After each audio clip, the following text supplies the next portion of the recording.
X in my name is not just a symbol or a target sign.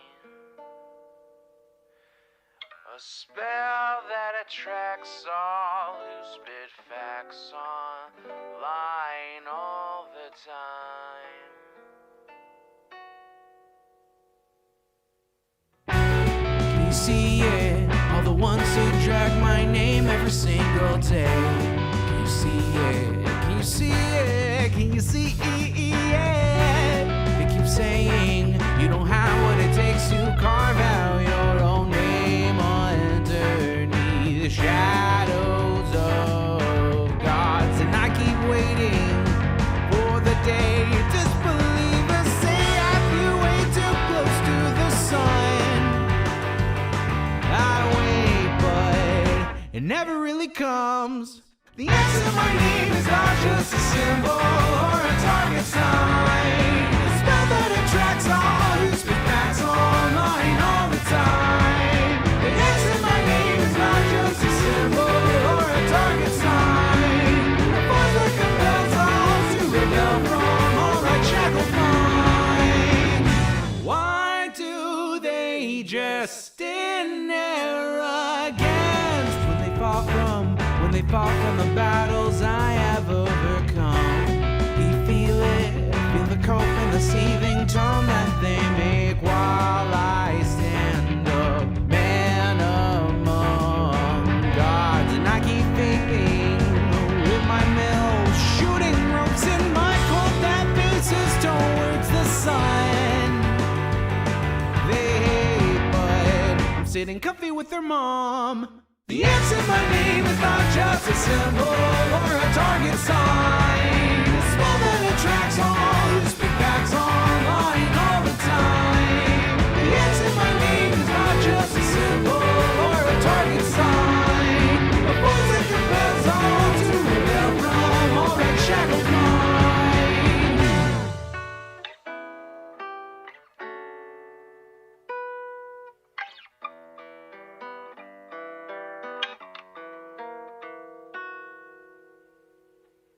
The X in my name is not just a symbol or a target sign. A spell that attracts all who speak facts online all the time. The X in my name is not just a symbol or a target sign. A force that compels all to rebel from all right shackled minds. It's you and me, your mom, it's me. I'll take another hit from my name. You'll see now, watch me right now, punch your face now. Show you how.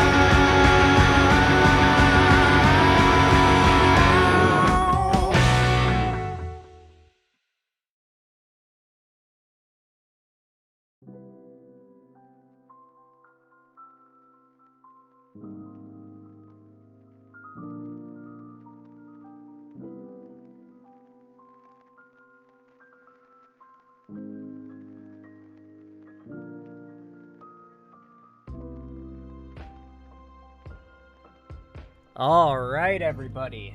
Good evening. Gosh, it is stuffy in my room right now. I just had to open up a window, but, you know, I live in Seattle, so it's always nice and cool out here, pretty much.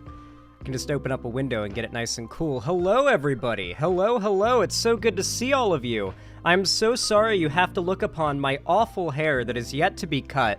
I still haven't gotten a haircut. I meant to when I had my mom visiting, and I could get transportation that wasn't, you know, an Uber or walking, but I totally forgot, and then when I remembered, I was sick, and I wasn't feeling it, guys. I wasn't feeling leaving the house. But it is good to be back. I unfortunately, Twomad's dead. I just saw that. Hey, Ethan, good to see you. Hello, everybody. I got a lot to talk about. Yes, literally got that news from Cherry, actually, moments before going live. It's part of why it took a second to go live. I went live a little late today, because I got the Twomad overdose news, and just had to, like, stop and read that for a minute before I hit the live button. Sorry about that, guys. For those that don't know, Twomad basically sexted multiple minors, sexually harassed them, denied it, but then also proceeded to, like, gloat about it and made it, like, a big part of his online personality to, like, gloat about how he, like, harasses women and, like, texts minors and stuff. So he was, like, an unrepentant, like, pedo, pretty much. You'll have to forgive me if I don't shed any tears. Is Twomad in hell now? If there is one, probably. Yeah. Twomad was not a good person. God, that's crazy, though. Because I do remember watching a few of his videos before he was, like, awful. Back when he was just, like, a funny guy on the internet doing silly videos. It's crazy to think that he went from, like, that to being a disgraced, like, sexual harasser to then being dead and OD'd. That's fucking wild. What a crazy 5-year-long YouTube arc.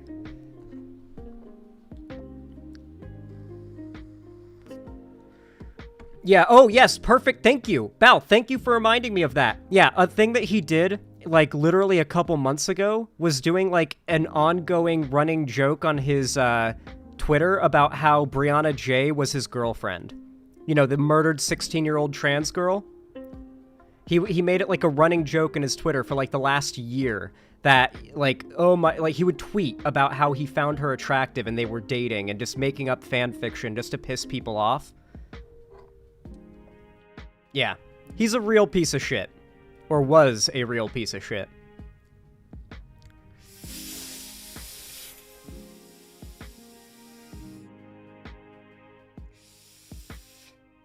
But yeah. Sad to say. Twomad, he really did fall off. He fell off pretty big time. But guys, it is so good to be back in front of you all. Hello, hello. Am I late? No, you are not late, Dragon God 00. Or sorry, no, Unity Space Cyber. You are not late. You just got here right in time. I just went live. Just started. Xander, you gonna cover the H3H3 Vosh drama today? I will give my take on the Vosh stuff, but I don't really think it's warranting of, like, a segment or anything like that. A, because I don't really, like, I'm not gonna defend that content. And two, it's not really my, like, it's not my drama, you know? I've just gotten out of a drama that hit my channel hard with the whole, like, Keffels thing. I'm not getting into more drama. I'm sorry, guys, but, like, I'm sitting this one out. You'll have to forgive me if I decide, you know what? I feel like I have the right to sit this one out, okay? I'm just gonna chill on this one.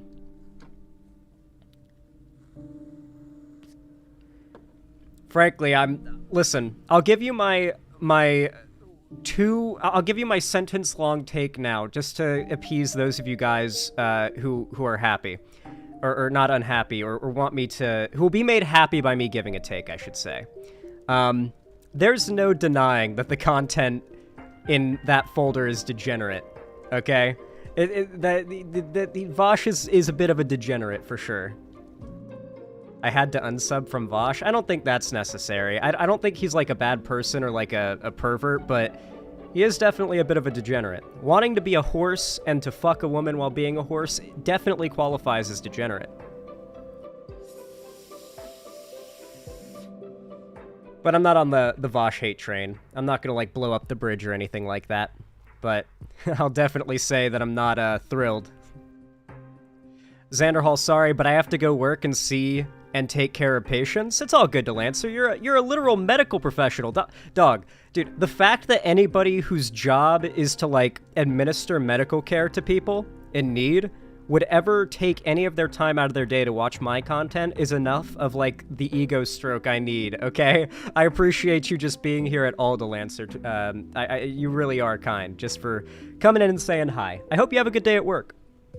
I hope you're able to save and heal lots of people. If you looked at the art, it looked genuinely not lolly. Have you not looked up fan art of an anime and then found out, oh fuck, that character is technically lolly? No, I mean, I saw the censored image that Twitter was passing around, and even Vosh said that looking at it now, he agrees it's lolly, so I mean, I wouldn't really try to die on the hill of defending those images, guys. I'm gonna be real. Xander Hall, even worse, he watches porn like a fucking boomer who watches porn on the desktop. I mean, watching porn on your desktop is normal. Who downloads porn instead of watching it in an incognito, like, window on a separate browser? And, like, who doesn't, like, multi-quintuple check to make sure they don't have porn open when they have guests over, much less, like, they're gonna go live. If you bring porn up, no matter what, your channel's getting fucked. Like, if you bring porn up on your stream and you don't immediately delete the VOD, YouTube or Twitch is gonna nuke you. So, regardless of the content of it, you can't make it that easy for your porn to leak, like, and be a streamer. That's dumb. Like, why download porn? The internet exists. Like, literally, go to Pornhub. Xander Hall, the real reason I have to unsub from Vosh is his Percy Jackson take. Wait, no, did Vosh have a bad take on Percy Jackson? For those who don't know, Balth is my resident Percy Jackson fan. Ethan as well is a pretty big Percy Jackson fan, but Balth is like the most in chat frequently Percy Jackson fan on site, and we watched the Percy Jackson and the Olympians show together, because Balth doesn't have Disney Plus, so I screen shared it while we were on call. And while I had a flu the last few days, we watched through the entire season 1 of it. And, like, when we watched the first episode, I was feeling like I had a bit of a stuffy nose. I didn't feel so good. You know, I had a bit of a stuffy nose. My throat was a little sore. By the time we got to the last 2 episodes, I was regularly getting up to walk away and vomit. Thankfully, I have Bluetooth headphones, so I could still hear the show in the call with Balth whenever I was, when I had to throw up. But, like, I shit you guys not. Sorry if I'm spoiling the show, but I'm, like, on my knees, vomiting into my toilet while holding my headset like this so it doesn't fall off my head into the toilet, listening to Zeus just absolutely scream down Percy Jackson and threaten his life. And I'm just, like, listening to Balth, like, fanboy about how like awesome that moment is to be put to screen, and I'm just there over the toilet going Anyway, I got the flu. It wasn't how do you handle puking so much? I just got sick.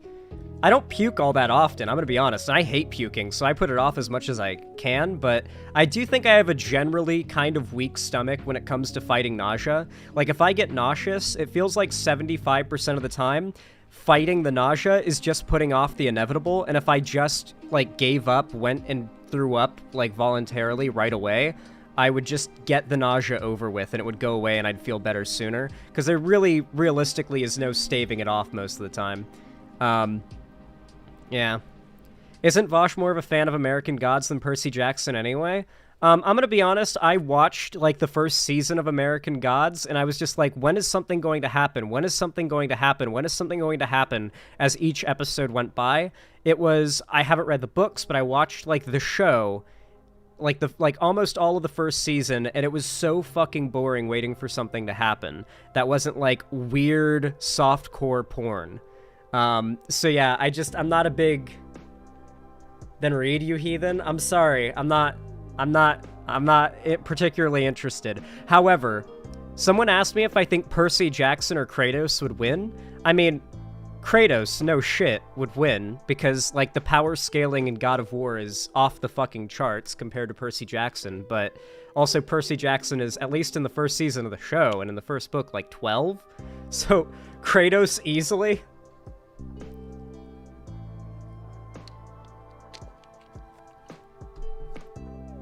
Although if we're talking, like, more recent Kratos, like, Kratos would straight up just, like, adopt Percy Jackson. Kratos would agree with, like, the general mindset Percy Jackson has, and would absolutely ally with him realistically in, like, the more recent Kratos. Like, absolutely. Would get along with Percy Jackson. They have, like, very, very aligned interests. Xander Hall, I know you say that now, but just wait till we get to the last Olympian. I'm excited to see how that goes. I'm hyped. Alright, everybody. Oh boy. So for those of you guys wondering where I've been the last, like, week and a half, about a week and a half ago, I got hit with a false strike, which was pretty upsetting and pretty stressful, considering while one false strike taking away your channel's warning doesn't really harm the channel in any, like, real way, unlike a subsequent strike would, which would ban me from uploading or streaming for like 3 days or a week or something like that, and then it goes up to like 2 weeks and then a month, depending on how many more strikes you get. But it was definitely a bit, it was a downer. It took away a bit of my motivation. And I also had a lot of stuff to do IRL with my mom visiting because I'm in my house. I rented this place only a few months ago, and it still needs some work to be done before it's fully moved into, particularly getting more furniture, and painting. I now have an almost fully painted house, which is quite nice. Did quite a bit of painting over the last couple weeks. And on top of that, I'd say like 5 days ago, I started to feel sick. Thankfully, it was not COVID. I did not get COVID again. It was just a normal flu. It was my first time getting a normal flu since COVID started, since the pandemic started. So I was like really paranoid about it being another bout of COVID, but turns out I just got the regular old flu. I was sick for like 3 days. I felt like shit, but it didn't really get as bad as the worst of COVID did, and it went away really quickly, and I tested negative twice for COVID, so thank God, just a normal flu. I do have a little bit of congestion, like way up here in my sinuses, like just barely remaining, but honestly, it's really fizzling out now, so I'm pretty much back to normal, and I'm ready to get back on the grind. However, I will say, not getting my hair cut, my hair is now the longest I have ever allowed it to get, and I don't know how to handle it. Like, I do not know how to style hair that has gotten this long. I don't know what I'm supposed to do with it. Do I spike it up? Do I just get it nice and... What do I do with this? I don't know. Just, like, poof it? It's just too fucking long. I don't know what to do with my hair. I honestly might just take an electric shaver to it and just buzz it down. Buzz it down. Get some messy hair pomade. I do think I have something I could use to, like, style it, but I'm not good at styling hair. That's the thing. I'm just not good at it. I need to learn how. It's still pretty short. This is the longest I've ever let it get, and it started getting into my eyes when I, like, bend over to do stuff, and it's pissing me off. Can we do the friendly Jordies segment? I was watching stream for like 3 hours, those last streams. Sorry to bother, but this hasn't got as many eyes on it as the firebombing, and it's more connected to it. Yeah, Minimum Bolts, I actually planned to start the stream today with that because I wanted to cover that, and I didn't get to the last couple streams because my known Australian viewers in chat kept on saying, like, hold on, don't cover this, I gotta do this or that. So that's actually how I planned to start today's stream. You hear about Twomad? I did hear about Twomad. Did you guys hear that Twomad died? Holy shit. Oh my god, Twomad died? Oh my god. I didn't know that. Holy shit. My hair is straight, so styling it is relatively easy. Yeah, my hair is about as not straight as you guys, so it's not easy. It's difficult. My hair is not heterosexual. Okay. Zan, check out the Jameski tweet. Are we starting with Twomad dying? Is that...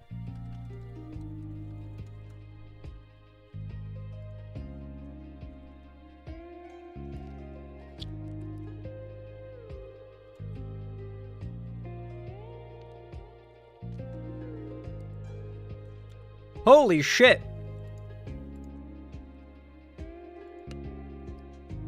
Jameski tweeted, at 11:41 a.m., I can finally say it. Twomad was a rapist and a pedophile. Over the past few years, he tried to murder me multiple times for helping the police and detectives in multiple states to investigate a lot of horrible things he's done.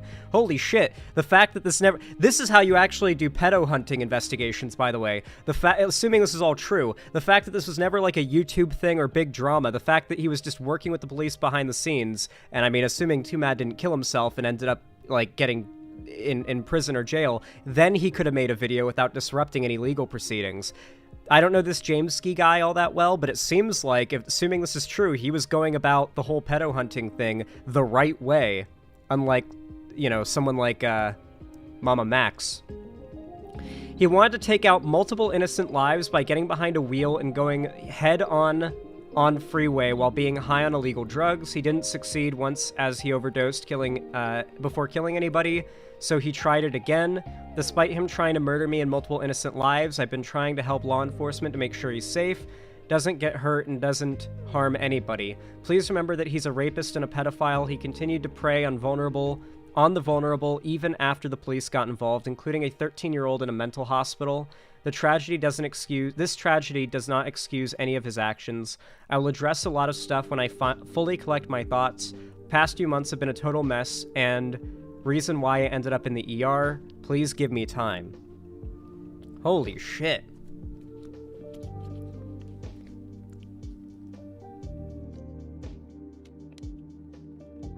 Yeah, Mr. FBI man. If you look at my stream announcement on Discord, I actually am specifically covering that today.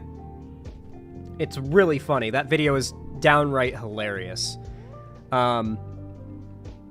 Yeah. Not talking about this. I'm talking about the cop that mag dumps after he hears an acorn drop from the tree onto his patrol car. Lordy lordy. What a crazy day. For once, things are happening when I'm not taking the day off. Let's fucking go. Anyway, everybody, I actually want to say, I haven't done a proper intro to this stream. If you're here watching right now, I want to hear what country you're watching from, if you feel comfortable saying, because I want to say hello to everybody. I want to get everybody sort of acquainted in chat. I want to get everybody, you know, get the ice broken, get things warmed up. Canada, Straya, America, Scotland, America. No, I didn't hear about Twomad. What happened to Twomad?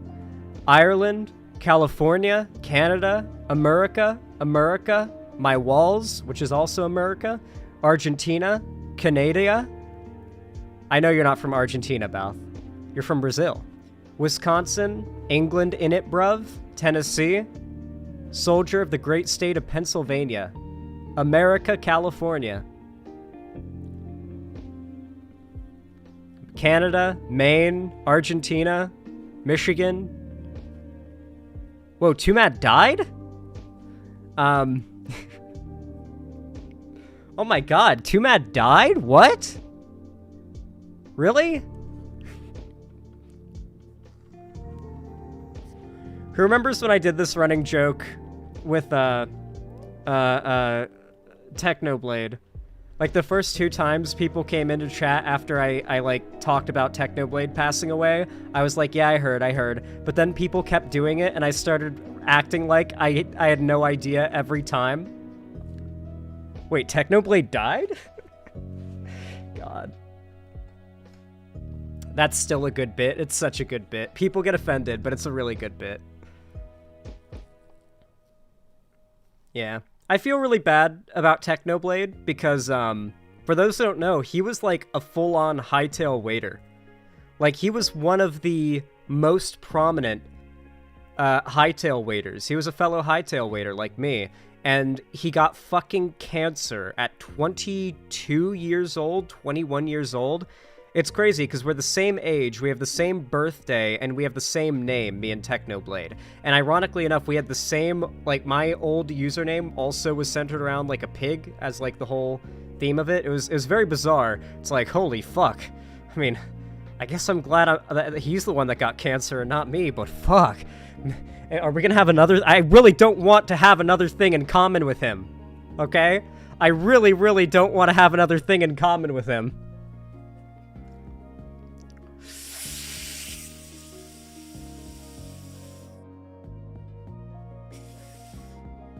I feel like you dodged a bullet then? Yeah, maybe. You are genetically fucked though, no? Oh, I definitely am. My family is not particularly known for their high cancer survival rates and their high not getting cancer rates.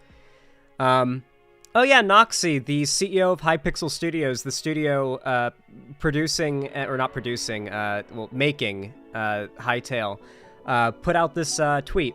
With permission from his family, here are the Technoblade books of condolences in full.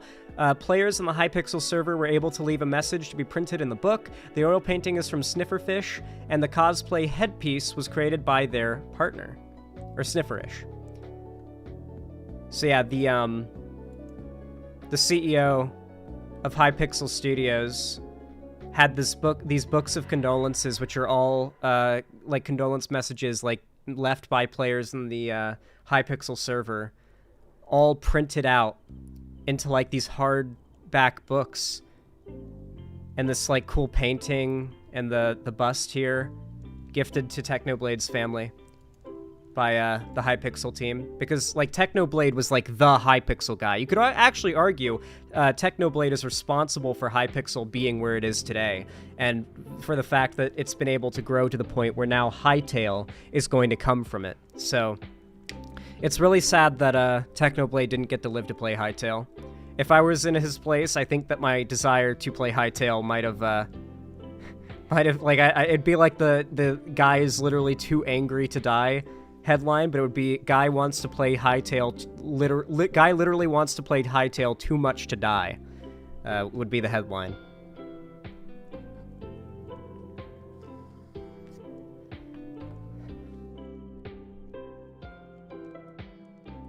Yeah. I am not going to let any old cancer keep me from playing Hytale after I've waited for so long. So long. You guys know how much I'm literally listening to the Hytale soundtrack right now. You guys know, like, right now you're listening to a lo-fi remix done by Slamma, friend of mine, of a good segment of the Hytale soundtrack.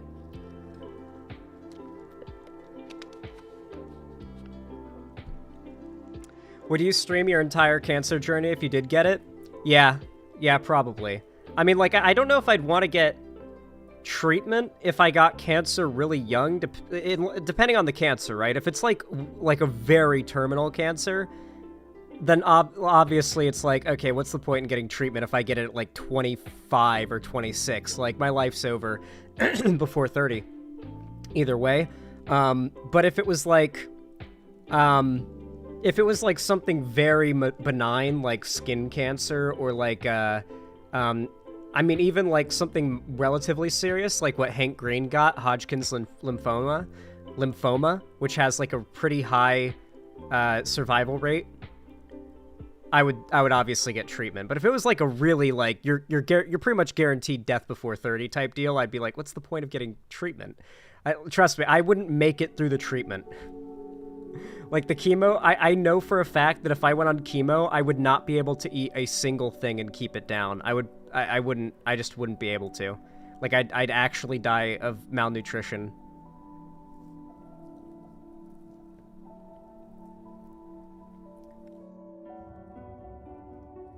Wait, how did I miss Hank Green getting cancer?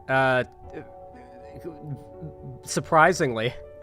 I guess, like, he was very open about it and vlogged about it quite frequently. Plot twist, he reanimates to play Hytale? That's what I'd do. Yeah, honestly, if I died, I would come back once Hytale came out.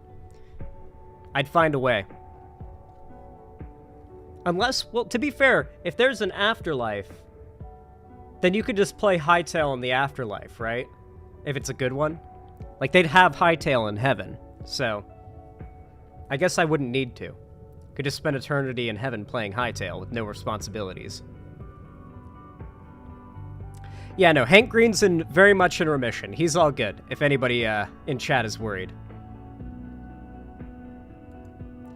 There have to be PCs in heaven. If there are not gaming PCs in heaven, it won't be heaven. If there aren't gaming PCs, it won't be heaven. I already did Savala? Is that how it's pronounced? Savala? Anyway. Ugh. I apologize, chat, but I am still a little bit congested from having the flu. Please forgive me if I sound a little awful. And if I end up coughing a little bit, or having any coughing fits midway through the stream, I promise, I don't mean it. Okay. Oh, wait, hold on. I know what a good first segment for today would be. We'll do the, Friendly Jordies thing after this, but I gotta cover this first. It's too funny.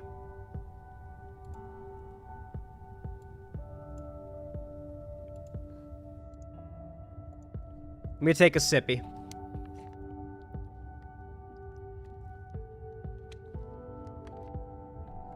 Alright. Thank you for coming, everybody. I hope you enjoy your stay. Consider dropping a like, by the way. Subscribe and ring the bell icon if you haven't already. It really does help a lot. And, yeah, I'm gonna start the first segment. You all know what to do when I say action, right? 3, 2, 1, action. Alright, everybody. So, it's no secret that in this community, we like to dunk on cops a lot. Now, obviously, we don't think that every single individual cop is a genuine, like, piece of shit human being or anything like that. However, I think it's a pretty commonly held belief across most of the left that police is an institution, and much of our social justice system, on top of that, are quite flawed. And in some of those flaws are quite deadly, and the level of deadliness can scale based on a lot of things, particularly, undeniably, statistically, in this country, your race can determine how much police can be a deadly threat to you, even if you are a completely innocent, law-abiding citizen going on with your day. Now, it's also no secret, and not exactly a hot take, to say that American cops have a tendency to be a little bit jumpy. You know, a little bit of a hair trigger. They have a tendency to hear a car backfire and immediately pull out their gun and freak the fuck out thinking there's an active shooting going on. They're a little bloodthirsty. They go for their gun before they go for their taser. A lot of these criticisms, very warranted and very common. Well, today, or actually I guess it was yesterday this was posted, a video from the Police Activity YouTube channel went viral on Twitter and other social medias. And the video itself is like a parody. It's like a parody, a cartoonish parody of how the left depicts and talks about jumpy cops. What you are about to see is a deputy who hears an acorn fall from a tree that his squad car is parked below. He hears the acorn fall and hit the car, believing it to be the sound of a suppressed gunshot, like a suppressed gunshot and a round hitting his squad car. His reaction is beyond parody. Are you ready? Are you ready to see some of the funniest shit ever? I need you all to remember, as we watch this clip, at no point has anybody fired a gun in this area. No gun has been fired. No bullet hit the cop car. The cop was not hit. Remember that as you watch this video. This is truly beyond parody, and all of it has been caught on police body cam.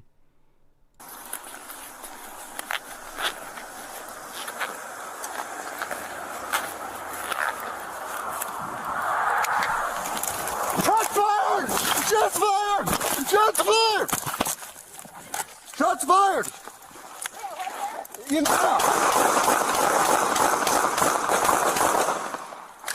mag dumps his own squad car. I'm hit! What? I'm hit! You can hear kids screaming. I shot through the car! He's crawling, because he's like, he yells, "I'm hit," and starts crawling and, like, groaning, making up, like, he is making up a gunshot wound. Presumably psychologically, in his head, he feels like he's been shot. Was anyone hurt? I don't believe so. But as the video goes on, you're going to hear a lot of kids screaming and crying because he's just, like, mag dumped and screamed, "Officer hit! Oh, I've been shot, I've been shot!" And basically is screaming that there's a gunfight in the middle of this quiet neighborhood out of nowhere because he heard a noise that scared him.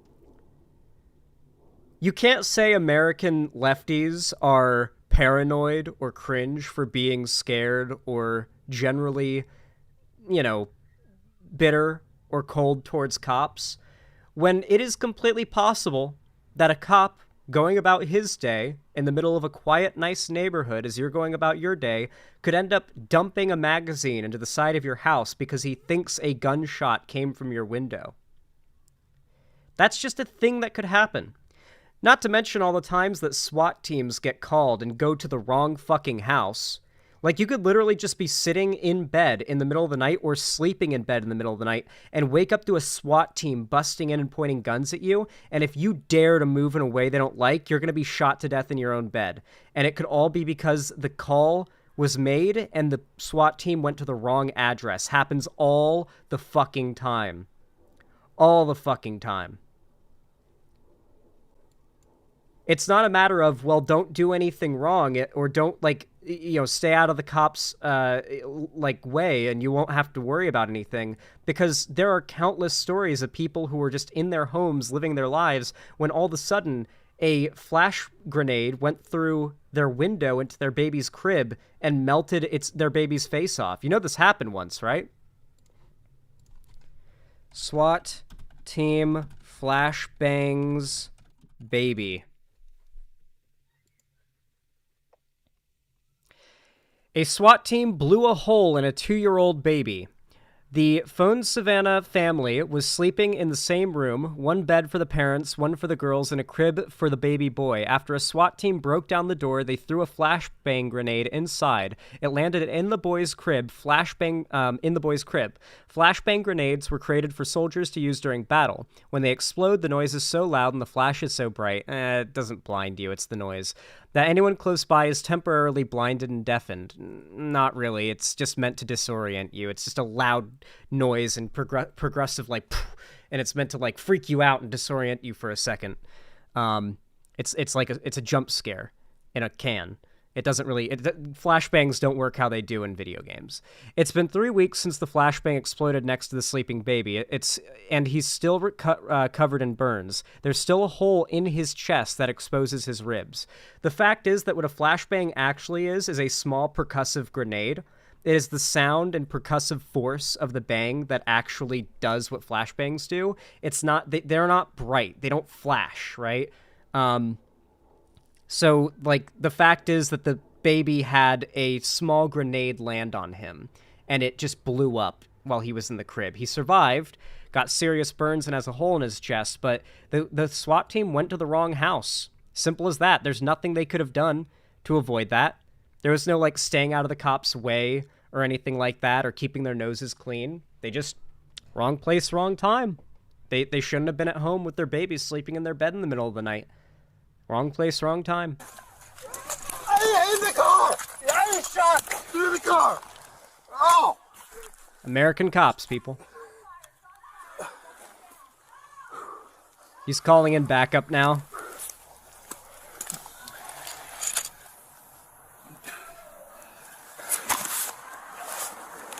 Just gonna keep on scraping up that gun on the cement there. I'm good. I feel weird, but I'm good.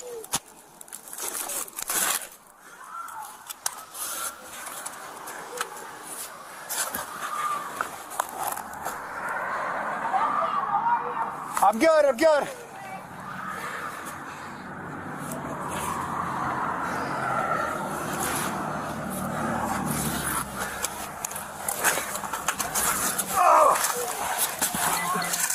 Yeah, man, scrape the fuck up out of that. know. What is that, a cig?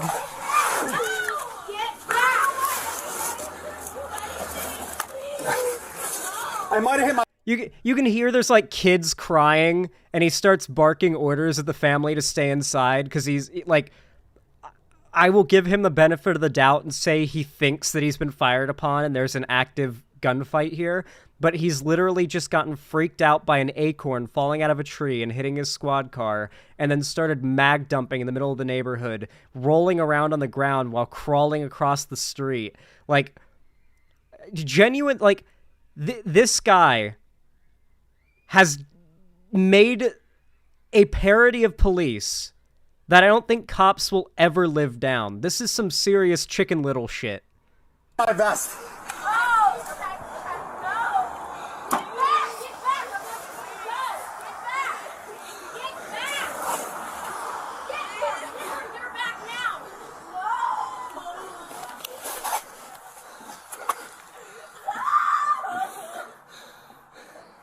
The bravest police officer.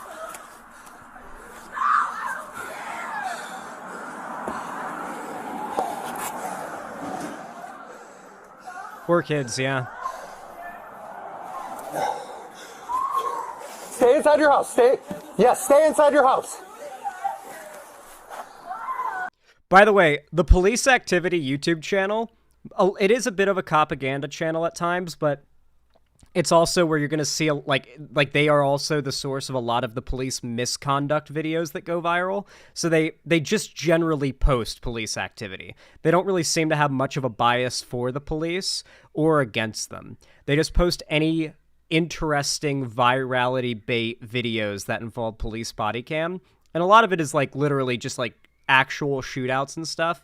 But a lot of it's like pretty interesting stuff. I watched a video on their channel literally today that was a Florida man car chase where this Florida man in like a minivan leads these cops around like rural Florida in circles for like 20 minutes before two of the cop cars together pit the guy, which is basically when you like smash it, like you gotta like get up to speed with him, then like rear him a bit off the road so his car will like veer in front of yours and then slide off into like the median, and then another cop car follows it up with a smash into the side of it to deploy the like the airbags and immobilize it.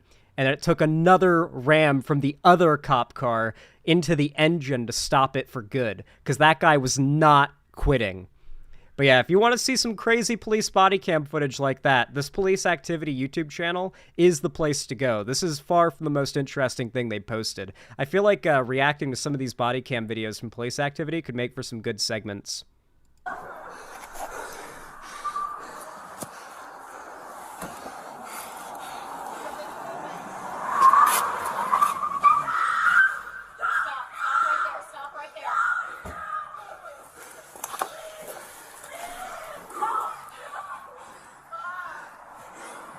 More cops showing up, not knowing what's going on, inclined to be jumpy.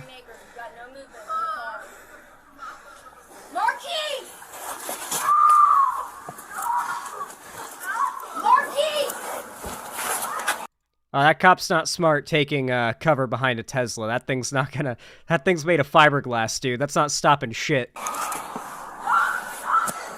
Maybe the engine. It might have hit my vest. I don't know. But I'm not.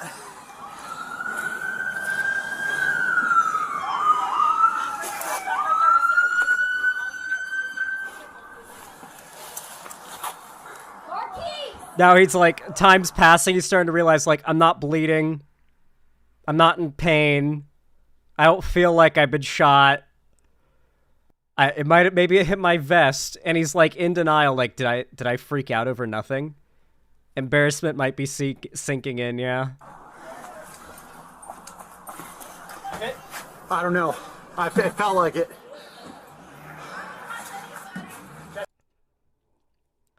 Mr. Inedible, you get MVP for that comment. Man, it might have just been an acorn, but this whole situation is nuts. That's an MVP chat comment right there, Mr. Inedible. Move over to me. I got you. Move over to me.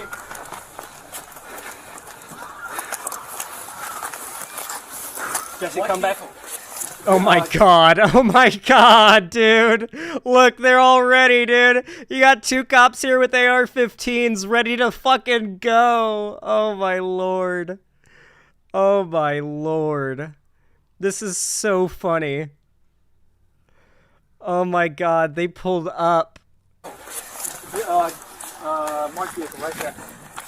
Dude, am I hit? Come on.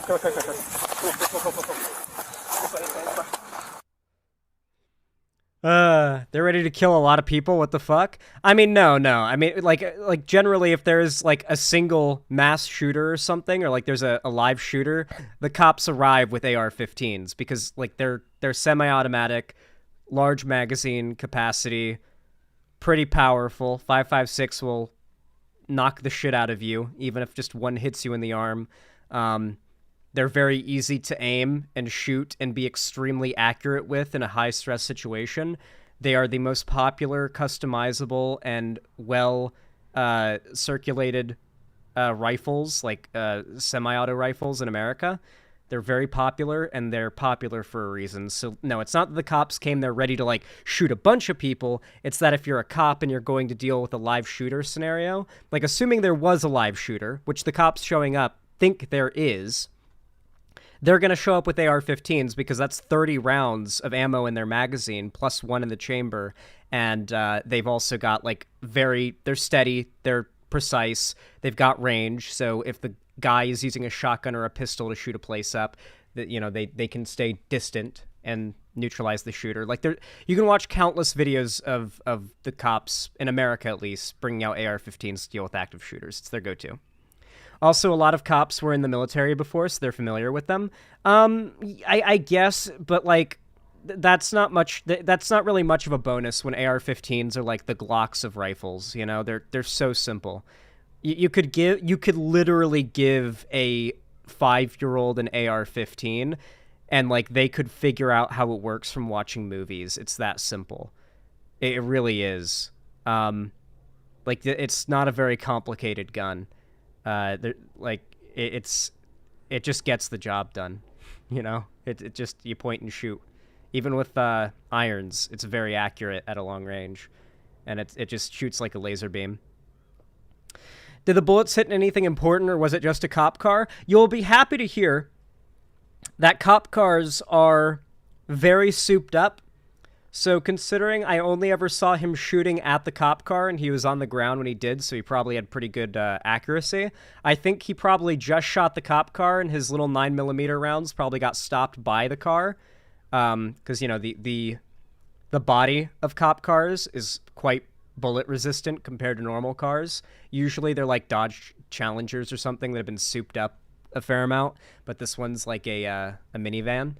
And I think he had a suspect in there. So the fact that there wasn't a dead suspect or like somebody was in the back, I think. So it's possible that the rounds didn't even penetrate. Like, if the cop car's doors can't stop 9mm, what are they supposed to stop? You know? Like, why even have bullet-resistant doors and, body on the car? Regardless, no, it just seems... I highly doubt that any of these rounds penetrated.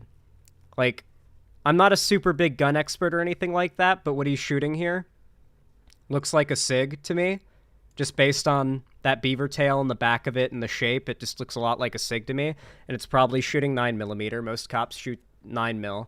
And these little things will absolutely get caught by a cop car. And they won't pass through. So I doubt anybody got shot through the car. What would have happened, though, honestly, is if there was an active shooter, I think this cop was really stupid to get behind the Tesla. I think he believes the shooter is somewhere off that way, so he's a little smart to get behind the engine. But, like, dog, find an older car or get behind your own cop car that's made to take rounds. These things are literally... They're known for being light. A Tesla will not stop shit. Guys, if there is a shooting scenario and you can get behind a steel classic car from the 60s or a Tesla, get behind the classic steel car from the 60s and get behind the engine. Put the trunk, or not the trunk, the hood, and where the engine would be under the hood of the car between you and any shooter. The solid steel of the engine is what will actually stop a fairly high power round more reliably than any other part of a vehicle.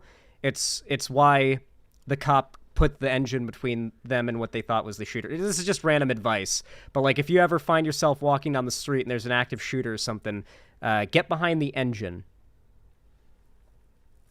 Yeah. And don't get behind a Tesla if you don't have to. God. This cop was goofy as fuck. I feel so bad for all these people who had their, like, nice, quiet neighborhood just disrupted and ruined by this cop getting, spooked. I captioned this, tweet. I, quote tweeted it, sorry, with a very funny little joke. Me when I hear a gunshot 300 yards away and directed at someone else in Escape from Tarkov. Unironically. Hear some shots go off, like, on the other side of the map, not even at me, start freaking out, mag dump at, like, in the direction of the shots, and, like, hide in a corner, waiting for, like, 5 minutes to see if the person who I think shot me will come out and reveal themselves. Why is he wearing latex gloves? Are all Florida cops cosplaying payday heisters? Because of, fentanyl, Project Jared. What if he touches fentanyl and dies instantly?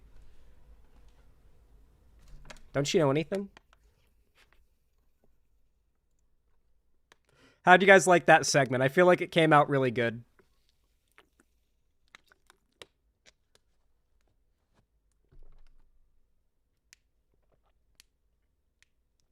Fantastic segment, 10 out of 10. Thank you for covering that. I'm glad you guys liked it.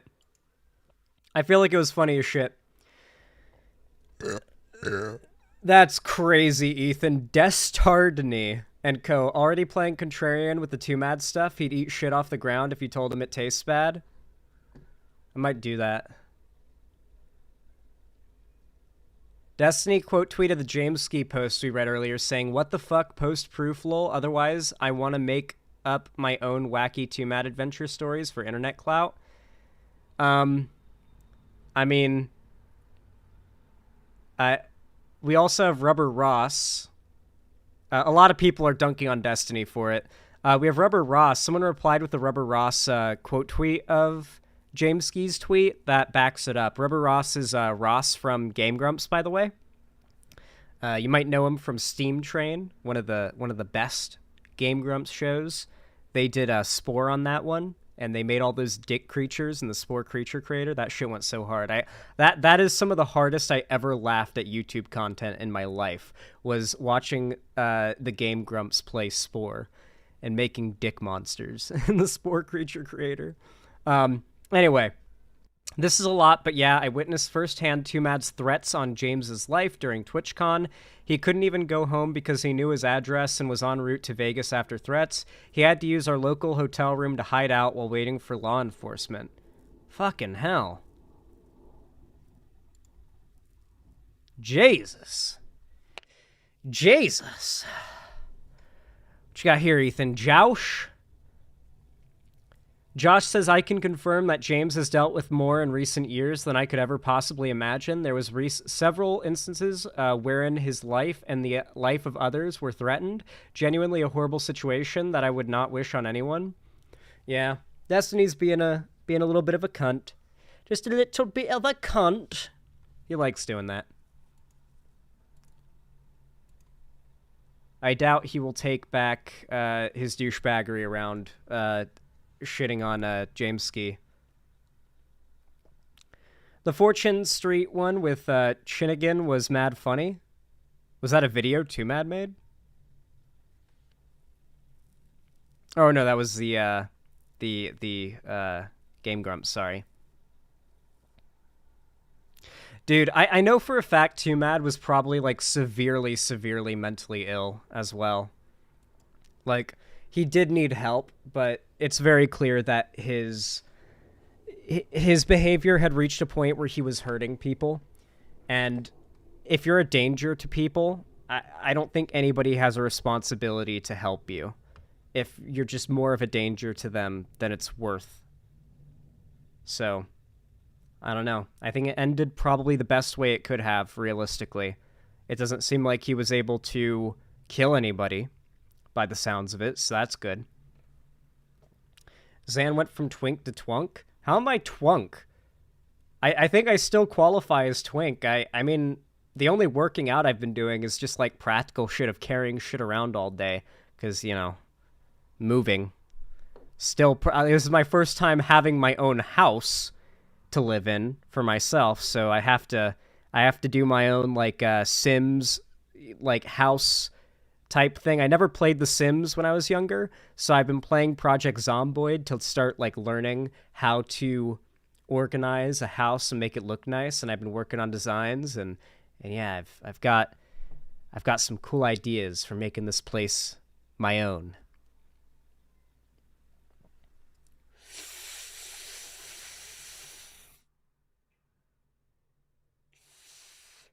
I wonder what Belle Delphine's opinion on him is. Guys, I've been saying it for a long time.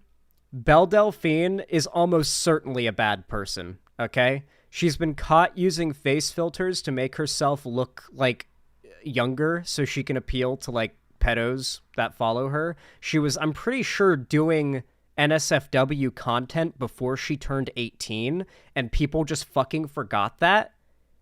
I remember there being numerous video essay, expose, commentary, drama videos back in the day on that. The fact that, like, it got outed that Belle Delphine was not 18, and she was doing the type of content she had gone viral for doing, and so there was, like, millions of men online that had normalized sexualizing the 16-year-old girl who was, like, playing into it and, like, monetizing it. It was... She normalizes rape. I don't find the whole, like, she made the...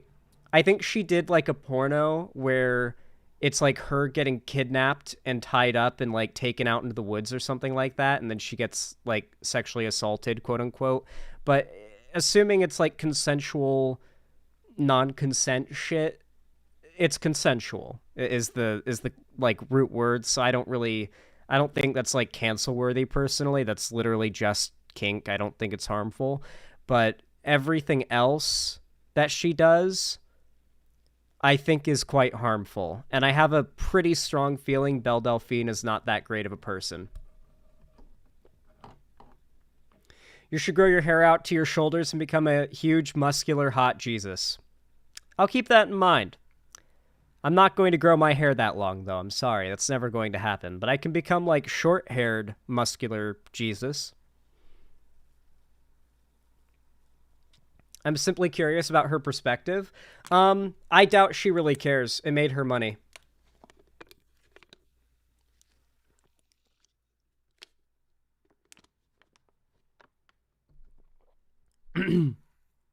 I think, like, all she cares about is it made her money, and she's probably not going to talk about Twomad at all, and is going to bank heavily on hoping that everyone forgets she ever collabed with him.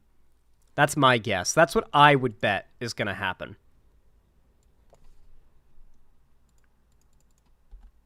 Okay.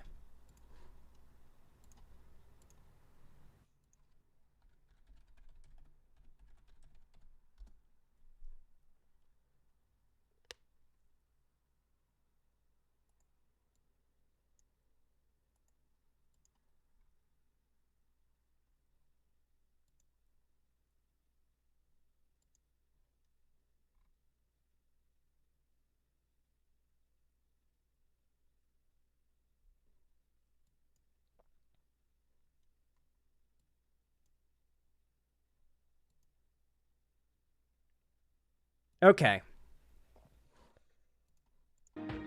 This one's for the Australians. But first, if you guys are enjoying the stream so far, and you want to see more content from me, and you want to support the channel, remember, you can all do so for completely free, simply by hitting that thumbs up button over on YouTube on my stream. It really does help a lot, and it goes a lot further than many of you guys might expect. It basically forces YouTube to push my content and my channel to more people, including my own subs that haven't already been notified about my content coming out, in the algorithm.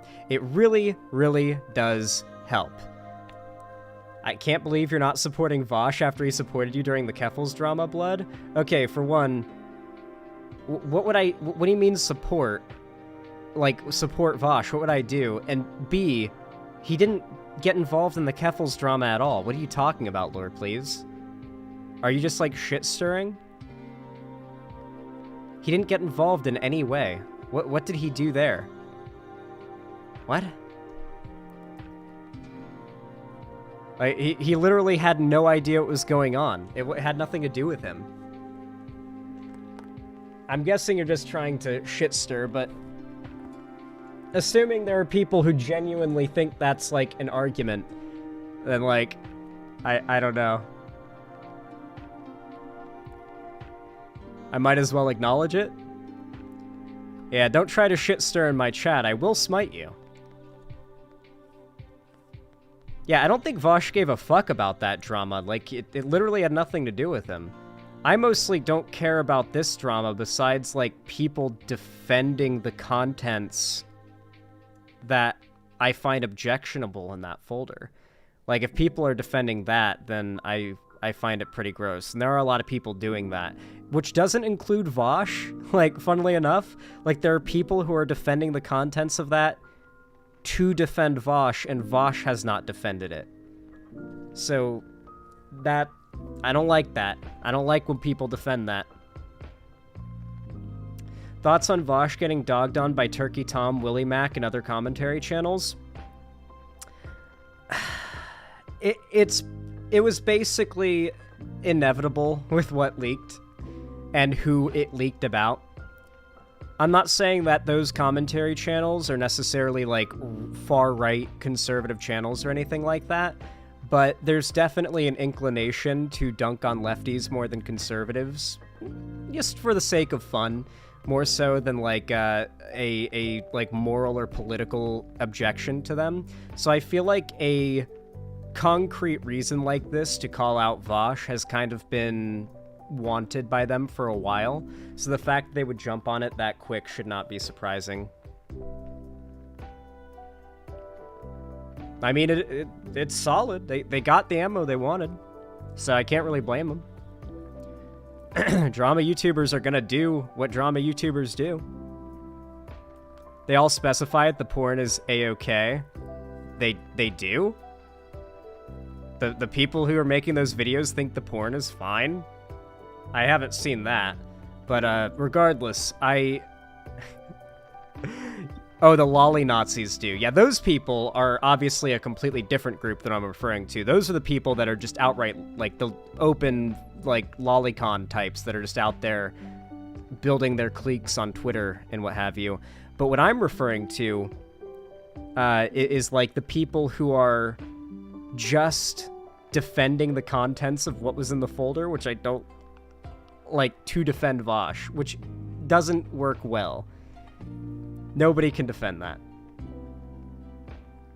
You know what I do find the funniest, though, is that some of the stuff in that folder was apparently AI generated.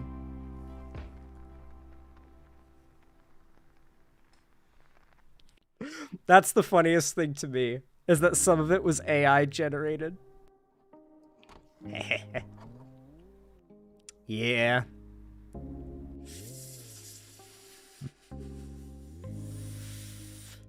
I think that's unironically the funniest shit. He didn't know? Ah, he knew. He definitely knew. I guarantee you he knew.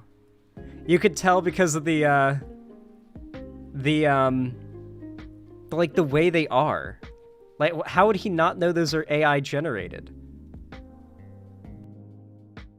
Like, AI images are obviously AI generated. If you're going to jack off to an image, you would probably look at it close enough to recognize it's AI generated, right? Have you got a re-upload of the coronation video? I can find a link. Oh yeah, I've got it already, don't worry. Thank you though, I appreciate it, Minimum Bolts. We're about to cover that segment in a minute. But yeah. Nope, I think the AI part is probably the funniest because he did make a pretty clear anti-AI art sort of stance in multiple videos in the past. So, I think that's the biggest irony.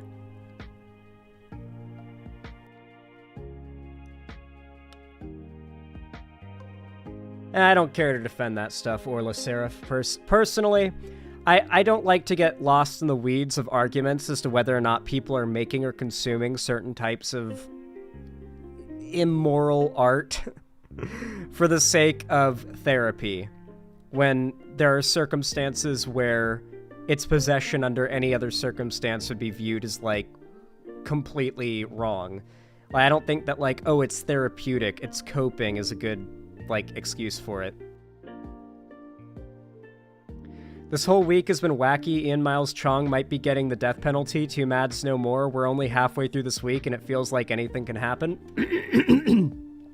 Yeah, this year has been crazy, hasn't it?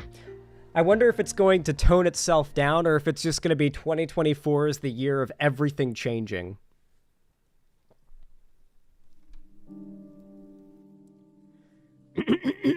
God. I'm sorry, guys. I just had the flu, and I'm just getting over it.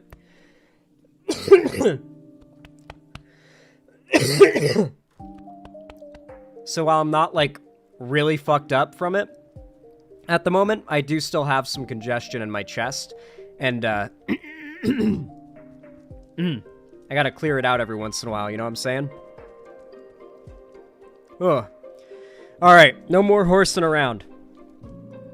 Assuming you are liking the stream so far, please consider dropping a like. It really does help a lot. It helps so much.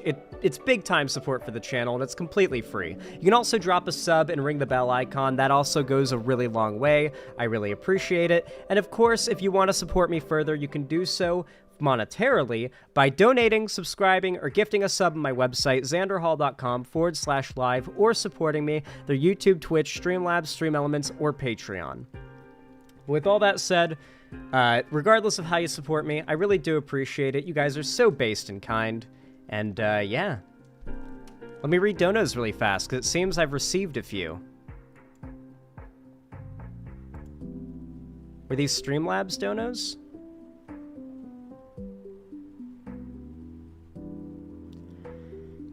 Ooh. Seems so.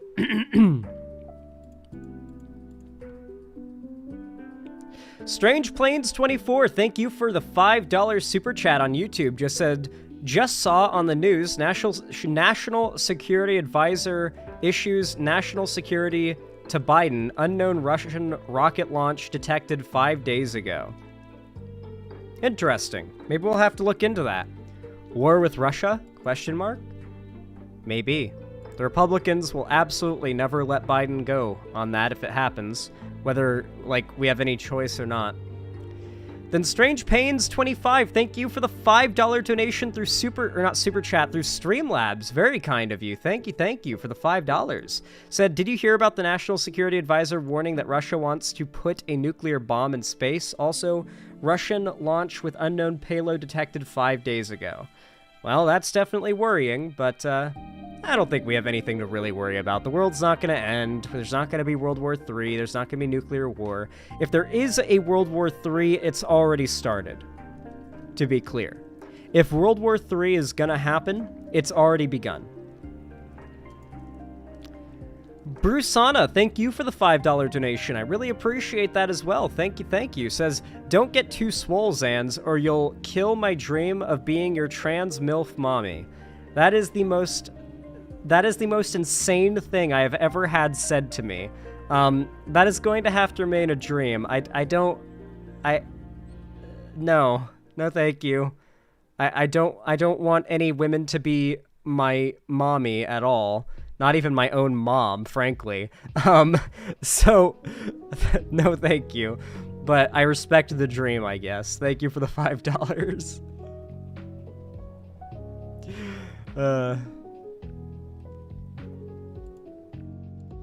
Thank you for the $5. I do appreciate it. Parasocial as hell. That was one of the most parasocial things I've ever read, but hey, we all get a little parasocial sometimes.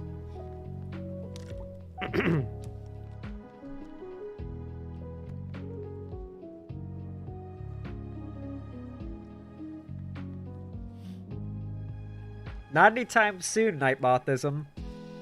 Guys, I'm gonna be honest.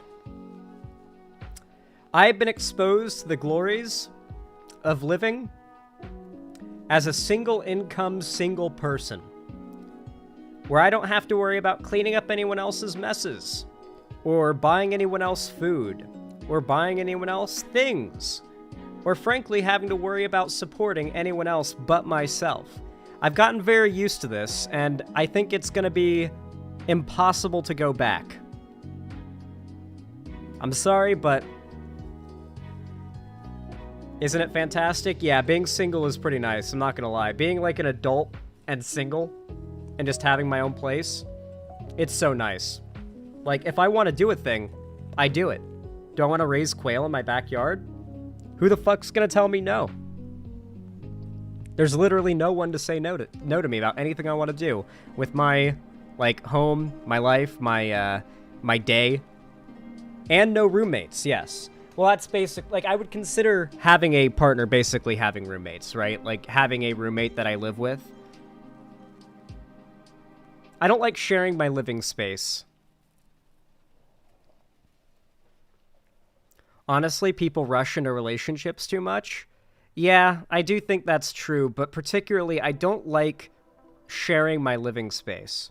Are you in a basement? Yes, this is my basement studio. I've got 3 bedrooms, technically, if you count this one as a bedroom, which I think it does count this one as a bedroom. But, I mean, I fucking always loved the idea of having a basement streaming setup, so I decided to set up down here. It's a completely finished basement, as you can see. I mean, it doesn't look like a basement, unless you know how, like, finished basements look. Basement dweller? True! I'm in the Zan Cave. It's not very dark in here. I've got a lot of windows, so a lot of light gets in, but technically it is a basement. Alright. Whew! You all know what to do when I say action, right? The Goon Cave. 3, 2, 1, action. Alright. This one is for the Australians in my audience. That's right, I'm finally talking about the Friendly Jordies situation. You see, a little while ago, I covered this video by popular Australian YouTuber, Friendly Jordies, in which he basically exposed a shitload of corruption in, I believe it's New South Wales? Is that right? It's been a while since I covered the original video. This is about 1.5 years old now, but there have been some pretty substantial developments in the story that have led to Friendly Jordies being forced to take this video down. So we will be watching a portion of a re-upload here. And there has been multiple other uploads that are sort of, I guess, giving us updates in the situation, with the most recent one being Statement from Friendly Jordies, I believe, is the most recent one. Is there anything newer? Let's see. Yeah. Statement from Friendly Jordies is the most recent one. And we're going to be watching... No? Well, that is the most recent one uploaded on the channel. Am I wrong? Am I blind?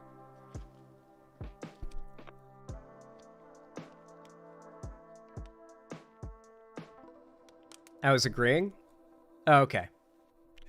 I guess Australians say nope when they agree. Okay. Anyway, this video by Friendly Jordies is called Coronation. Now, what I remember from when I originally went over his video talking about this is he exposed, like, the gambling lobby and a bunch of other corruption in the Australian government, and mysteriously, his home was firebombed while he was away. And obviously it wasn't known that he was away. He was supposed to be home, sleeping in his bed, but his home was firebombed.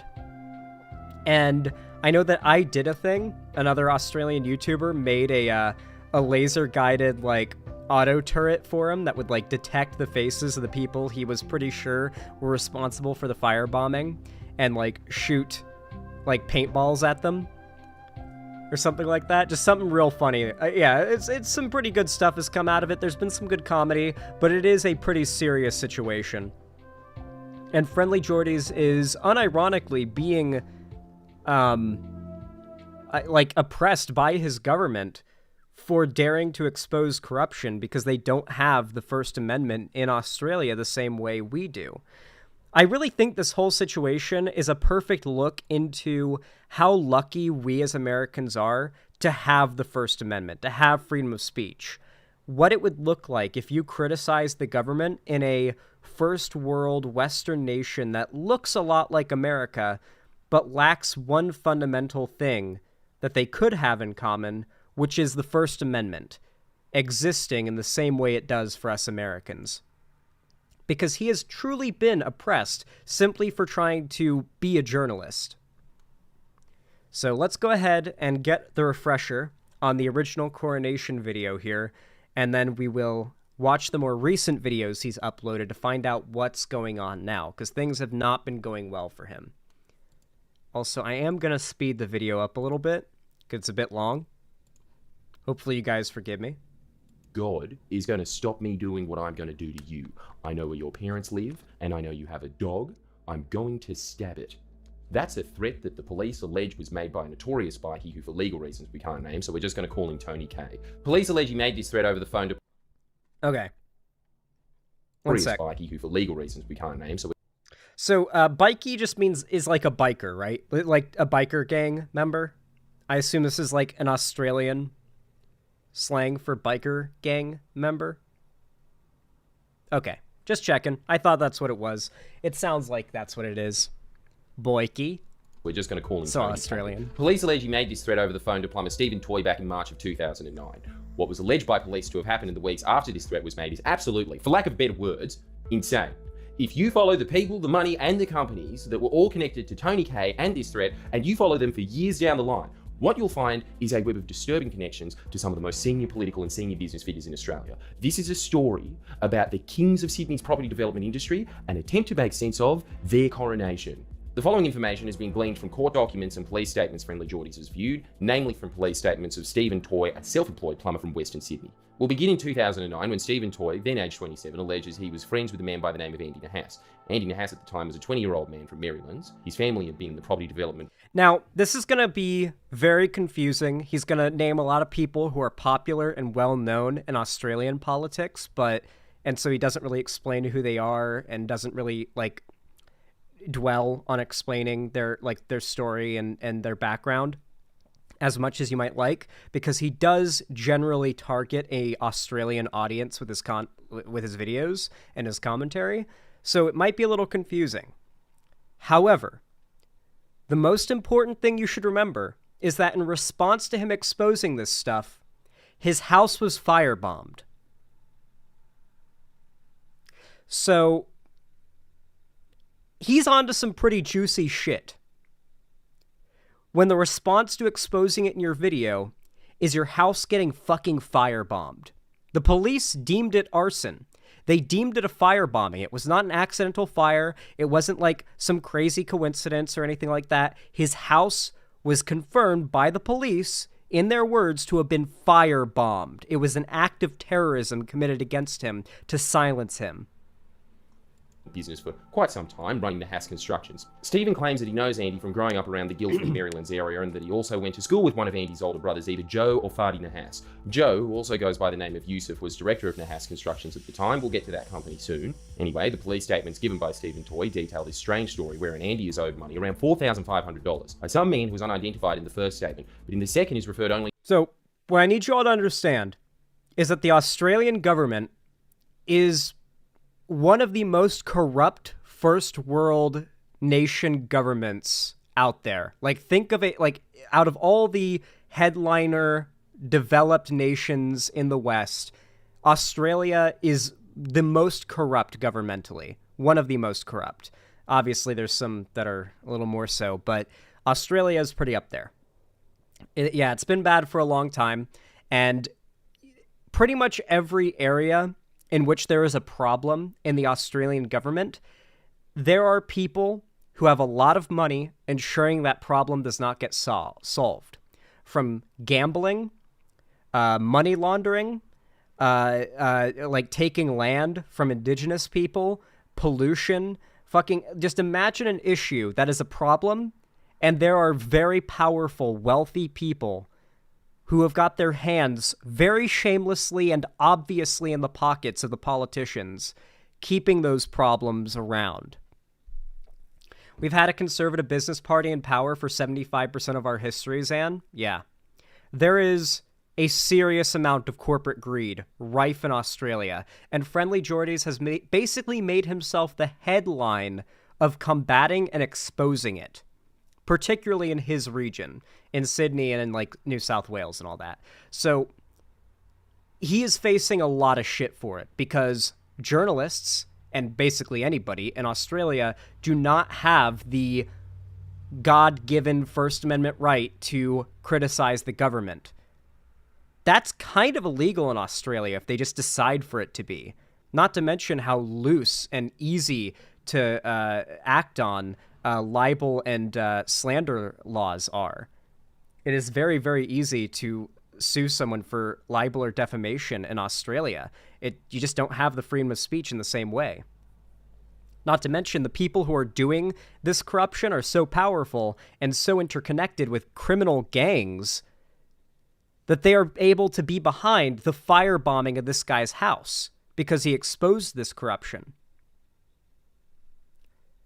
Yeah, Australia's got some pretty crazy shit going on when you criticize the government, your house gets firebombed. At least I would say so. To as Andrew. The lack of $4,500 forces Andy to borrow $1,000 from a different unnamed man. Stephen, being the good friend he is, realizes his mate knows Andrew's older brother, so he approaches that mate to see if he can get him to convince Andrew to give Andy back the $4,500 that Andy lent. You following? Yeah, look, it's an extremely convoluted chain of debts that doesn't really make that much sense. And in all honesty, I don't think it's entirely true, but just keep following. It's worth it. Stephen's mate does approach Andrew, and Andrew pays Stephen's mate the $4,500, presumably under the pretext that that money will go back to Andy. Once the money is paid, Stephen calls his mate, who apparently says that he's just going to keep the money for himself and not give it to Andy to who it is owed. Thus, Stephen, being the good friend that he is, claims that he began to give Andy a couple of $100s here and there to help him out. Here's the statement. I agreed to help Nahas by giving him money when I... Dude, who remembers the Friendly Jordies video we watched where he goes over the corruption of, like, the gambling lobby in Australia?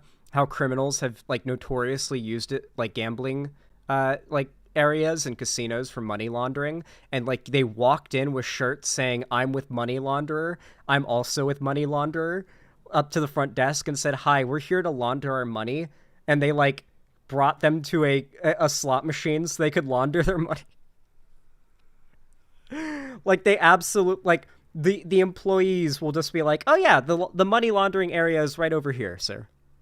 I had spare. At one point they walked in like cartoon prison inmate clothes to look like as big of criminals as possible, walked in and said, I would like to launder this money, please. And they proceeded to help him launder the money. Yeah. Obviously, they weren't really laundering money, but the people working there had no way of knowing that. And of course, it's been a rife issue in Australia for a long time. Get out of my way, I'm here to launder money was one of the shirts. That's great. The next 3 months, I continually gave Nahas in approximately $300 amounts. During this period, Nahas continually told me he had no money and he owed people money. By the way, Lucky Otter and the rest of chat, you know that image of the dog in the burning fire where it says, this is fine? We're probably going to remove that emote because as I was reminded the other day, you guys know that artist who made that meme is a pedophile, right? Like a full-on pedophile. Obviously, this wasn't known when it got added to the site, and it's on there by default, but yeah, we're probably removing that emote. And I feel I should probably make you guys aware if you weren't already, but the guy who made that meme, a horrible abuser and pedophile, so that sucks. I would personally not use his art, so we're gonna yoink that emote off. I forgot it was on there. Doesn't get used often. And it wasn't right when the male kept his $4,500 from Andrew. I'm sorry, but when did normal people involve such a large number of intermediaries when chasing a few $1,000s worth of debts? This story is just odd, but here's where it gets odder. Stephen begins receiving phone calls from a man that on his first police statement he refused to identify, figuring that it's the man that Andy Nahas owes $1,000 to. The first call is on the 19th of March. Here's an excerpt from Stephen's first police statement. About a month later, out of the blue, I got a phone call on my work phone. Okay. There's a lot here. This goes on for another 43 minutes, and we're not going to watch the whole thing because we have already reacted to this before, and it did get taken down. This is a re-upload. I highly recommend you guys go check out the re-upload so you can get the full story. However, let's catch up on current events. So, a month ago, he put out a video. One of the videos he's been doing lately where it's just like a black background with the title for the thumbnail, simply called Somebody Got Arrested. So, let's see what the deal with this video is. A man with alleged links to a major crime family has been charged over the firebombing of Jordan Shank's Bondi home. So yeah, this is, we're going to learn a little bit about the firebombing here, it seems, and apparently someone's been arrested. A man with alleged links to a major crime family has been charged over the firebombing of Jordan Shank's Bondi home.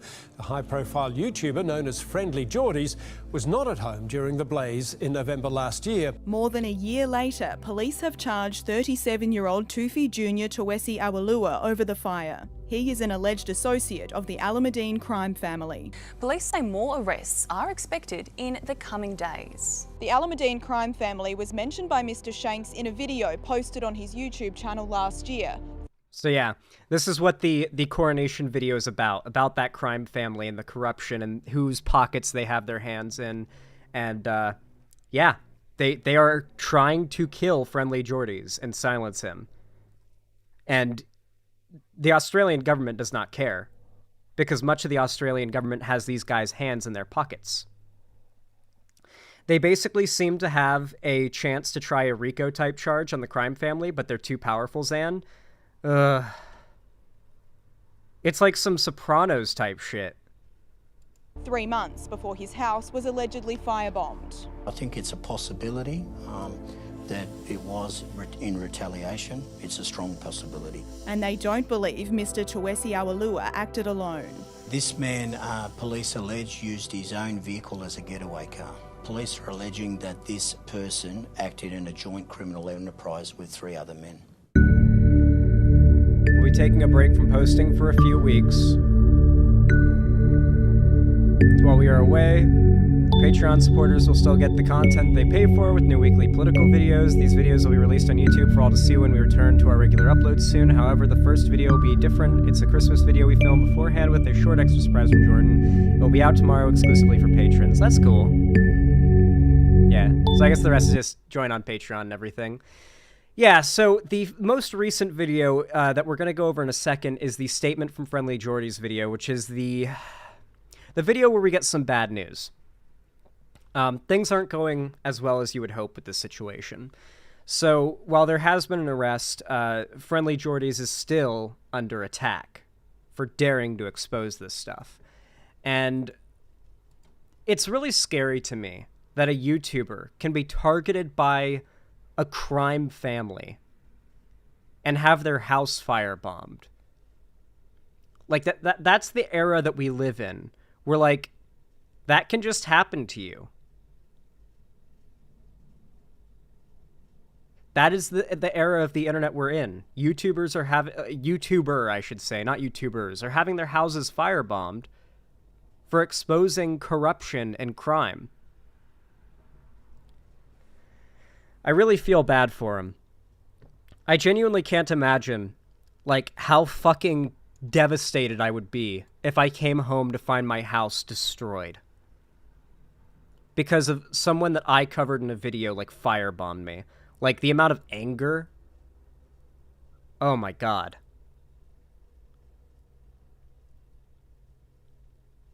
This is a result of his journalism, Xanderhall. He's peaked, lol. I mean, this is very clearly an indication that he's good at his job, no doubt, but I doubt that's much consolation when his house is, you know, burning, right?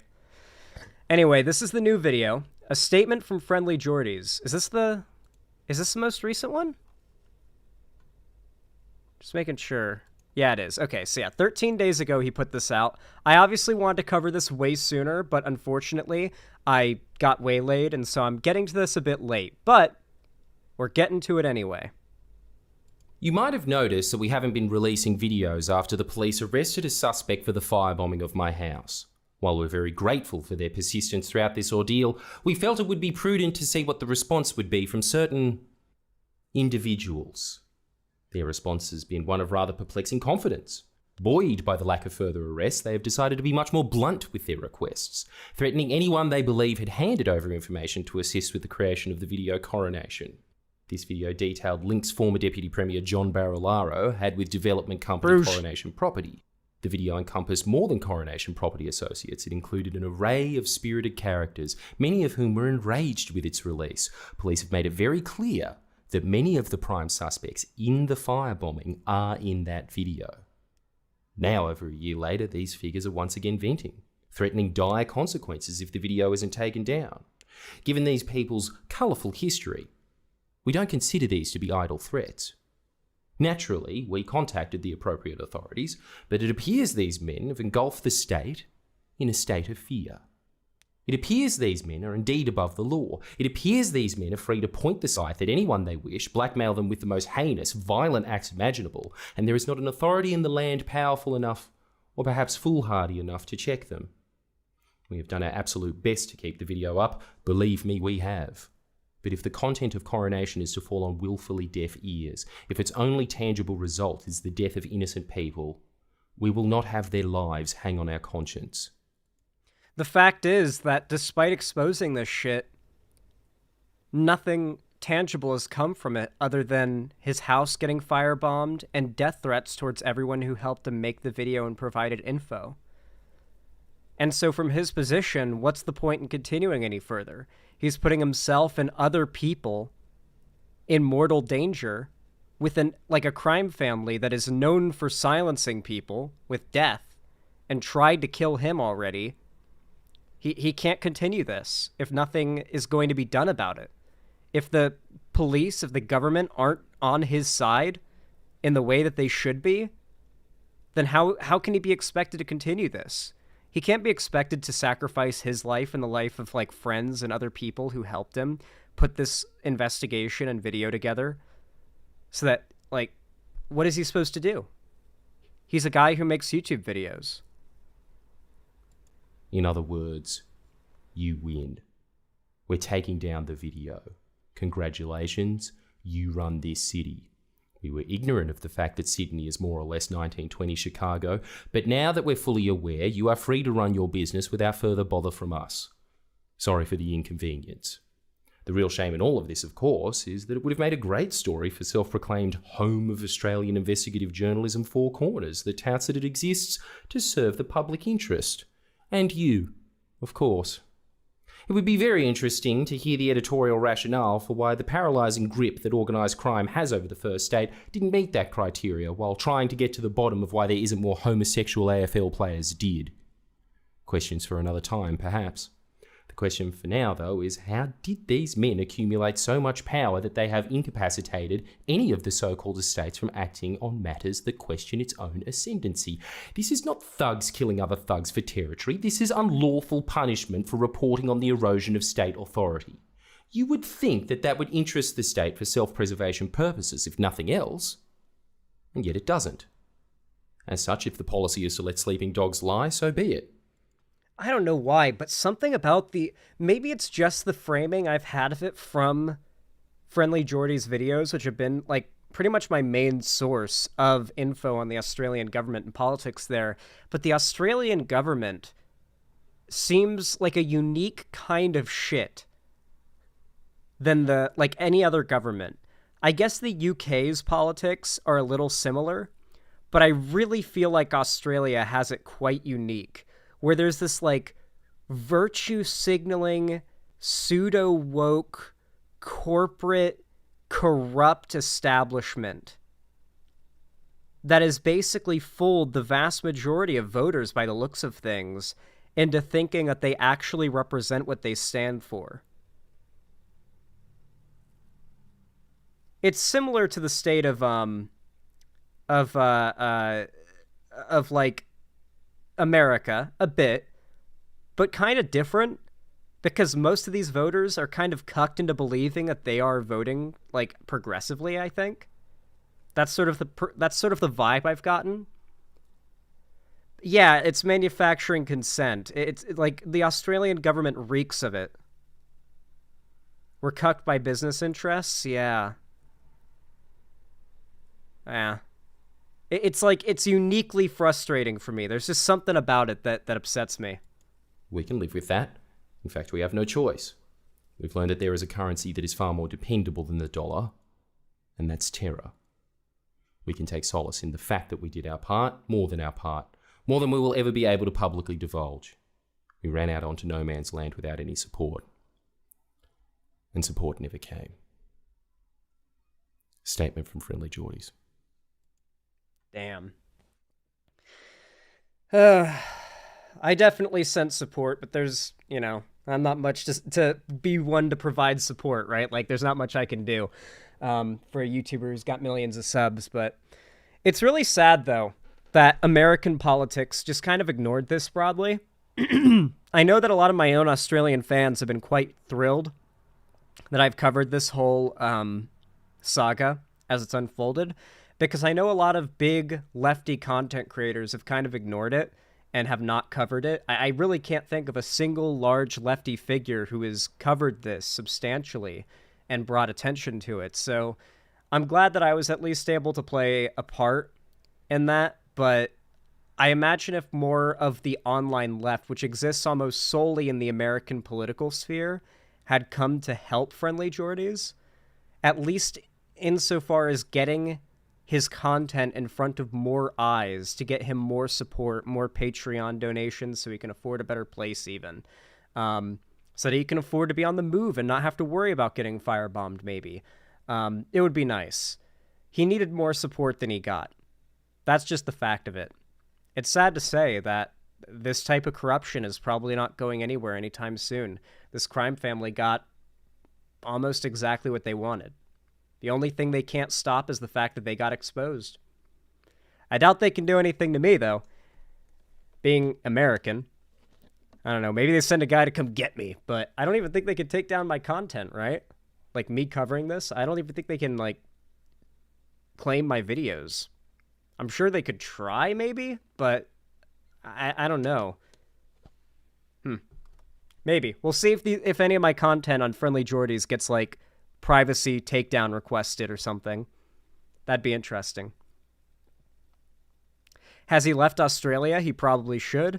It might be smart, but I mean, that's a big ask of somebody. It's like leaving the country you grew up in where all your family is and all your friends are, like, that you're familiar with. Like, that's a big ask. Like, it's like telling someone to drop everything and, like, start a new Minecraft world, but in real life. Like, just sell everything you own, move to another country, and start from the ground up.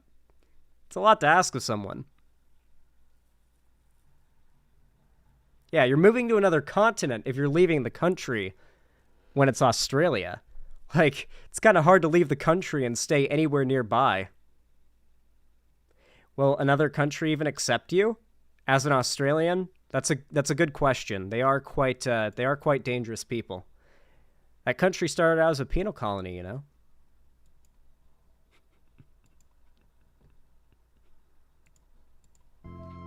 How'd you guys like that segment? I feel like it came out pretty good.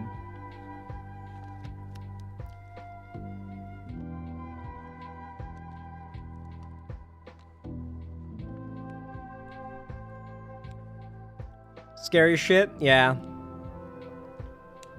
Yeah. Australia is literally Attack on Titan. Actually, Madagascar is literally Attack on Titan. Sure, but I know if people firebombed my house and the government was okay with it, I'd dip so fast. True. Alright. I need to use the restroom. I will be right back. Be patient, my little pog champs. You are my special little pog champs.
Long pisser is what someone in my chat just said. Amazing.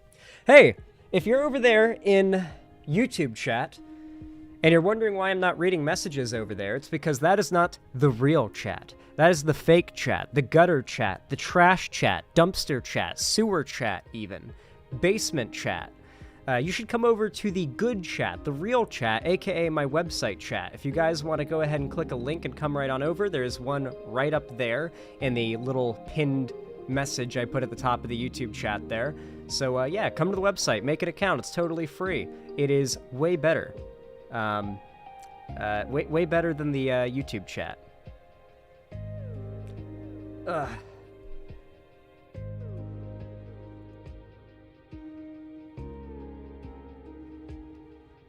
Yeah. Why did you see the cop who unloaded a full mag on his cruiser after he heard an acorn hit his car? Yes, Luke Breadstrom. You missed that segment though. We covered that earlier.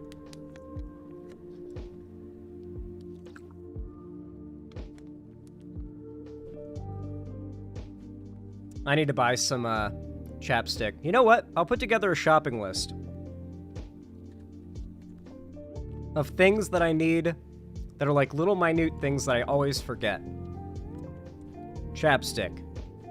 There we go.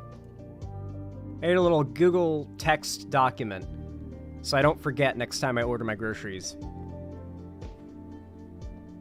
Yeah.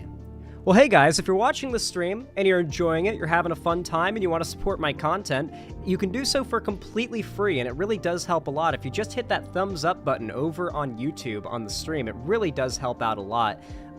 It basically forces YouTube to push my content in the algorithm to more people, both my own subs and people who haven't subbed or seen my content before. So, yeah. Come over to my website. It's a fun place, and it's fun as well. You don't have to just watch over on YouTube, though I would prefer if you, leave a like before you leave, but you can come to my website too, and you can watch for completely free after making an account. And if you want to support me financially, you can do so on there as well by donating, subscribing, or gifting a sub, or financially supporting me through YouTube, Twitch, Streamlabs, Stream Elements, or Patreon. Any financial support you guys are willing to offer is always greatly appreciated, as remember guys, we're getting close to spring. Quail are going to be starting soon. Once spring has fully sprung, I'm going to be starting with the quail. Everything is pretty much set up to do that, other than I need to buy like the hutch and the like incubator and the eggs and the food. And that's just a matter of like ordering it online and waiting for it to arrive. So I'm saving up. So I've got plenty to afford nice stuff for the birds. And yeah, like in a month or two, we're going to be starting the quail. So if you want to support that, please consider donating. It really helps a lot because raising animals is not cheap. Raising quail isn't like super expensive, but I wouldn't necessarily call it like dirt cheap either. So it helps, it really does. Plus I got bills to pay, and I've got mouth to feed. Marco.io, thank you for the $5 super chat over on YouTube. So kind of you. Says, what do you think about Anthony Fantano not reviewing Vultures 1 because of Ye's controversy? Apologies if you addressed this before. So I saw this, and people called him a hypocrite for it because of, like, apparently he reviewed some other album by some other artist who was like a known Nazi who like assaulted people, and he replied to the person saying, yes, and I stopped reviewing his music when I found this out because his audience are like his fans are Nazis, he's a Nazi, and I don't review him for the same reason I'm not going to review Ye. So it seems like he's consistent on it, and one of the big call-outs against him has been that he's like hypocritical. And I know a lot of people are like deranged about him, but I've yet to see him say or do anything all that awful. He does have some overly Hassan-adjacent political takes sometimes. But he's always been nice to me, and maybe I'm a bit biased, because he follows me. And I think he donated to me once too. Like super chatted me like $50 or something. So yeah, he's always been pretty nice to me. I think he's a cool guy. Zan about to be the first bird tuber? I am not going to be the first bird tuber, okay? There are many more bird tubers than me. One of my favorite... Okay, can I show you one of the videos that I watch when I'm not streaming? Let me see. Hummingbird spot.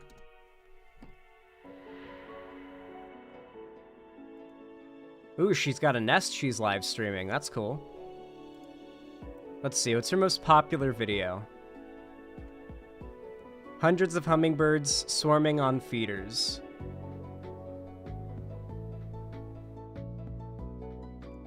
Hi. Okay, this is a good video. Let me pause this for a second.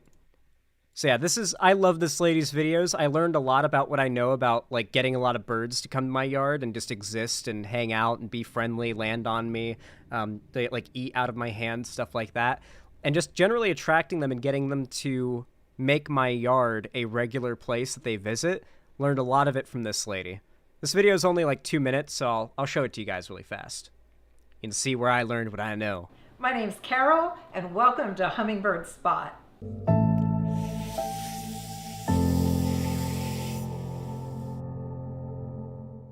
I'm making this series of videos to tell you how to attract hummingbirds to your property, because the #1 question I get asked is, how on earth did you do this? I have hundreds of hummingbirds That's very visiting impressive. me here in Studio City, and They do not get along with each other. So once you get a certain critical mass of hummingbirds where, like, nobody would be able to eat if they didn't act like this, eventually you get harmony. There's a certain point where you get so many hummingbirds that they have to be in harmony and, like, drink together, or nobody would be drinking ever, because it would just be a non-stop battle. So they just get tired. They eventually just realize that they can share, and there's there's an unlimited amount of food for them, and they start to do this. So once you get enough of them, and they don't feel like they have to fight each other, they feel like once they literally cannot get away with fighting each other and still being able to eat, that's when they stop fighting each other. You basically have to entice them into fighting their instincts to fight with food. It's hard to explain. I consider myself to be pretty But much these of an things, like, this is so rare to see this, like, any hummingbirds chilling out like this, much less this many, because they are extremely territorial and violent towards each other. They love guarding 1 or 2 or 3 feeders. Like, under normal circumstances, when this started out, there was probably 1 hummingbird who guarded all these feeders. And if any hummingbird tried to also drink from it, it would attack them. No other hummingbirds were allowed to drink from it. And then once that hummingbird got scared off, that hummingbird that scared that other one off would be the new king of the feeders. That's generally how it goes for a while, until enough show up that, like, they realize, oh crap, that we're never going to stop fighting if we don't just sit down and drink, you know? Expert on how to get them here. So over the next several weeks, we're going to have a Wednesday video where I'm going to give you a tip on how to get more hummingbirds to your property. Today, we're talking about food, the nectar you're supplying in your hummingbird feeders. Now, hummingbirds have amazing brains. They are really good with directions, and they remember where every good food source is. A hummingbird that migrates from Mexico all the way up the West Coast or up the East Coast will remember every single food source along the way, year after year. So if you provide really good nectar for the hummingbird, that hummingbird is going to visit you again and again and again. Now, it's important to keep your food fresh and your feeders clean. Every 2 days. If a hummingbird is not happy with... You gotta clean out your feeders and replace the nectar every 2 days. What I recommend is get some bleach and get an empty spritz bottle. Fill it up like halfway with water and halfway with bleach. And then whenever you clean the feeders, instead of using like dish soap, which can be kind of it can kind of leave a film and be a little hard to get off, and if you don't get it all off, it leaves soap spots and stuff. Just use the spritz bottle to spray the bleach water and clean it with hot water, and if it needs a scrub, give it a scrub. But if you clean it every 2 days, it will never grow anything, so you'll just be able to rinse it with hot water to get it clean. You need to make sure you are very thorough when you rinse, obviously. because you don't want to let any of that bleach still be in there whenever you give it to the hummingbirds, like give the nectar to the hummingbirds. But bleach is the best way to clean these things. A little bit of like diluted bleach in a spray bottle and really hot water. Nothing will survive that. There will be no mold, bacteria, viruses, anything that could get your hummingbird sick that will survive that. It is very, very important that you keep your feeders clean and you do not allow the culturing of bacteria and mold that can get them sick, because you'll be responsible for potentially dozens or maybe even hundreds of dead hummingbirds. This lady, if she like just got lazy and left her feeders out to rot, she could be responsible for thousands of dead hummingbirds. Like, once you have this many in your care, you kind of have a responsibility to make sure you don't get them sick. Like, if you start seeing some get sick and you tie it back to a feeder, you got to figure out which feeder it was, what's wrong with it, and solve that. Because, you know, they're all coming to eat from your feeders. With the food you're providing, he's never going to come back. He's not going to breed in your area, and he's not going to bring his offspring or her offspring. You can find the links to my in-depth videos about cleaning your feeders and what to put inside of them at the end of this video. Now, what I have on my balcony in Studio City didn't happen overnight. I've been feeding birds out there for 9 years, but it's never too late to start training the birds in your area. After about a year of doing this, and the more feeders you put out and the more enticing to hummingbirds your area is, like for example, my backyard, I plan to basically dot it with shepherd's poles, those little spikes you put in the ground in a garden that have like a hook on them for hanging stuff. I plan to put those all throughout my backyard and to hang feeders everywhere, like an aggressively high amount of hummingbird feeders. Gonna suck to make their nectar and clean those things, by the way, but I've done it before. Once you've got 12 or more, like, you're going to always have quite a few hummingbirds, and they're gonna start to get used to you and stuff. It gets funny whenever the hummingbirds come up to your window to like tap on it and get angry at you to like come change their feeder. That happens. That does happen. They will recognize you and they will dive bomb you and get mad at you if you haven't changed their food or their feeders are empty. They will literally get upset at you and dive bomb you. Where the good food is, right at your house. Make sure you subscribe and hit that bell, because next week... They scream and no one believes you until they hear it. Yeah. Yeah. They do make a little...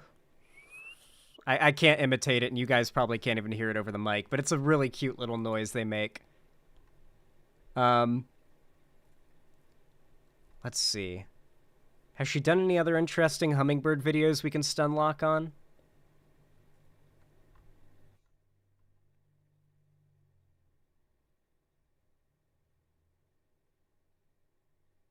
Oh, this is a nest that she had. So she has lots of hummingbirds that nest on her Christmas lights. They seem to really like making nests on her Christmas lights. And so this is one of the nests she had, and set up a camera to like track the babies. Thanks to Alec from Nature with Alec, we've watched a hummingbird we named Emerald have 2 clutches. Oh, it might not be hers. She successfully fledged 3 hummingbirds we named Ruby, Sapphire, and Clover. But unfortunately, a blue jay discovered the nest and started eating the eggs, forcing Emerald to a different location. Oh. Alec removed the original nest to discourage any hummingbird from trying to nest there. This year, another nest was built on the string of Christmas tree lights in the exact same spot as the original nest. As you can see, this new bird is not Emerald. But since Alec removed all traces of the previous nest, and this bird built her nest in exactly the same place as Emerald's, I can't help but think our new mama might be Ruby, Sapphire, or Clover, and the bird has a large throat patch just like Emerald. As the new nest was being built, the local blue jay was perched... I never go on r/hardcore nature. I'm not gonna lie. Like, seeing animals die fucks me up like 1,000 times harder than like seeing humans die. I can empathize more with like a dog or a cat I see, because I know that dog or cat is a good person right away. But if I see like a video of like a dude, like something bad happened to him, I don't know that guy was like a good person. He could have been a bad person, but that dog, in like an r/hardcore nature video where like something bad happens to a dog or like some kind of animal, they're all good people. All animals are good people, and so it makes me sad. Yeah. Up in the pomegranate tree watching the activity. The question became how to protect the nest. Alec installed netting with holes big enough for a hummingbird to fly through, but too small for the blue jay to get the... This is the kind of shit I'm going to be doing. When the hummingbirds start nesting and the other birds that I attract in my yard start fucking with them, I'm going to have to, like, protect them with netting. Like, build a big cage around my house that's like hummingbird size. They can just bzzz right through. The eggs. Our mama hummingbird flies through the net with ease. On the morning of January 26th, she arrived early in the morning and laid her first egg.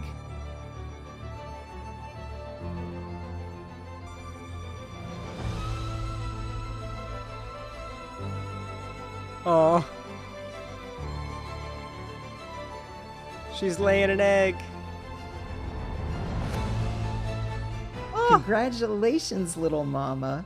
We will be watching as your little babies hatch and grow behind the safety of the netting that will protect you from any local predators. That's so cool. God, that looks painful. Yeah, that's like, if you think you've had like an absolutely like eye-watering, painful shit before after eating some Taco Bell or something, you don't get to complain when you know birds exist, okay? Think about the shit birds have to deal with. I've seen birds that lay eggs that are like a third the size of their body.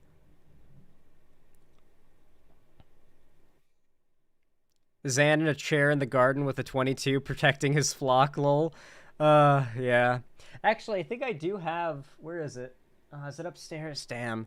I finally traded in my busted 22 rifle that I got when I first got my Glock.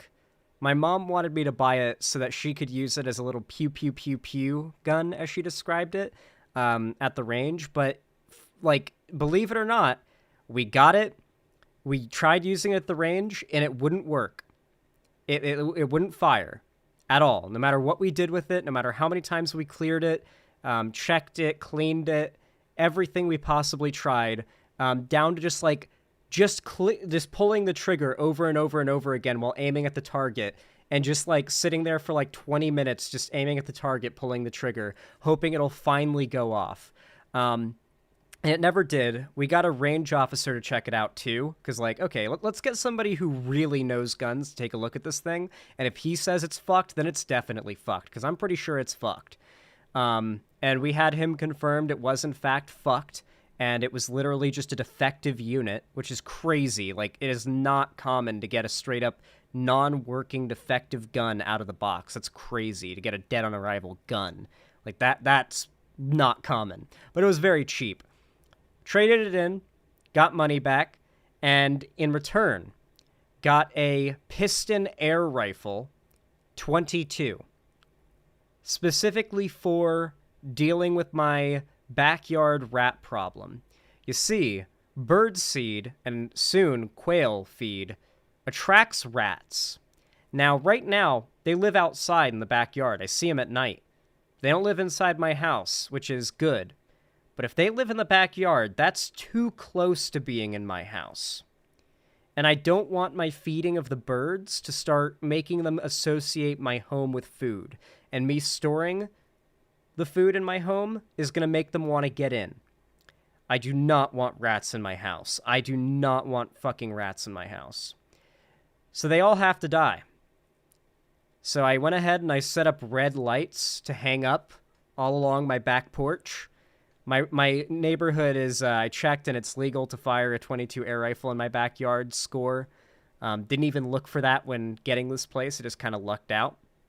So you better believe, when the nights get warmer, I'm going to be sitting in the backyard under my little blanket with a chair used as my rest, with my air rifle just popping rats because I am not letting them infest my house. I like rats as like a pet. Like pet rats are super cute, smart, and awesome. Wild rats that want to get into your home, specifically the pest Norway rats, I don't like those guys. They gotta stay away from my house or my yard, or they gotta get shot. Just how it is. So yeah, I will kind of be in the garden, in a chair with a 22 protecting my flock. Wild rats are huge and totally different. Look up Norway rats. That's the kind that are in my backyard. They can fuck with your electricity. Yeah, God forbid. I don't want a rat like biting my power line or something. Yeah, that's good thinking. Like that's I didn't even consider that being a risk. But yeah, like I don't want them anywhere near my house. Yeah, I've seen those. They're enormous. Yeah, they're the same type that you see in the like New York sewers and in the subway. They're the big like house invading rats. I don't want them anywhere near my property. I want to emphasize I'm not one of those pieces of shit who like sees someone post a picture of their like pet rat that they love and then comments like, I want to kill your pet rat, that disgusting pest. Those people are like genuinely scum of the earth. I see a lot of that shit online and I hate it, but like, you know, yeah, rats can chew through concrete. The ones that are outside my house and want to get inside, they gotta go.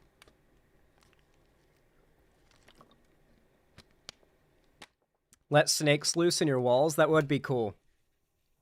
Just some non-venomous rat-eating snakes. Just let them loose into my walls. I got a few crawl spaces I have as, like, access points, too. I could just totally do that, unironically. Wall snakes. They'd freeze to death. Not possible, sadly. My house gets really, really cold at night in the winter. Like, it gets down to, like, in the 30s in my house at night on the coldest nights because I just set up a space heater and turn the AC off because I don't care about like heating up the whole house. I just want to warm up my room. And yeah, it gets fucking cold. And I don't think any snake could survive in my walls. Also, sorry if I sound really weird and like nasally and like poppy and clicky today. I'm still recovering from the flu and my sinus congestion's making me sound really weird and it's hard to talk. Ugh.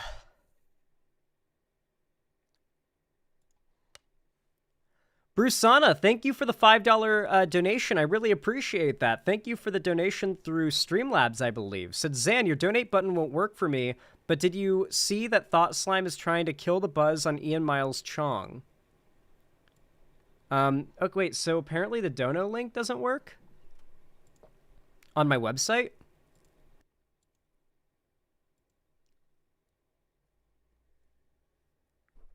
Ugh. Are you guys not able to donate or sub through the site? Is it broken? Earlier today, my domain failed to renew.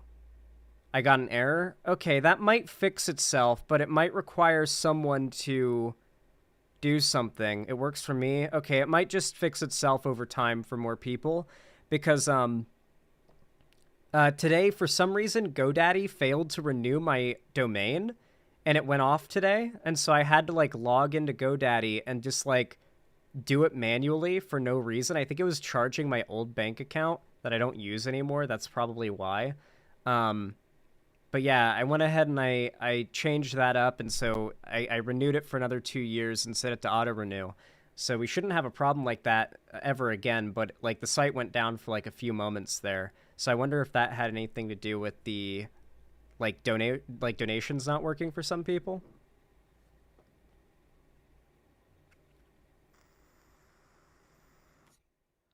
Well, your first mistake was trusting a porn site with your domain hosting. Is GoDaddy a porn site? It definitely sounds like a porn site, I will say, but I don't believe it is. I think they just do, like, domain sale and stuff like that.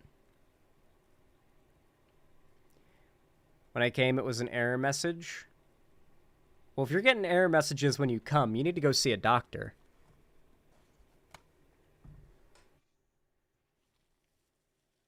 They used to? Ah, I see.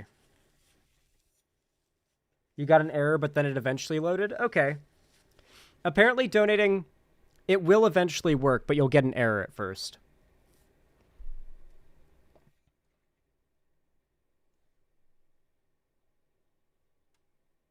No, you're thinking of blowdaddy.com? Ah. I have not heard of that site, but I can imagine what it's about. Snakes brewmate in the cold? Oh, maybe they'd survive. Should I have wall snakes?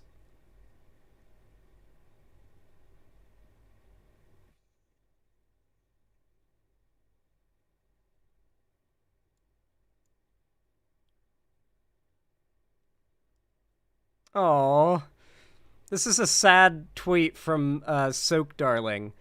It took me a second to realize who the fourth person was that isn't alive. Oh.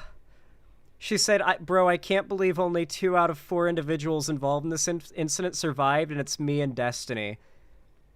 Ollie and I send our regards. God, I simp for your dog so hard. Back off, dude, from Twomad. So Twomad died, and I was like, who else died?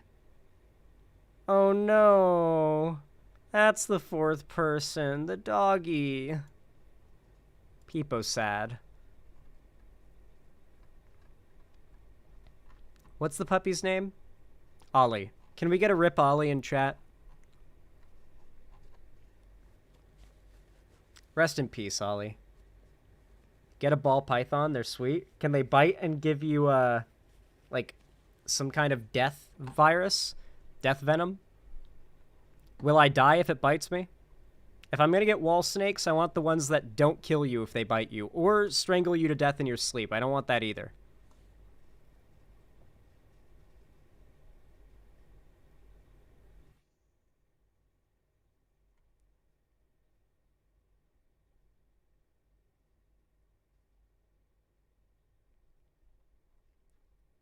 I'm checking through Twitter right now to look at all the shit about Twomad. Oh my god, YouTuber Twomad has reportedly died at 23 years old. Man.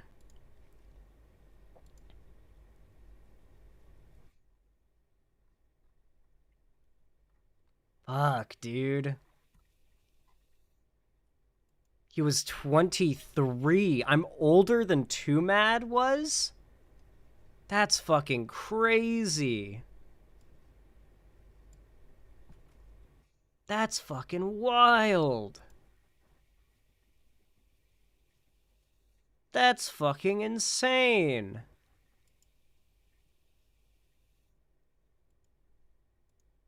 Hold up.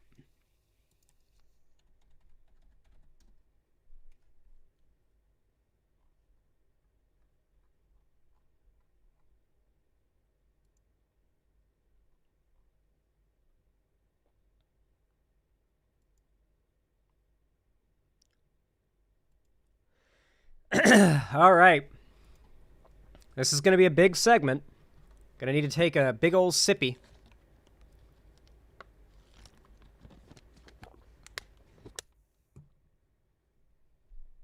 All right. God, I cannot get that stuffiness out of the back of my throat. Ugh. End it, please. Can I please feel better? I just want to breathe cleanly through my nose. Ugh. Okay.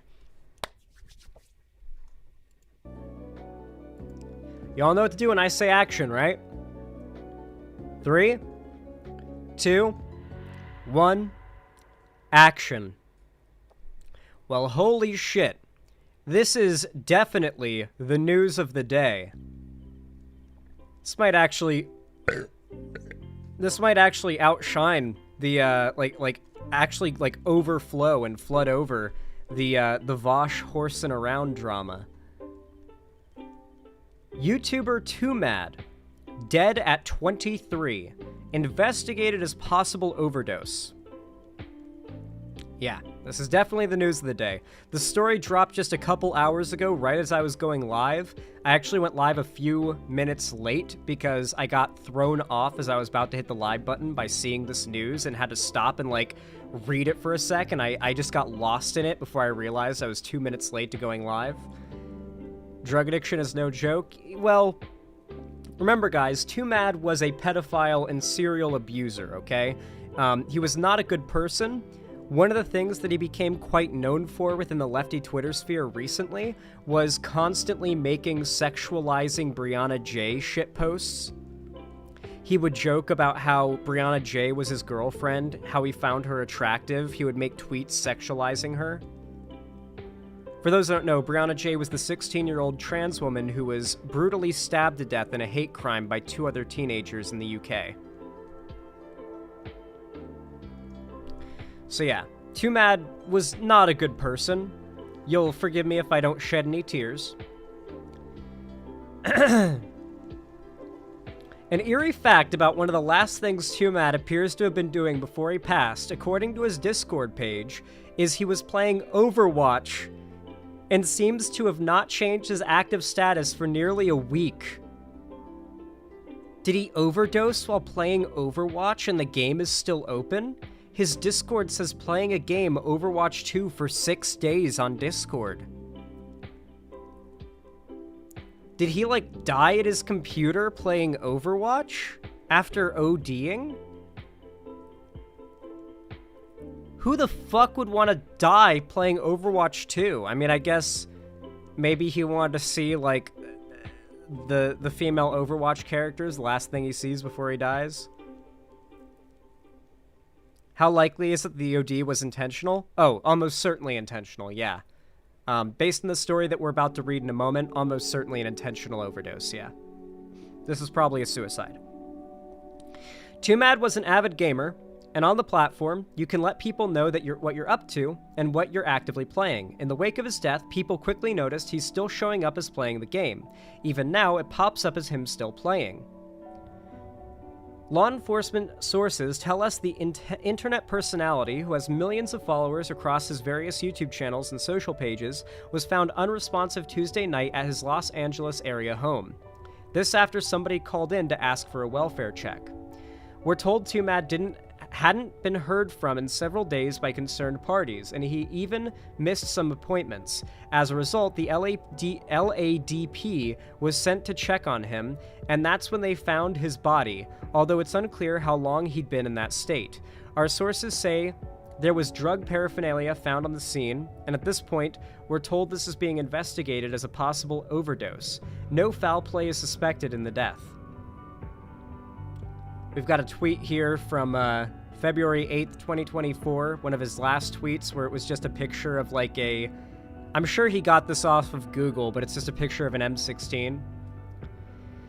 Twomad had caused concern among his fan base in recent weeks, including some strange one-off tweets he was posting last week, not to mention a bunch of photos of firearms. He's insanely mentally ill. The guy was an interesting character. In addition to skits, gaming commentary, and live streams, he was just very into internet culture and had a massive fan base. Like we said, millions of followers. But his videos would also get a significant number of views. And then here we have possibly one of the most horrific things to ever come out of the internet. I will not show it. It's the picture where Belle Delphine has Twomad's toes in her mouth for a photo shoot. Mind you, this is well into him being exposed as a pedo and like abuser and stuff like that. So, yeah, Twomad, not a great guy. One meme, in particular, that he's credited with is one called Good Night Girl, I'll See You Tomorrow. It features a shirtless Twomad walking up to the camera and telling some imaginary chick that he'll see her tomorrow, only to slip and fall in a cartoonish fashion. He also made a splash by once collaborating with OnlyFans model Belle Delphine. Twomad was embroiled in controversy of late, and has seemed to have been off the radar in recent months when it came to his content creation. His last video across all of his 3 channels was 5 months ago, and he certainly seemed to be in good spirits in it. He was only 23. Now, before you get too sad about Twomad, allow me to remind you, he was a pretty bad person. This is a tweet from Jameski, someone who is confirmed to be quite close to him, who tweeted, "I can finally say it. Twomad was a rapist and a pedophile. Over the past few years, he tried to murder me multiple times for helping the police and detectives in multiple states to investigate a lot of horrible things he's done. He wanted to take out multiple innocent lives by getting behind a wheel and going head-on freeway while being high on illegal drugs. He didn't succeed once, as he overdosed before killing anybody. so he's tried it again.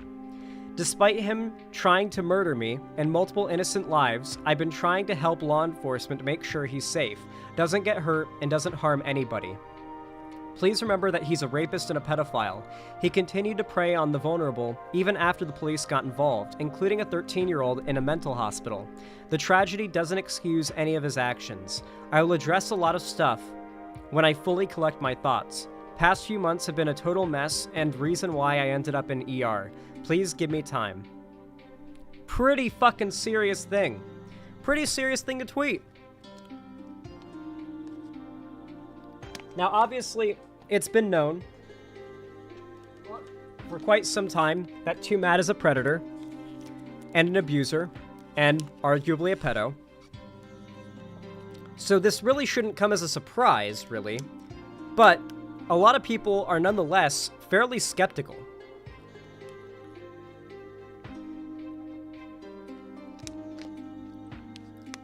For example, Mr. Epsilon commented, Omni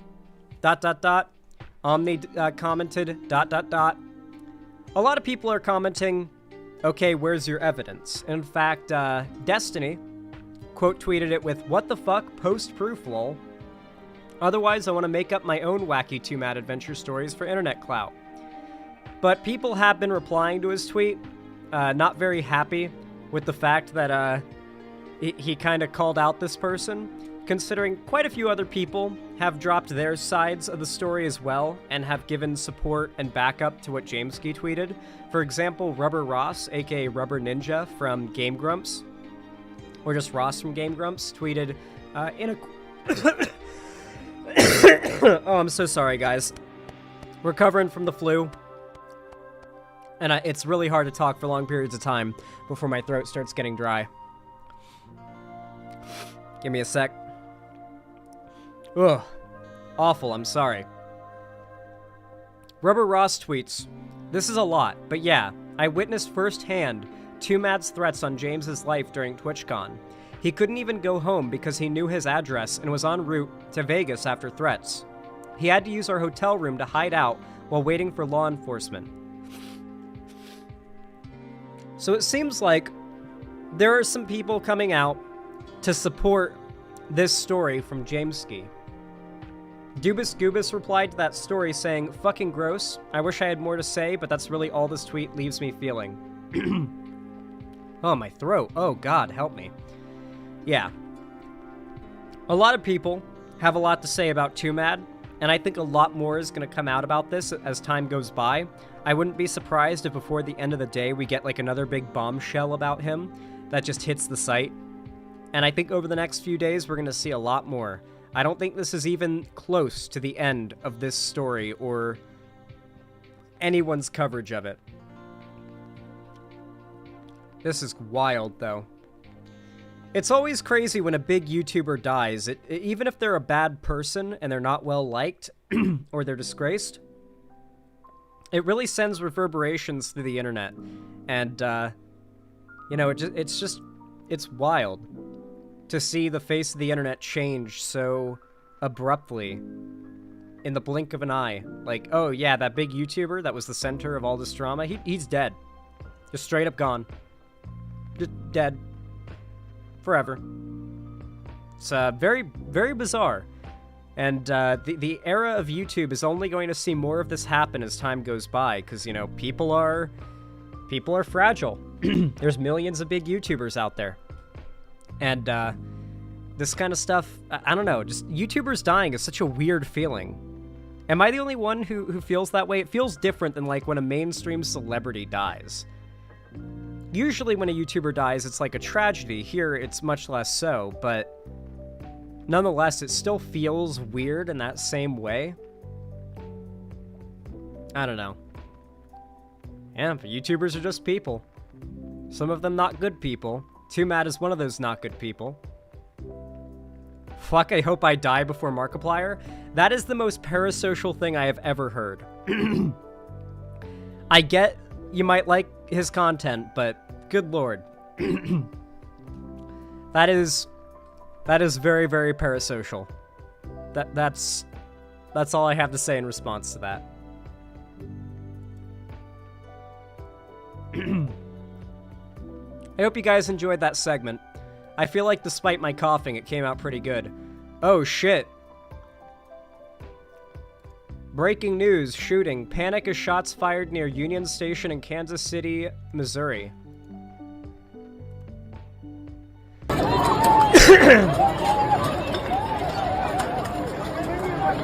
Probably show full cam in case there's like gore or something here. I don't know if there's gonna be bodies or something like that.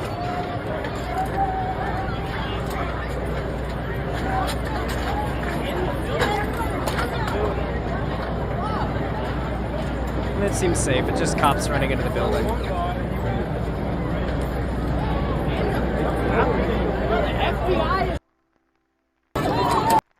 Yeah, be careful of gunfire too for TOS. Gunfire is not TOS. What do you mean? Is gunfire TOS? Since when? I've showed videos of me shooting guns on stream and it's never been a problem.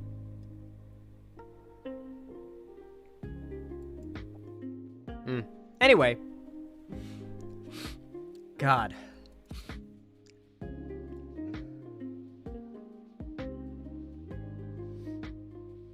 Ugh. I cannot wait to be fully recovered from this flu. It is not fun. Ugh.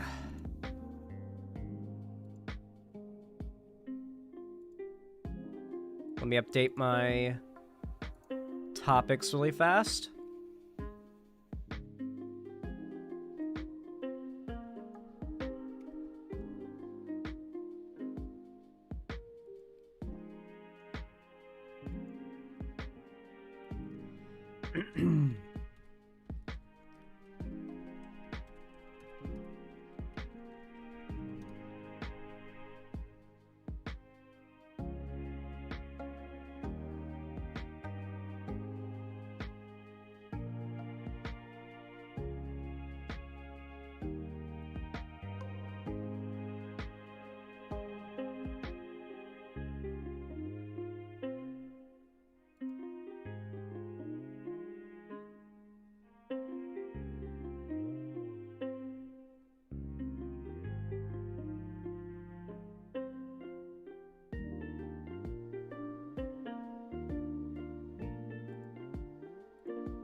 If gunfire is against TOS, explain police activity. Yeah, exactly. There's tons of gunfire on YouTube. All right, I got this stuff ready.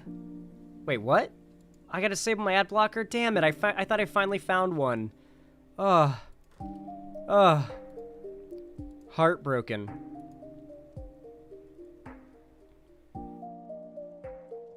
I thought I finally found an uncucked news website.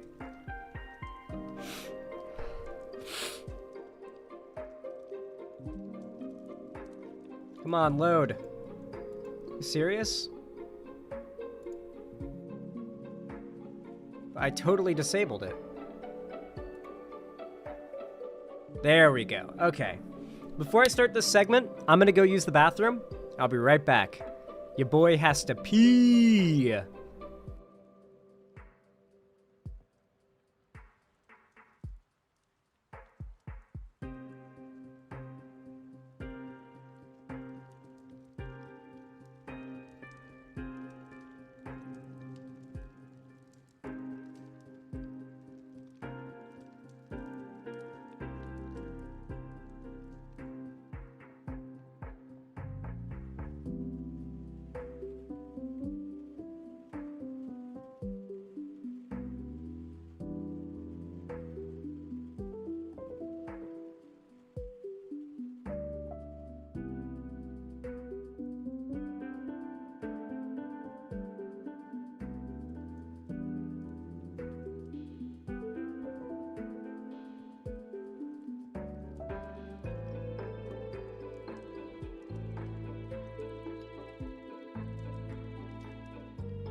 All right. I blew my nose, and now my sinuses are way clearer, so that helps a lot. It's a big help. Listen, guys, you don't want to hold your piss in for too long. It can be bad for you. It can be very bad for you, actually. Zan, I just got back a few minutes ago from watching Madam Web. I didn't even know the movie was out. Funniest bad movie I've seen recently, mega cringe, will be a trip drunk. Oh, it's actually fun bad? Because here's the thing, I thought Morbius would be fun bad, but it was just enraging, boring bad. Insulting bad.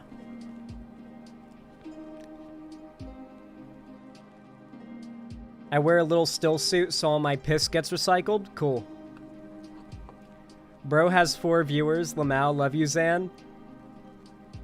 Pepe La, they don't know. I love when people come into Twitch chat and they're like, Xanderhall has 5 Twitch viewers? He's fucking dead.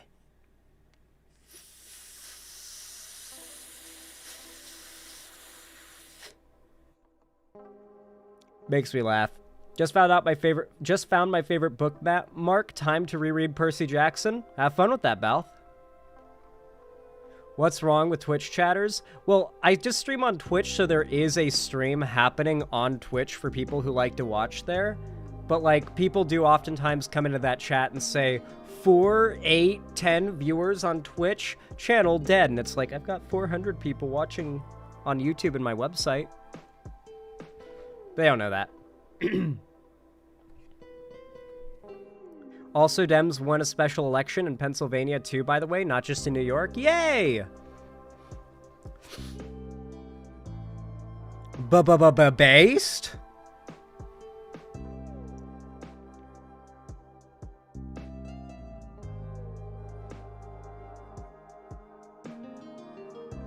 Nice. Love to hear it. How does Twitch still not let you rewind? I have no clue.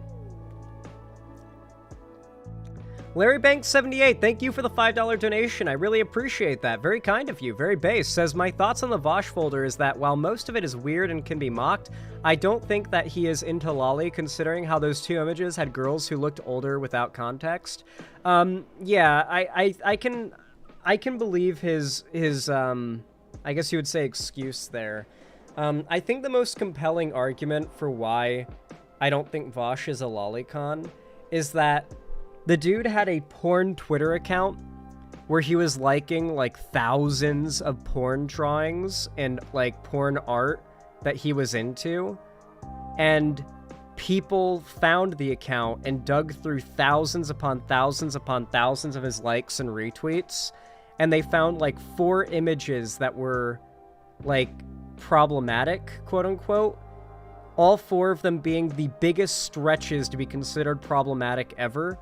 And it wasn't like very compelling, right? I remember that drama, and I feel like if there was anything, if he was actually into that shit, they would have found something far more solid in those thousands of images that he liked than the absolutely colossal reaches of the 4 images they found.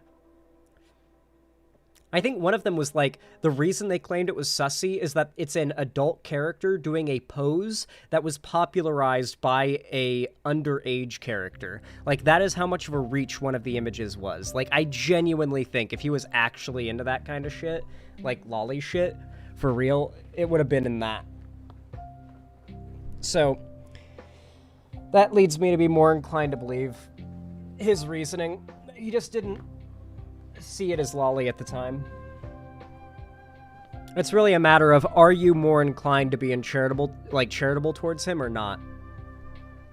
If you are, then you'll be like, okay, sure, I think it's sussy, but still, I don't think you're an awful person. But if you want to hate him, then you're gonna jump on this like anything else, you know, you're gonna be ready to condemn his soul for this.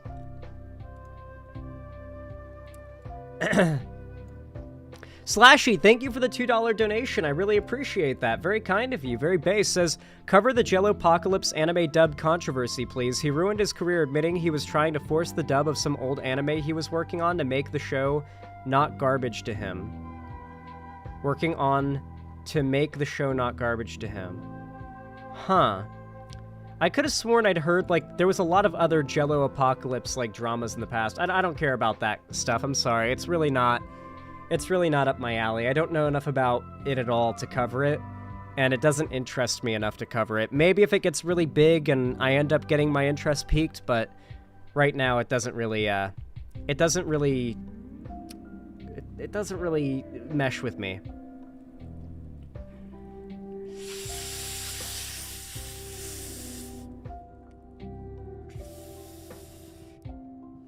Have y'all watched Hazbin Hotel yet? I'm gonna be honest, I think the hate that Hazbin Hotel gets is genuinely deranged.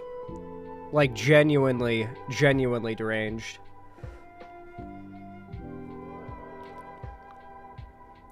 Like, man, the internet flipped on Hazbin Hotel.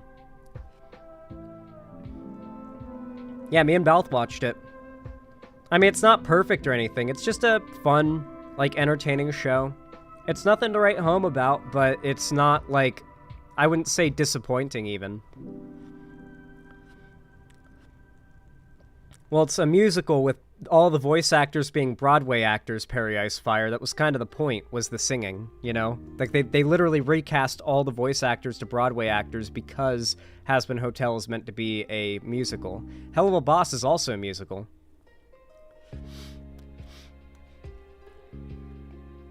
Yeah, honestly, you know what Hazbin Hotel is? It's the new Steven Universe. Unironically, Hazbin Hotel is the new Steven Universe.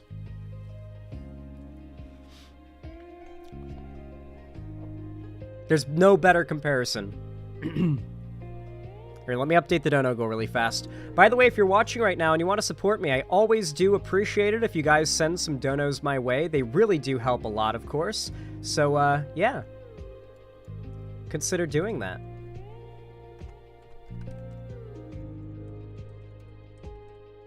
You can donate, subscribe, or gift a sub on my website, xanderhall.com/live, or support me financially through YouTube, Twitch, Streamlabs, StreamElements, or Patreon. And you can simply just drop a like on the stream, which also helps a lot. It pushes my content in the algorithm, and I really appreciate it. 22.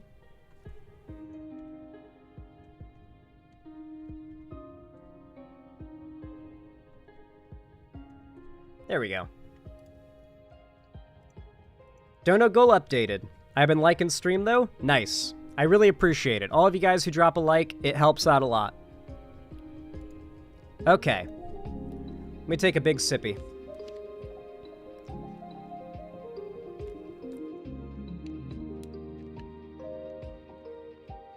The site went down temporarily today, so it might take a little while for some of the site's functionalities to get back to working. So like Zanbot might be down right now. Stuff like that. Alright. Some commands may not work. Zan, at any point in Hazbin Hotel, did you mishear Vaggy's name? Well, Vaggy is literally supposed to be named after vagina in the, like, story, right? Like that, so her name's Vaggy. Unironically. Like, she changes it to Vaggy.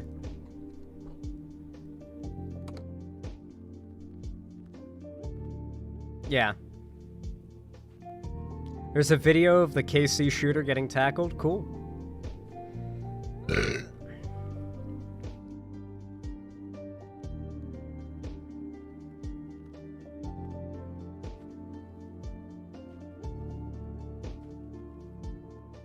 Yeah. Yep. Named her after his favorite thing. Yeah. Anyway.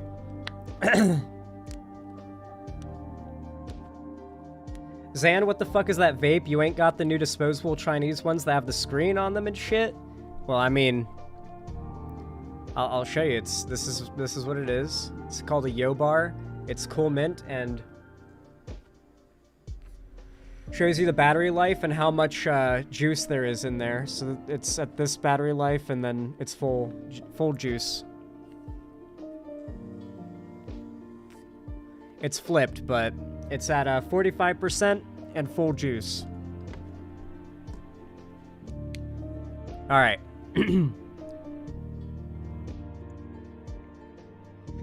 You all know what to do when I say action, right?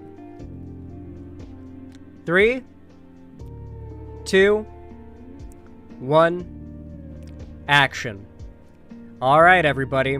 This is an interesting article. Biden privately badmouths Netanyahu, called him an asshole over resistance to ceasefire deal. Now, this is something you're not going to hear a lot from lefty content creators. I'm going to be honest, even lefty figures that I generally like lately have been deranged about Biden. Jon Stewart has been going after Biden for his age and doing that shit, and I kind of get it. Like, I like Jon Stewart, and on one hand, Biden and Trump are the oldest candidates to ever run for president and be president, to be president ever. They are the oldest presidents we've ever had, Trump and Biden. So I get the fact that so many people feel upset that I believe he also pointed out that both of them are older than the national average. So, like, most Americans won't even live to be as old as Trump and Biden are. So it really does feel like they both fall outside of, like, the demographics, age-wise, of the vast majority of Americans. And there's a lot of people who really want an age limit.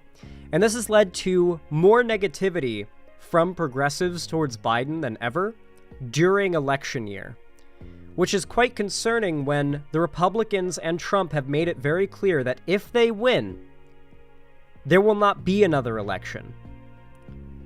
The entire goal of Project 2025 is to dismantle democracy before Trump's second term can end, so that there is no end to a second term. Their first part of their plan is to make him fully, immune to any form of criminal charges. They want to make him completely legally immune first. So yeah, Project 2025, if that succeeds, which it will if Trump wins, pretty assuredly, is a big problem for progressives. So seeing lefties focus really any energy on attacking Biden worries the fuck out of me.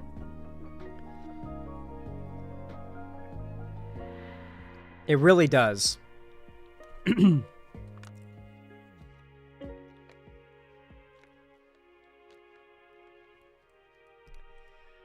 President Joe Biden has privately denigrated Israeli Prime Minister Benjamin Netanyahu and his aversion to a ceasefire deal with Hamas, according to officials familiar with Biden's comments, NBC News reported on Monday. Netanyahu is giving him hell, Biden repeatedly said, over a potential ceasefire deal. That's the quote, giving him hell. Although the president's administration has remained relatively supportive of America's close ally compared to international sentiment, Biden has grown increasingly impatient with Israel's counteroffensive against Hamas, which Gaza's Hamas-compromised health ministry claims has killed tens of thousands of Palestinian civilians. Biden did say Bibi started off great, but he's been a pain in my ass lately, or he's been killing me lately. One of those things, an informant told NBC. He goes, but he's doing it a service of late. Biden also called Netanyahu an asshole at least 3 times, sources told NBC, and has referred to the prime minister disparagingly as this guy. A spokesman for the National Security Agency said, the president has been clear where he disagrees with Prime Minister Netanyahu, but this is a decades-long relationship that is respectful in public and in private. So, on one hand, we've got the left going after Biden, claiming he's too old, and the left and the Democrats need to shelve him and put someone else forward to run in 2024, I guess, this deranged idea, when meanwhile Biden has had a clean bill of health from doctors that have psychologically evaluated him and everything. And on top of that, you've got the left claiming that he's fully funding and supporting this genocide, when meanwhile Trump has said Gaza would be glass by now if he was president.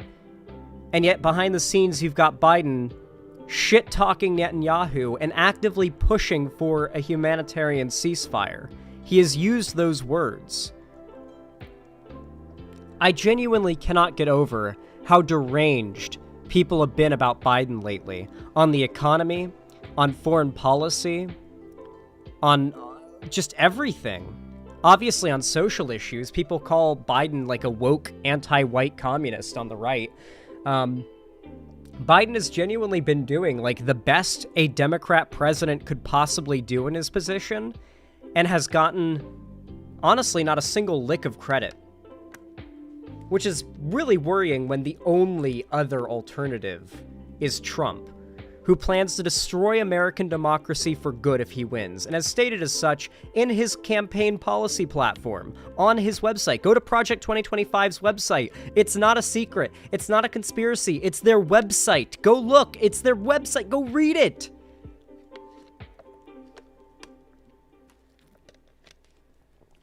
It's either 4 more years of Biden or the shit you can read on Project 2025's website, Trump's campaign promises. It's either that or 4 more years of Biden. And I'm sorry, but I want to go with 4 more years of Biden. I would rather there not be a full descent into fascism in this country. And a lot of lefties say, oh, well, criticizing Biden isn't going to harm his ability to win. It's I'm still voting for him. I'm still supporting him.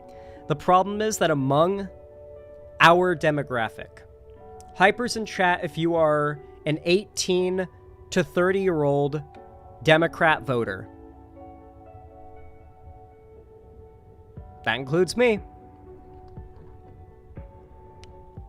The vast majority of people in your age demographic, those of you hypersing in chat, are not going to vote.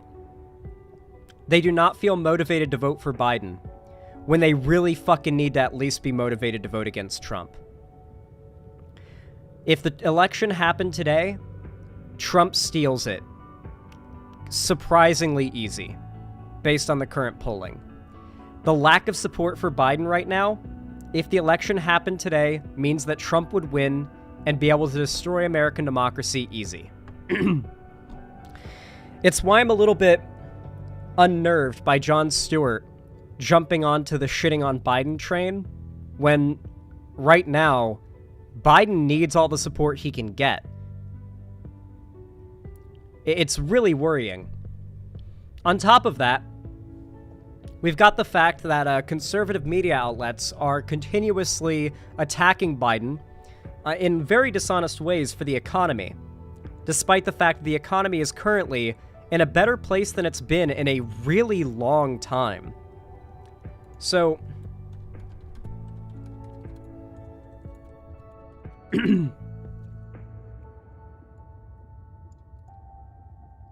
I saw conservatives sharing this around on Twitter and claiming it was this like big epic own on Biden and how this is a clear show that Biden's economy is garbage.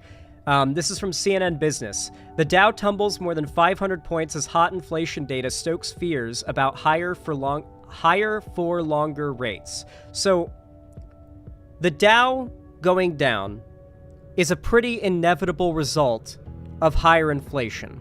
We just had a financial report come out. It resulted in a lot of panic, as it usually does. People sold like fucking crazy, which means the Dow has dropped a lot.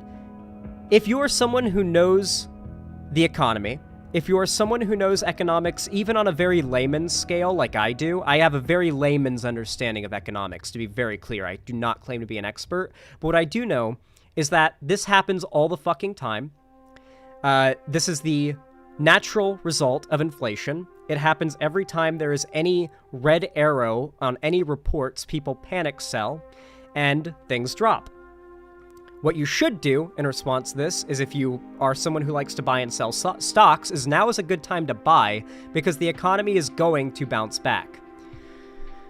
It's really upsetting to me that right now we're seeing this trend of Biden's economy hitting like 20-year highs in several metrics and the world's sleeping on it. Nobody gives a fuck. Nobody gives him credit for it. You see no increase in his approval rating for it. Yet meanwhile, his economy will hit a 2-week low, and everybody's talking about it. Everybody's talking about it. 20-year high, I sleep.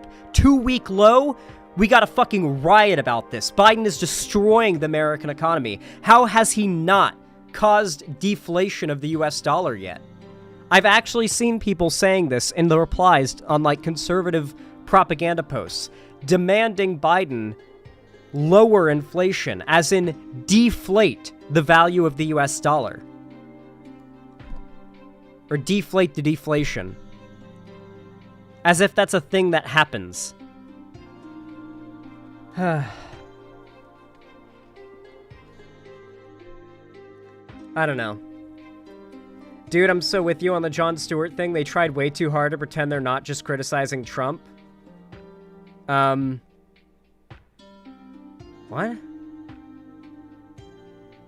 I think you picked up the wrong thing. I think Jon Stewart went too hard on Biden. Like, I respect it to some degree. Like, I agree with some of what he said, but at the same time, it's like, dog, do you not want Trump to win? Because, like, people dunking on Hillary didn't exactly help her beat Trump in 2016, if you recall. I don't know. I think 2024 is more likely to have a repeat of 2016 than any other year. Like, I really think that 2020 was basically guaranteed to be a Biden win. And in that same way, I feel like 2024 is guaranteed to be a Trump win, if that makes sense. There's so little will and motivation to go out and vote from Democrats and young people, while there's so much will to do so from Trump's supporter base.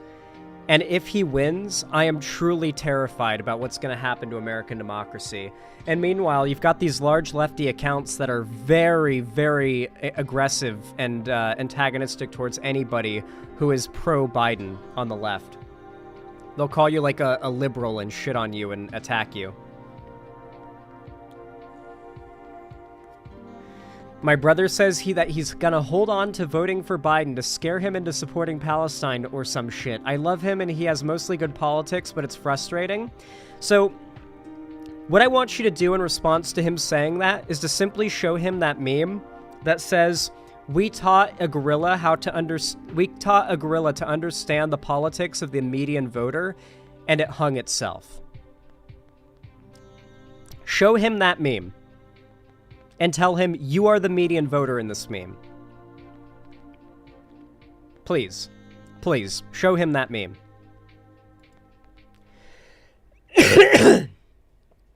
Ugh. I hope you guys enjoyed that segment. I feel like it came out pretty good.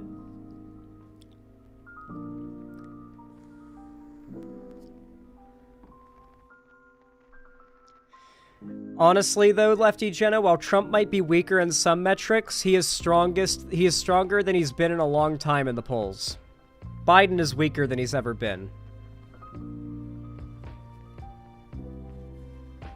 And the thing is, he's not weaker than he's ever been on policy. He's just weaker than he's ever been in terms of, like, approval.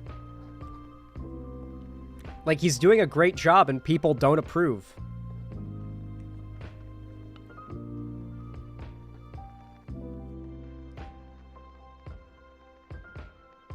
Special counsel can't come in and save us? I don't think so. If he gets a conviction, he's done. You want to say that, don't you? You want to believe that'll be the case.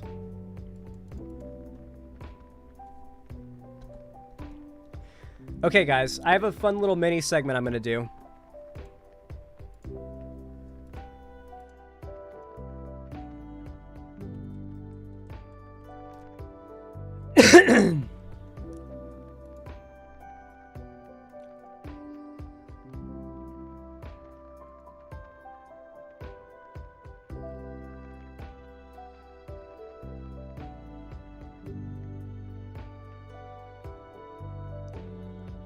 All right, everybody. You all know what to do when I say action, right? 3, 2, 1, action. All right, everybody. So, as you all know, for quite a while now, I have been working with Progressive Victory, a group that is dedicated to helping progressive figures on the left get elected all across the country and to preventing Republicans from taking people's rights away. Obviously, one of the big focuses for a while was the fact that the right was attacking contraceptive rights like crazy, but now the right is basically letting the mask slip and outright attacking democracy and like Americans' rights as a whole. So it's kind of expanded to a more all-encompassing sort of focus over the last few months, which is a very good thing considering the fact that the right has a very strong stranglehold on online media. And Progressive Victory has decided to come out with an answer to this. A progressive, left-wing, Democrat-leaning, as opposed to Republican-leaning, response to this. Because the internet is basically, controlled by Republican, opposition, essentially, right? And so it's nice to finally have a group that is trying to fight against that. And this plan, this project that has been launched, is a clip channel. Now, this clip channel is called PV Spotlight, and it is going to have clips of me, content creators like Hunter Avalone, Pixie, Dylan Burns, who else? Destiny, I'm trying to think of other people. I'm blanking right now on names, but tons of content creators that you guys will all know. People that I'm friends with, people that I'm not even, super close to. I think Vosh will have clips there. I believe Keffels will even have clips there. There are people that'll have their clips posted there that I'm not even super friendly with. But this is the PV Spotlight Clips channel. And many of the clips that go up there will also be my clips, too. So if you want to see... Not currently logged in. Oh, I'm not logged in on my own website. What the fuck? What? But I am. Okay, there we go. I had to post it in, a different window, I guess. That's weird. Anyway. There we go. So yeah, there's the link right there to the PV Spotlight channel. Please go subscribe. It would really, really help a lot if you would. We're trying to grow a dope, big-ass, we're trying to build a big-ass clips channel here. It's going to be sort of like a hub channel for a bunch of different lefty content creators. And there is a very bright future for this. Obviously, we've got, here if I show you, we've got one of my videos here on the front page. We've got Pixie debates Michael Knowles on abortion. Actually, that's worth taking a look at. You guys want to take a look at this? Here's a good example of the type of content you can expect from the Progressive Victory PV Spotlight channel. This is Pixie, who you guys may know. She's a friend of the channel, going on to a podcast and debating Michael Knowles on the topic of abortion rights. Let's take a look. So Clean I intro. think when it comes to feminism, something that a lot of feminists fight for is abortion rights for women. Oh, for those who don't know, this is the Whatever podcast. It's one of those Andrew Tate style pod. It's a Manosphere Red Pill podcast, basically. So I think I'd like to touch on that for a little bit. So a good jumping off point for each of you. What is each of your basic stance on abortion? We'll have you guys go first, then we'll have Michael respond. Yeah, I have very mixed feelings and thoughts when it comes to abortion. I am, generally speaking, pro-choice. Do I think abortion at any stage is moral? No, not necessarily. However, I do have strong reservations about the government being able to dictate when exactly, or just deciding let's not have any pro-choice, pro-life all the way. I have very strong reservations of the government being able to dictate a law to that nature. So that's a really good way to go with it. She's taking the correct route. When you deal with these people, especially someone like Michael Knowles, who tries to come off a little more on the libertarian side, it is best to sort of take this libertarian position before he can. Make him be forced to defend the idea that the state has to force you to do a thing. Make him argue in favor of the state forcing you to do shit. Also, I do find it hilarious that Michael Knowles is sitting next to what I am pretty certain is a sex doll.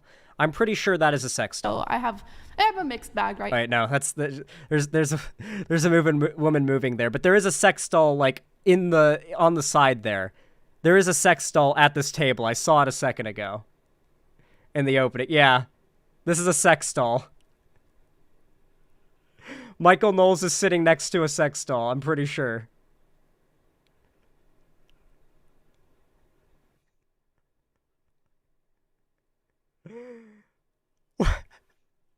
They put it in a blue wig.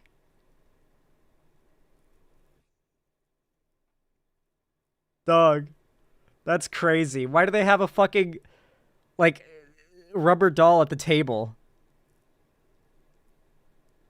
Wearing a hentai shirt. Feminists fight for is abortion rights for women. And a cigar in its mouth. What the fuck? Like, I didn't notice it first because it actually looks pretty real, but that's like an actual sex doll. It's like a real doll.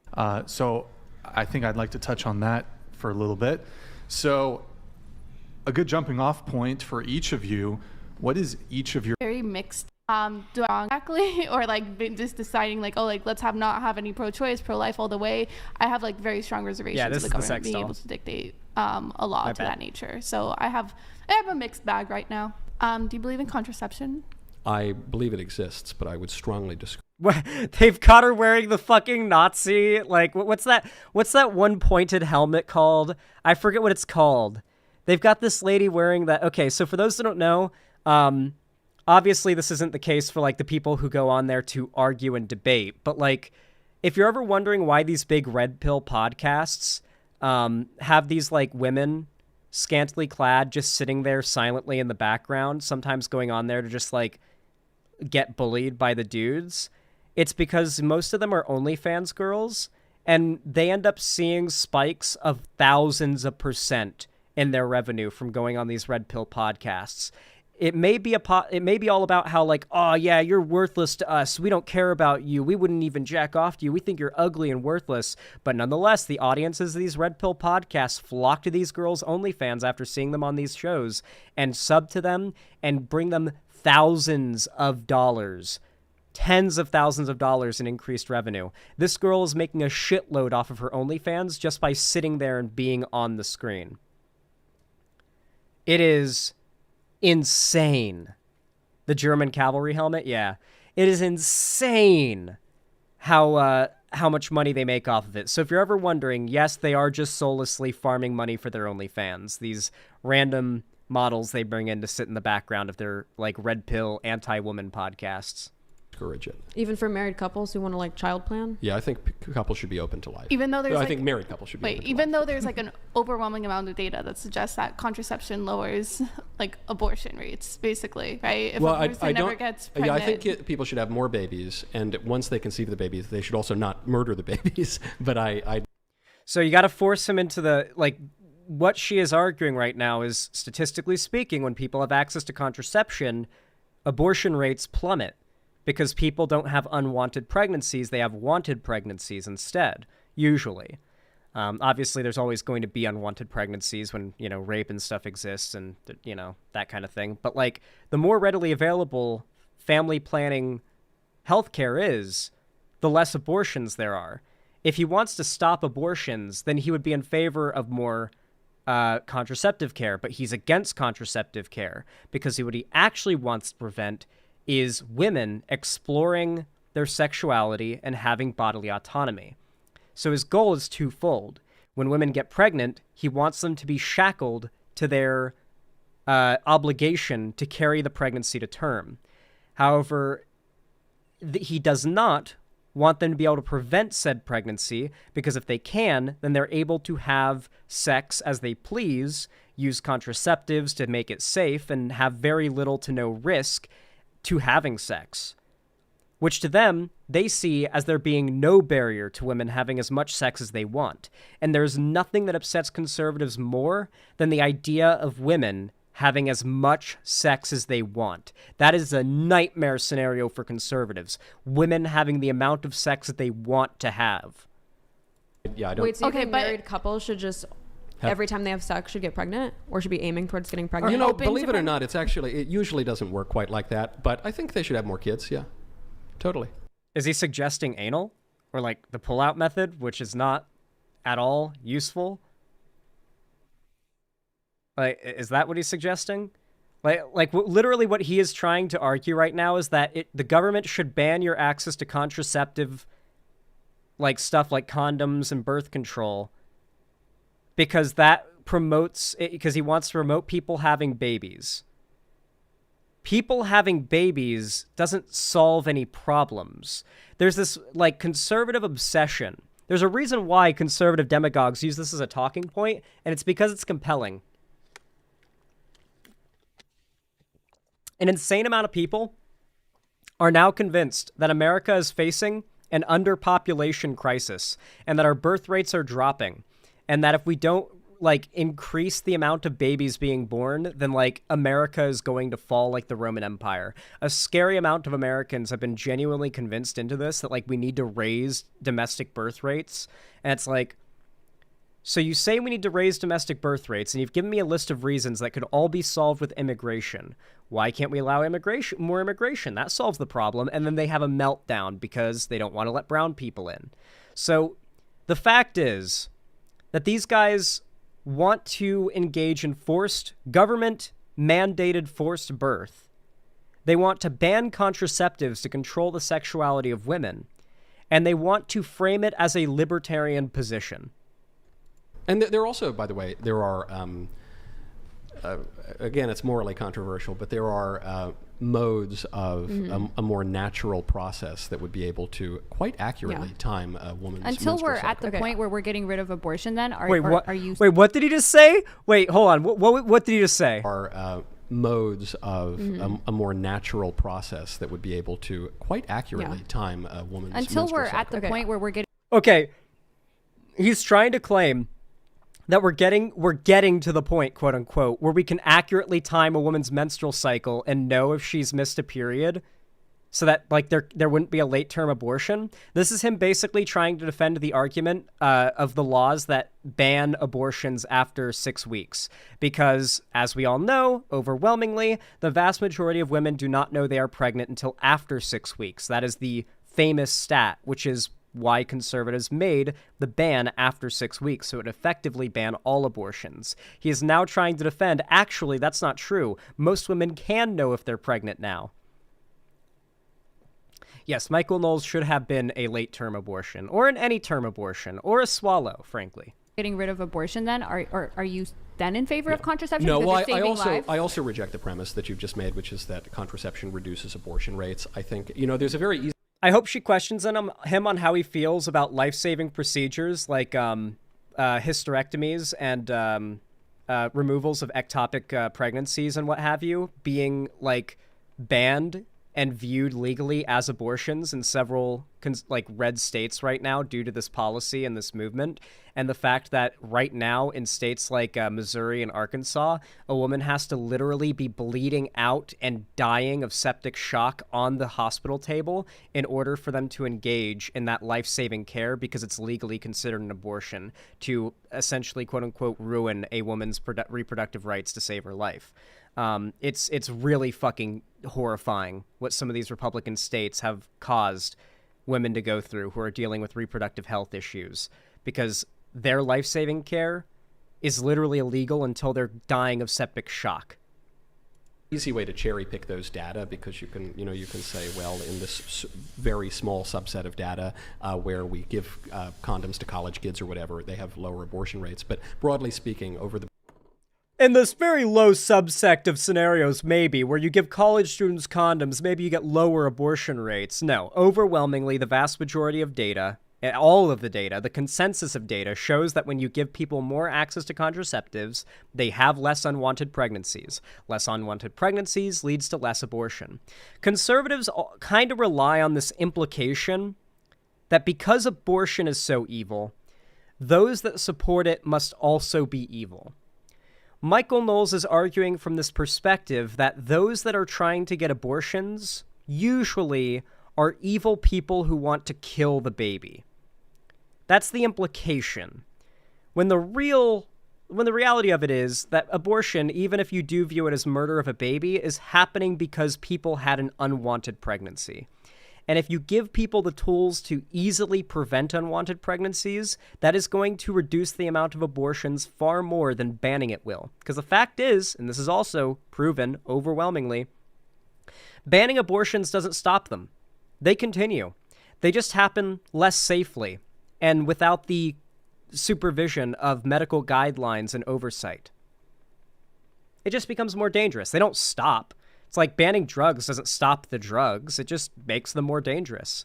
Legalizing weed makes it safer to buy weed now. You're less likely to get robbed or shot when you go to your weed dealer these days if you live in a state where weed is legal, because your weed dealer is a guy who's like a nerdy dude with like a fucking Goku shirt on, who's like high as fuck behind the counter, who, like, just having a great time, loving life, ready to sell you some weed. The past 60 years, we've had a proliferation of contraception, and we've had a proliferation of abortion. The rates have spiked, and they've lowered it sometimes, but they've remained fairly high. And the reason is more fundamental than statistics, which is that we have a mentality now that sex can come without consent. He's outright lying right now. Abortion rates go up and down based on A, how readily accessible family planning care is, and B, how able people are to have families. Gen Z and millennials have notoriously low birth rates because Gen Z and millennials are living through a notoriously fucked up era of economic decline.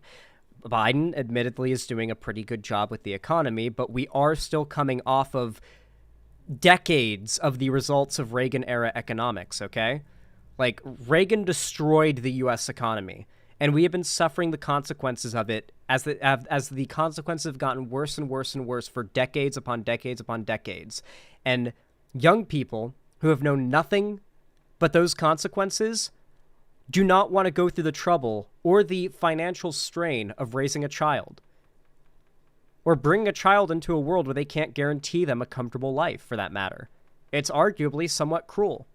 Consequences. And so condoms can be very effective, and whatever like women put inside themselves, and that can be very effective too. But sometimes I love that. He's so uneducated on the topic, he doesn't even know what kind of implants there are for birth control for women. So there are obviously like uterine implants you can get, like IUDs. And you can also get, I know that a girl that I dated once had an arm implant, and I won't elaborate how, but I can confirm it works. Yeah, it's like a little implant that was under her arm, like in the back of her arm, and it would, like, on a timer, I guess, dose the birth control into her body. She wouldn't even have to remember to take a pill. And yeah, arm implant seems to be one of the better ways of doing it, but there's a lot of interesting forms of birth control, but obviously Michael Knowles does not care about educating himself on this thing he's against because he's a conservative propagandist. He gets paid to repeat what is said to him into a earpiece. it's not. And by accepting the mentality that sterile sex is a right, it then implies a right to kill the baby. There you go. So that's basically the argument. Sterile sex is not a right. Humans do not have the right to sterile sex, is his argument. The idea that sex can be had without the potential consequence of pregnancy is, in his mind, something that humans do not deserve the right to do. That if women have access to sterile sex as an option, then that is the only option that they will pick, and that is an immoral thing that they will pick, if they ever do. The fact is, conservatives' truest, deepest nightmare is women having sex as much as they want. Maybe so you don't actually have to face the consequences when it happens. I think I push back on the idea that like people were not having sex prior to contraception because I never suggested that. Okay, I thought it was suggested because when you're saying like, oh no, abortion rates have gone up since contraception, I'm not sure if that's true. They were having kids before contraception. And they were also getting abortions before contraception. No, I mean, you know, the other reason why it's, I think, silly to try to separate these two phenomena is they occurred basically at the same time. So you had legal abortion beginning in 1973 with Roe v. Wade, though it had been... So the way Pixie needs to push back on this is by asking, do you think that if abortions and birth control existed before they existed in our world, people wouldn't have gotten them? Do you think the desire for abortions and birth control, that market exists because it's available rather than there being a market for it and its availability being what's desired? Because he's trying to claim that the existence and availability creates the desire for it, not vice versa, which is like the most deranged thing ever for a capitalist to say. Like that's like fundamentally opposed to like the number, like that's the opposite of supply and demand, like the number one rule of economics, like baby brain, like first grade economics, supply demand, like step one, the foundation. Legalized in other states prior. This was, the 1960s and 1970s, the sexual revolution, when contraception became much, much, much more popular and available, and abortion did at the same time too. So it's simply a fact. So yeah, he's trying to claim that there was an ideological revolution in the 1960s that happened with abortion and birth control becoming available, and that's the only reason why it's desired. That at no point before the 1960s was there any desire for family planning. Now, to be fair, prior to the 1960s, America was in an unprecedented era of economic, economic prosperity. So, like, if you were a high schooler growing up in the 50s, your future looked so fucking bright. Like, you were going to go to college, or hell, you could just get your high school diploma and go make a income that would be able to get you a house. You could marry your high school sweetheart and have kids at like 22. And like by the time you're in your 30s, your kids are going to be like, already old enough to go to the park, and you're going to like have kids young and be able to have fun with your kids young and see them grow old. Like, that was the dream. That was the life that people in the 1950s up until the end of the 1960s had in front of them. But then the rest of the world recovered from World War II. European manufacturing skyrocketed, and the U.S. stopped being the powerhouse of manufacturing that it had been for decades, since World War II. And that American dream kind of started to disappear a little bit. And next thing you know, you had Reagan getting elected on the promise of making America great again, and he destroyed it all. He basically ensured we wouldn't see any semblance of that type of economic prosperity in America ever again. Well, at least not until any time in the future, maybe. Contraception became more popular. The abortion rate went up. Now, you might say, well, those are disconnected phenomena. Okay, maybe they are, but they certainly occurred at the same time. At least to my understanding, and maybe we can even search this up right now. So conservatives kind of operate with this implication that movements brainwash people into wanting things instead of movements coming from people wanting things, right? Like, obviously, this doesn't apply to their own movements, right? They describe their movements as this, like, righteous, awesome thing of people wanting, like, the people fighting for what they believe in. But when it comes to the left having a movement, it's always the idea that a left-wing movement has brainwashed people into supporting it, rather than ever there being this implication or outright stating of the reality that people want things and that makes them support movements. They live in a delusional backwards world where everything the left does is evil and awful, and everything the right does is justified and perfect, even if they are blatantly lying. People did have abortions and obviously or did have a high rate of abortion before even like Roe v. Wade. What would happen is that they were like more like back alley abortions, illegal abortions, such abortions that like basically put the mother's life in danger. No, none of that's true. They were having abortion. No, you. It wasn't at a particularly high rate. The rate spiked after Roe v. Wade. And it is true sometimes women died from back alley abortions. There's a fake statistic that went around that was cooked up by the abortion industry, which said that thousands of... There we have it.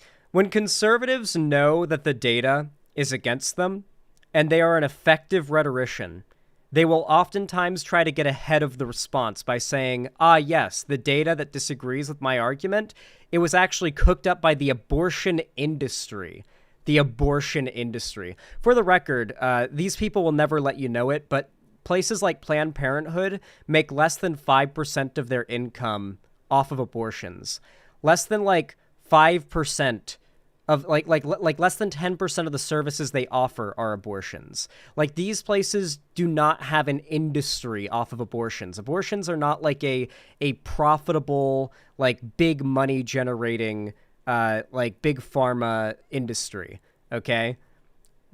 They're just not. They aren't. This is a fantasy. Women a year were dying of abortions just before Roe v. Wade. Dr. Bernard Nathanson, who was the head of NARAL, the Abortion Rights League, admitted they just made that statistic up out of thin air. And we can fact check it because we have the statistics from the CDC. So the year before... Let's fact check Michael Knowles here. Wasn't at a particularly high rate. The rate spiked after Roe v. Wade. And it is true sometimes women died from back alley abortions. There's a fake statistic that went around that was cooked up by the abortion industry, which said that thousands of women a year were dying of abortions just before Roe v. Wade. Dr. Bernard Nathanson, who was the head of... Bernard Nathanson.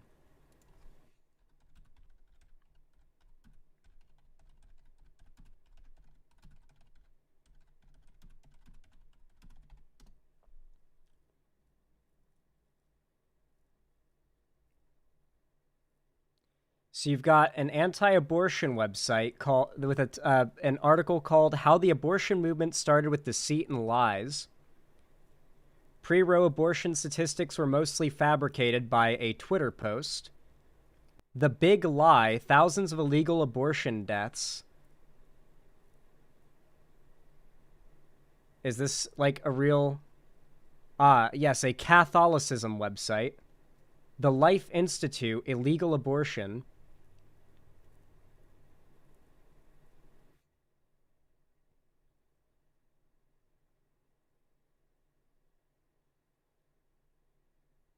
Oh, here it is. Nope, I found out what's happening. Yep, good thing I fact-checked this. Bernard Nathanson, a life transformed by truth. Yep, so this guy is an ex-abortion doctor who has joined the conservative grift and has basically made a career out of lying about the abortion, like, practice in order to, like, get conservative dollars. Tomorrow morning at St. Patrick's Cathedral, Archbishop Timothy Dolan will celebrate a mass of Christian burial for a giant of the pro-life movement, Dr. Bernard Nathanson. Few people, if any, did more than Bernard Nathanson to undermine the right to life of unborn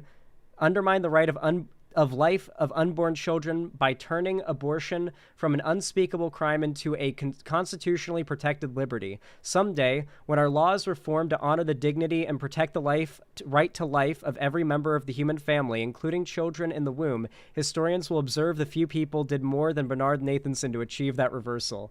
Dr. Nathanson, the son of a distinguished medical practitioner and professor who specialized in obstetrics and gynecology, had his first involvement with abortions as a medical student at McGill University in Montreal. Having impregnated a girlfriend, he arranged and paid for illegal abortion.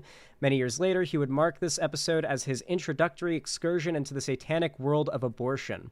So yeah, he basically became a Christian nut job and started lying about the abortion, like, practicing, like, clinics and stuff to join with, like, the right wing. He's also dead. So literally just a commonly repeated conservative, like, talking point that has absolutely no basis on anything other than, like, Catholic religious forums is, like, the only places where any information on this are. Like, literally websites with Catholic in the URL.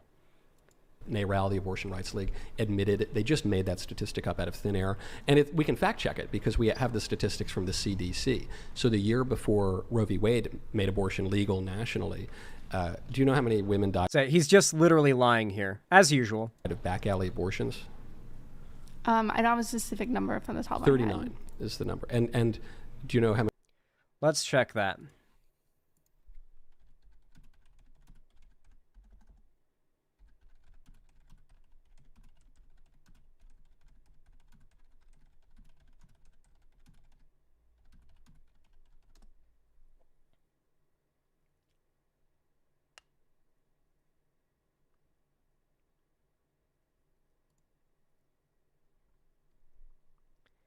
I'm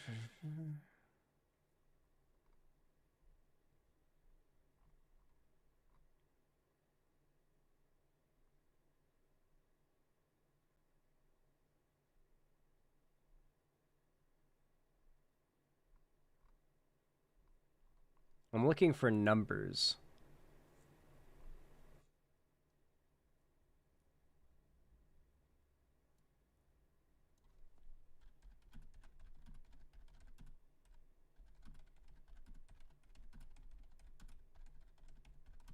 I know this isn't meant to be like a whole segment about this, but I do kind of feel obligated to fact check this stuff. Plus, I like fact checking conservative lies because I always learn something new. That's just good to have in my back pocket, you know? Like maybe a conservative dares to lie about the same thing to my face in a debate, and I can be like, "Oh, you dumb motherfucker! I know that one," and get them on the spot. That's my hope. Let's see. Unsafe abortion, unnecessary maternal mortality. This is from the National Library of Medicine. Every year, worldwide, about 42 million women with unintended pregnancies choose abortion, and nearly half of these procedures, 20 million, are unsafe. Some 68,000 women die of unsafe abortions annually, making it one of the leading causes of maternal mortality at 13%. Michael Knowles is a fucking liar. Fact check everything these people say. It never ends up being the case that, like, I fact check some shit they said to back up their argument, and I'm like, oh, fuck, they were right about this one, I guess. Like, fuck, I guess I gotta, you know, I guess I gotta give them the props on that one. I guess they didn't lie about that one. Every time I fact check them, I don't just find out that they're stretching the truth. I find out that they are blatantly lying. And not just that, but that the truth is surprisingly easy to find with a simple Google search from like a very well-reputable medical journal as well. How many women died of legal abortions? 24.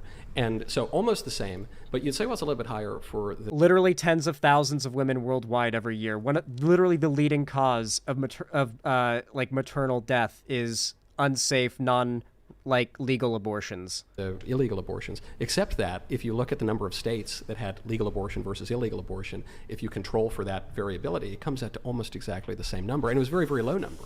So, there wouldn't be a recommendation of legal abortion. To my understanding right now. What a ghoul that he's lying and turning tens of thousands of deaths into dozens of deaths for the sake of a political narrative. You have to understand, these people don't care about life. This guy who claims to be pro-life is now minimizing the deaths of tens of thousands of women per year to support a fucking narrative. A narrative that's all centered around just trying to control women's sexuality, and that is literally fucking it. If we decide to like to take a state or a county where one county has a greater amount of contraceptive access, promotes it more, teaches kids about contraceptive use versus a county that there isn't that necessarily same level of sex education, the one that has the less amount of sex education, contraceptive access would have higher amounts of abortion. Do you dispute that? The one that has higher, did you say the one that has... So she's making the argument right now that if you break it down on a county-by-county level, you can actually look at where school districts that have better sex education standards see less teen and young pregnancies and less abortions in those districts. And you can see the rates of abortion and unwanted young teen pregnancy, and just teen pregnancy in general. You can see the spikes between borders between different school districts where one school district teaches sex ed a lot more, younger and more inclusively, while another state district might be a little more prudish about it, right? Higher rates of sex education would have higher rates of abortion? No, the one that has higher rates of sex education and higher rates of contraceptive use will have less abortions than the one where there's no sex ed. Basically, places that have less sex ed have higher abortions. Well, it depends. It depends on if we're talking about a nope, it doesn't community depend. That is doesn't depend. Strongly discourages contraception. Data doesn't depend. This is the thing. When conservatives don't like that, when conservatives know the data isn't on their side, they have to start muddying the water and dragging you into hypotheticals and anecdotes. You've got data. You've got facts and science to back up your position. They don't. And they need to find a way to bring you down to their level of stupidity and argue with them on it. Do not let them. Make it very clear that you have data to back up your positions. They have feelings. They have little made-up stories and like, well, maybe, well, you know, I think, well, you know, in my world, in my made-up scenario, when you've got data to back up your worldview. Sex and abortion, that would be less likely. If we're talking about a community that has very low rates of religiosity and low rates of getting married, but also low rates of sex education, which is just kind of liberal sexual revolution teaching, then maybe you would have higher rates of abortion there. I don't dispute that at all. I mean, we live in a culture now that is broadly supportive of abortion and of contraception, including religious communities. But if you, you know, to use my own group of religious people, if you look at Catholics compared to the rest of the country, and then if you look at traditional Catholics, you know, guys who like the Latin Mass and smells and bells compared to regular Catholics, the rates of divorce plummet. The rates of abortion plummet. So, something interesting about conservatives pointing to divorce rates is that among religious communities, especially the more hardcore religious communities, it is true, divorce rates are lower. However, in these communities, it is also illegal to divorce your partner if you're particularly a woman. So if you're in a very tight-knit, hyper-Christian community, or like a Jehovah's Witness community, or like there's a lot of cultish things like Mormonism and Jehovah's Witnesses and fucking even I think some Jewish communities and Islamic communities all around in America, like you will get disowned by the family, the church, and the entire community, all your friends and everybody you know, your entire fucking neighborhood, depending on where you live, will fucking disown you. Hell, if you're part of the Church of Scientology, those motherfuckers will literally stalk you with a black van outside your house and put, like, threatening letters in your mailbox to keep you silent about anything you might know about the church. Yeah, like, we're also talking about religious groups that will ostracize you and destroy your life if you dare to opt for divorce, especially as a woman. So, yeah, the divorce rates are lower, but consider that as a factor. The rates of contraceptive use plummet. The rates of childbirth go through the roof. And because these things are mandatory as decreed by religious law. You're not going to sell me on like dedicating my soul to like serving God. So the reason I pick that group out more than the others is they seem to have all of the pieces that I'm talking about here, and whereas others they might have one but not two, you know, or they might have three. I would love to bring up the fact that in communities where you have strong religious roots, low rates of abortion, and high birth rates, you also have enormously high rates of child hunger. I love bringing when conservatives want to talk about birth rates, I'll say, okay, well, if we're so concerned about these children, how do you feel about giving children free lunches? Because I have the statistics here about child hunger in America. 1 in 5 children, like, goes hungry for like days at a time sometimes. Like the stats for child hunger in this country are very high, and the rates are the highest in these rural, heavily Christian, high birth rate, low abortion rate, low contraceptive use communities. So, do you think that maybe that's a problem? Do you think that like it's a good thing that these families are having lots of kids when they're having lots of hungry kids that they can't feed? Or, I mean, hell, if you want to keep them having kids, are you in favor of government-sponsored, tax-funded free lunches and guaranteed free meals for families with kids? Are you in favor of food stamps? Are you in favor of welfare? That's when you start, like, attacking the obvious hypocrisies in their worldview as a whole to make them stumble. Because they know they have these hypocrisies. They rely on you being too polite not to point them out, assuming they're good faith enough that you just don't point out the meta arguments that are sitting right in front of you. Like, wait a second, you claim to be pro-life, but you're against free school lunch for children, you fucking monster. How can you claim these two things? Like, point that out. So there, it's much harder to compare. How do you make people more Catholic? Well, you know, I'm doing my best, aren't I? Yeah, you are. I'm doing my very but best. If it doesn't work, what's your plan B? It's not working too well.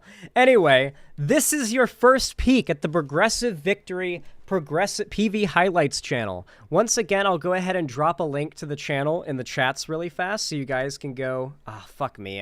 For some reason, my chat that I have open on the side of my other screen is not letting me post things. It tells me I'm not logged in. So I have to post it in my other chat. But there we go. Put that there. Drop the link there. And there will, of course, be a link down below in the description of this video so that you guys can go sub to the channel. Please go sub to the PV Spotlight channel. You're going to see a lot of content from me on there, and it's going to act as kind of like a lefty YouTuber hub channel. Like, it's not just clips from me. It's going to be clips from all sorts of lefty content creators, including ones you don't know about yet, and ones that are going to be, like, budding up and growing over the next, like, months and years, you know? So you might discover your next favorite content creator through this channel. This is the... like highlight channel for lefty content creators, and it's gonna get really big, so hop on board quick, because if you're looking for a new lefty channel to listen to and you're bored, you're always going to have a good smorgasbord of different content creators to pick from on this channel, and it's gonna be specifically their spiciest, juiciest, most entertaining clips that are sorted and uploaded onto this channel. So I really think you guys are gonna like it. If you like me, if you're subbed to me, this channel is up your alley, and you should really go subscribe. But, yeah, please go check it out.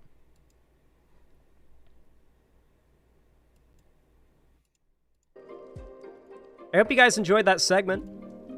I feel like it came out pretty good. Rate it in chat. Pixie was too polite to Michael Knowles? Yeah, but you guys have to understand, like, women are socialized to be a little nicer than men, especially when it comes to confrontation, because if you come off too confrontational as a woman, especially in front of red pillars, they're going to think you're just a bitch. So she's very nice and very soft with him, but challenges him, and, like, no one can say she's, like, a mean bitch from the red pill sphere, but they also can't claim she's stupid because she knows what she's talking about. So she fits a perfect balance there, I think, in that conversation. Anyway, I really have to pee, so I'll be right back. Be good while I'm gone.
Zan is a piss elemental at this point. There's no other way to explain it.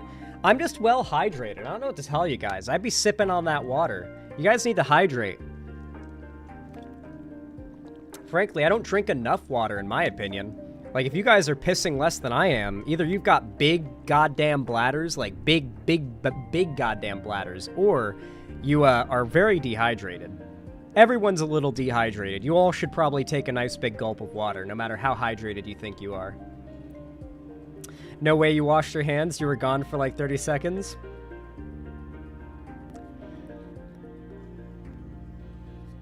I piss fast, okay? I actually piss while washing my hands.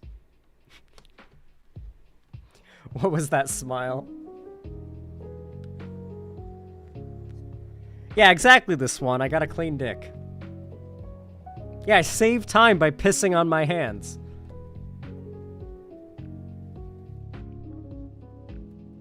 Show us your hands, prove it. I don't have to do what you tell me.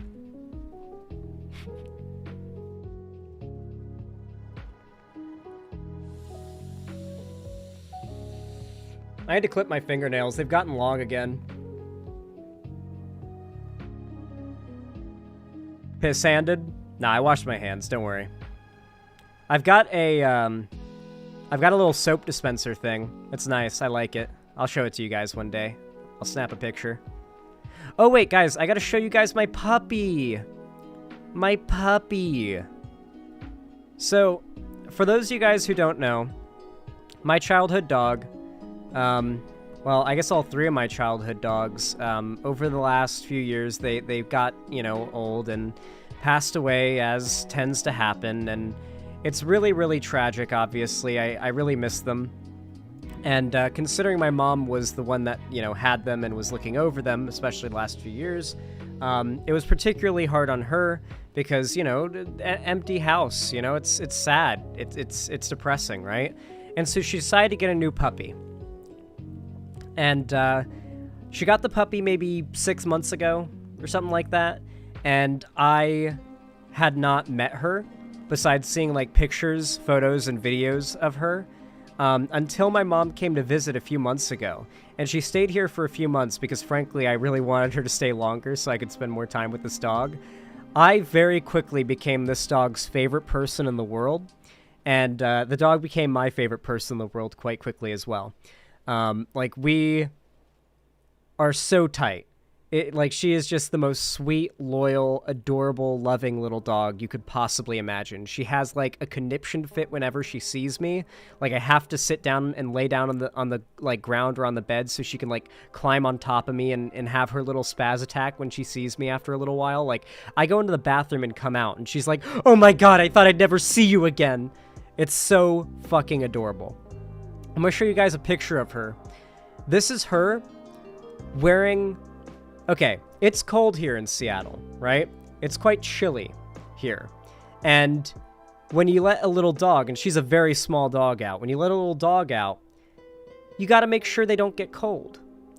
And so this is her in my backyard with her warming device on. A little pink bubble jacket. Look at her. She is wearing a little pink bubble jacket.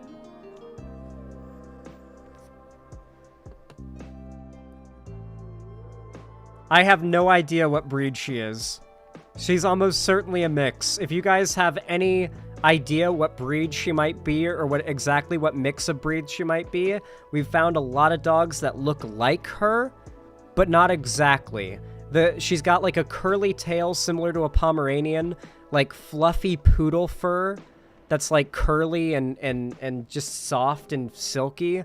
She's got like a pointed snout and like papillion ears that are pointy with long like curly hair that comes off of them. Her eyes are like a poodle's eyes. They're like brown and almost human-like eyes. She is very sweet, and oh my god, you've never seen a dog run and climb as fast as this little baby. So yeah, I got to meet her. She quickly became my favorite person, and I quickly became hers, and it has been hard the last couple nights since my mom left with her to sleep. Like, I actually had a hard time sleeping last night. Because I was just laying there thinking about the puppy and how she'd always be, like, cuddled up with me the last, like, few months. And now I'm just like, man, I feel so lonely. God. Yeah, but that's the little baby. You have been exposed to the baby. I hope you guys like her. She definitely looks like she's a Yorkie mix of some kind. Maybe some Poodle, Pom, and Yorkie. She's about the size of a teacup Yorkie. She's very small. She's about this tall and about this long.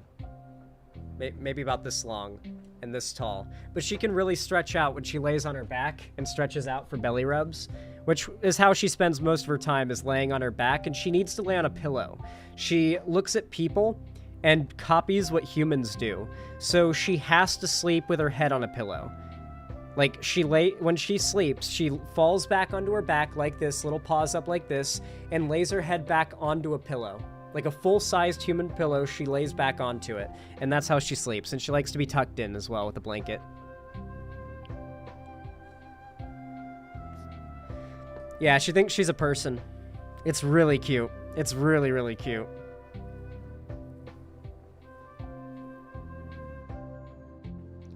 If you ever dream you're taking a piss in your dreams, wake up ASAP. When I was like 5, I used to have dreams that I was like, I had to pee, and then I'd find like a bucket or a toilet or something, and I'd piss in it, and I'd wake up to like pissing in real life, and I'd be like, fuck, dude. But that stopped pretty quickly. Now when I have those dreams, it's the infinite bathroom dream. Like, it started when I was like 8 or like 7 or something. I started having the infinite bathroom dream where I'd just be running through like an infinite realm of bathroom stalls with all of them being occupied, or there just being people everywhere, no door, no seat, or well, I wouldn't need a seat, but like none of them would be usable. And so I could never stop and find a bathroom to actually use. And once I did, I would start peeing and I'd feel no relief, basically. Like, I'd pee in my dreams and feel no relief and continue to have to piss, and I'd be in this, like, hell dream where no matter how much I piss, I still have to pee. But then eventually the pain would wake me up and I'd go to the bathroom and pee. But I never have to, like, I never piss myself, like, in the real world when I pee in a dream. Thankfully, I think my reflexes have become quite strong there. Though I definitely fear it and try to avoid it, like, actively. Like, I don't drink a lot of water before bed. Frankly, because regardless, if I wake up in the middle of the night to pee, it just sucks. Like, I wake up and it's like, man, couldn't I have woken up like a half hour ago having to pee? Because it hurts. Like, I sleep heavy, and when the having to pee wakes me up, it's because it hurts.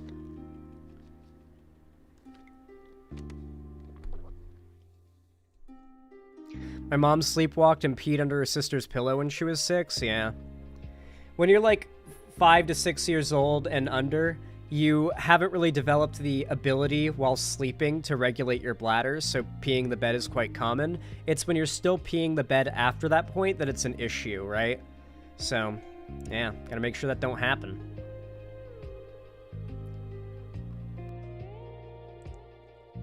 She lifted it up like the toilet seat. Oh, that's crazy. Was her sister sleeping on the pillow at the time? Oh my god, guys. Balth just sent me this.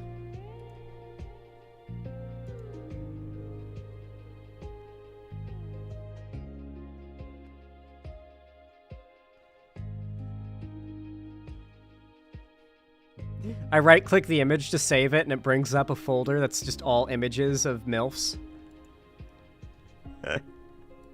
I was like, well, nothing new got exposed there.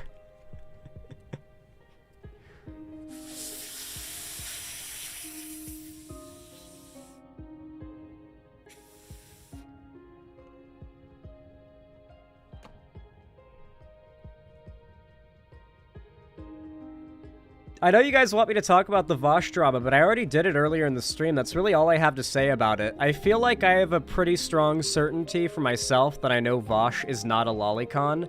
I will say, I don't know how I feel about his horse fetish, though. That's where I'll give my commentary, okay? So, I know that the horse thing was never a meme, right?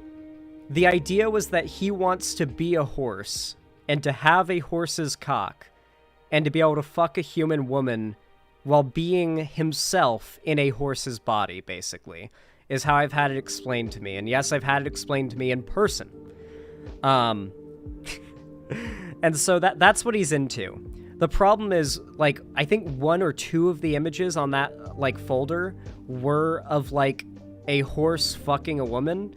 And I know that's like a popular genre of porn. I've seen people being into that online. And I don't know how I feel about it, because on one hand, it doesn't really seem like it's like indicative of people being into bestiality in the same way as someone would say, as you would say if someone was like a zoophile, right? It's definitely sussy and weird to be into that kind of porn. but I don't think it's, like, zoophilic. I think it's degenerate, though. That's my opinion. Is that Vosh's kinks are, at best, degenerate. And I do think that they are at best. I am inclined to be charitable. My weight plates came today? Oh, hell yeah. Get swole, TSW the Shadow Wolf. But yeah, that will be my take, okay? That will be my solid position on this. I don't hate Vosh. I'm not gonna, like, nuke the bridge or anything like that. I know he's not a lolicon, and I know that he's not, like, an animal fucker. But I do think that his fetish for wanting to be a horse fucking a woman can lead to some pretty degenerate, like shit, you know? Is it to the tune of this music? It better be No Cock Like Horse Cock by Pepper Coyote. It's No Cock Like Horse Cock by Pepper Coyote.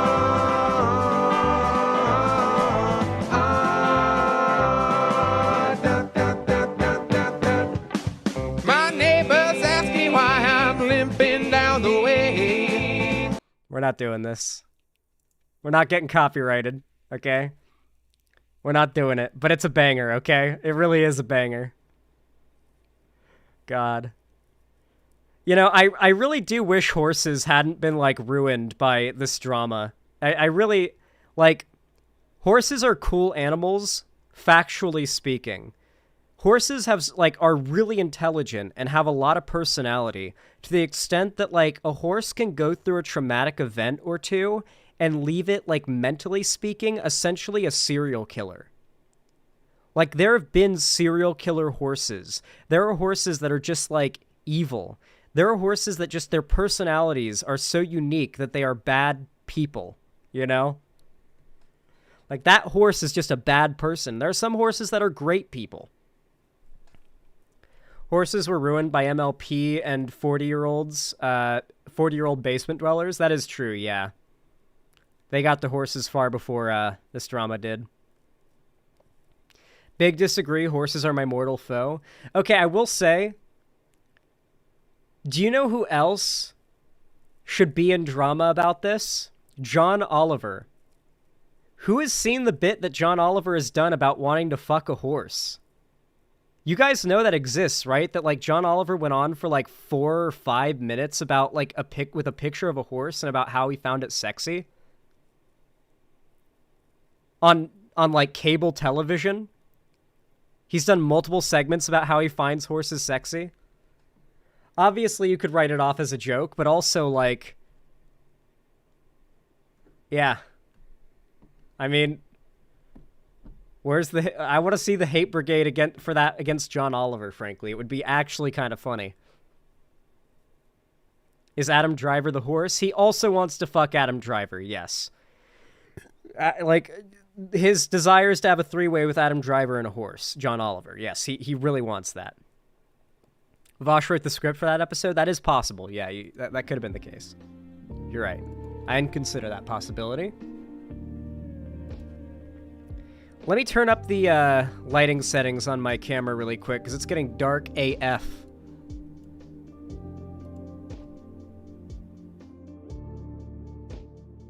There we go. Hey, if you're watching the stream and enjoying it, please consider dropping a like. Those thumbs up really do go a long way, and they help the channel a whole hell of a lot, so I really do appreciate it. On top of that, if you want to support me financially, you can go the extra mile and do so by donating, subscribing, or gifting a sub on my website. It really does help a lot, or financially supporting me through means on YouTube, Twitch, Streamlabs, StreamElements, and Patreon. Reminder, by the way, I also have a merch page. Link down below too. You can buy Xander Hall merch. I got mugs, I got shirts, I got hats, I got all sorts of cool stuff. And on top of that, you can join my fan Discord link down below too, because I do watch parties and I'm going to be doing call-in streams pretty soon there as well. Obviously, I just got back from a bit of a hiatus from content creation, so I got to get the triple uploads going again. But then come probably next Friday, not this Friday, next Friday, I will probably start doing those every other week call-in streams. And depending on how popular they are, I might start doing them weekly.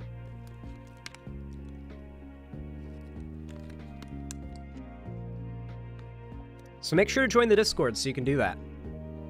And of course, if you want to support me financially with a donation or a sub, it really does help because obviously, you know, I just moved a little while ago and I'm trying to save up money to raise quail, and animal husbandry ain't exactly easy. So, you know, if you guys can spot me, spot me that dono, I appreciate it. The support really does help.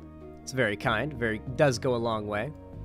Matter of fact, I think I have a dono to read right now. War Penguin, thank you so much for the $5 donation. I really appreciate that. Thank you so much. Very kind of you. Said, will you do a video covering Project 2025? Assuming you didn't yet. I already did, actually. You should check it out. But I probably will do several more Project 2025 adjacent videos in the future, considering it is election year, and it is literally Trump's policy platform, is Project 2025. So, you know, it's kind of a given that's what I'll be covering. But yeah, let me update the dono goal really fast. Well, actually, it's already manually automatically updated because it was through Streamlabs. If you guys are trying to donate through the website and it's not working, you can do so through Streamlabs, obviously. But if it's not working on the website, it should just work on its own if you give it a minute. Like, wait a minute, refresh, just keep it open and wait a minute. It will fix itself from what I've heard in chat. So if you've tried to donate and it didn't work, it should work if you just give it a minute. I keep getting a processing error when I try to donate. Just try and then, like, wait a minute for a little while. You might also be able to clear your cookies, and that might work too, because the site went down today temporarily and then went back up a few minutes later, so that knocked some of the services off for a bit, and the site wouldn't even come up for me until like 5 minutes before I started stream. So it takes a bit for things to fully come back, it seems. I don't know if White Nervosa or the rest of Whiteleaf have to do something behind the scenes, which I hope I'm not like forcing them to do some shit like behind the scenes by letting the domain expire for like 5 minutes and having to bring it back up, but hopefully it's all just automatic and it just takes a minute and they don't have to do anything.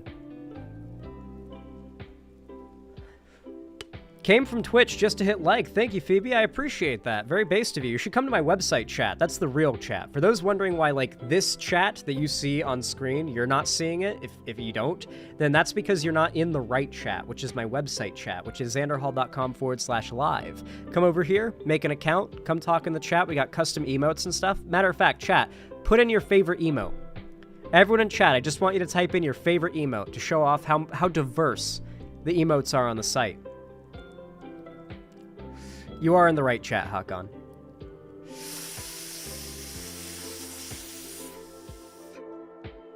Look at those emotes. Brings a tear to my eye. Look at that. You'll love to see it. Hell yeah. Look at all those emotes. Yeah. Yeah. Limited time only, true. Okay. Let's get to the next two-peak.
At least...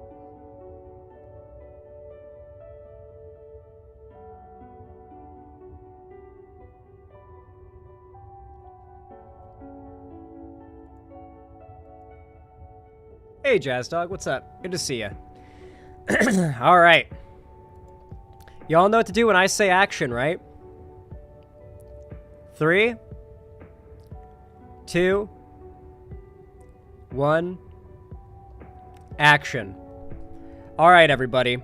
So I missed some big news while I was away with my flu, and that was Tucker Carlson flying to Russia to interview Putin for a puff piece, Vladimir Putin. Now, this puff piece interview is 12 hours long, so we are obviously not going to be watching it all. And from what I've heard, a lot of it is literally nonsense, but I have not seen any of it at all. And I will no doubt never watch all of it in its entirety, but I want to see if I can take a small bite out of this interview and see some of the highlight moments. Now, from what I've heard, it's literally like 10 straight hours of Putin ranting about Russian history to him while Tucker looks with a blank face. But I know at a few moments, Putin actually, like, says some pretty backhanded shit to Tucker. Let me see if I can find one of the clips of it.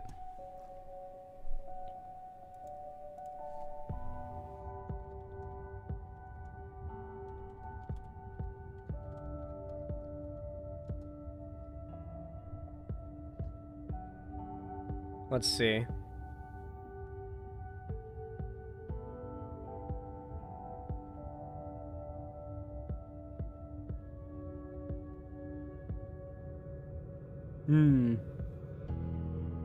I can't find the clip.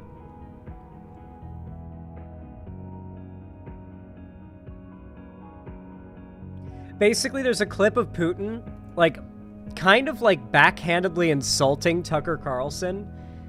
He said I think it was like, didn't you try to join the CIA and they didn't accept you? It's understandable, though. They're a very serious organization. Like, isn't that the quote? Or, like, pretty close to that. I think I got it pretty close there. That's the only bit of this interview I've seen, is the backhanded insult Putin sends at Tucker Carlson. So, we have a massive conservative demagogue who has flown across the world to visit a tyrannical world leader who is opposed to America and its values, who has jailed and held American journalists and continues to do so, all the while claiming no American journalists have offered to interview Putin to hear his side of the story on the Ukraine-Russia war. Meanwhile, hundreds of US-based people and like journalists and organizations have reached out to interview him, and he's rejected them. And some of them are even imprisoned and held in his country against US law. US citizens. So, Putin even called out that lie as well, saying, no, many US journalists have wanted to talk to me, in response to Tucker saying that he is the only one. So Tucker has tried his best to make this something to puff himself up with, but Putin has such a massive ego that he won't let Tucker come out of this with anything but an ego more deflated than it was when he went in, which I find kind of funny. Like, this is truly a meeting of two egos where Putin's ego wins through and through. Xander Hall, before you start, show chat the comment section of the video. It's the most obvious set of bots I've seen. It's hilarious. Let me see what's going on with the comments.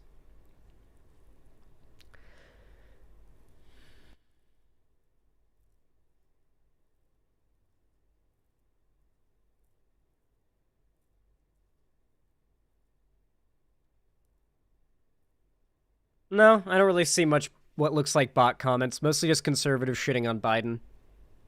All right. Let's take a look at this. That's what they're talking about.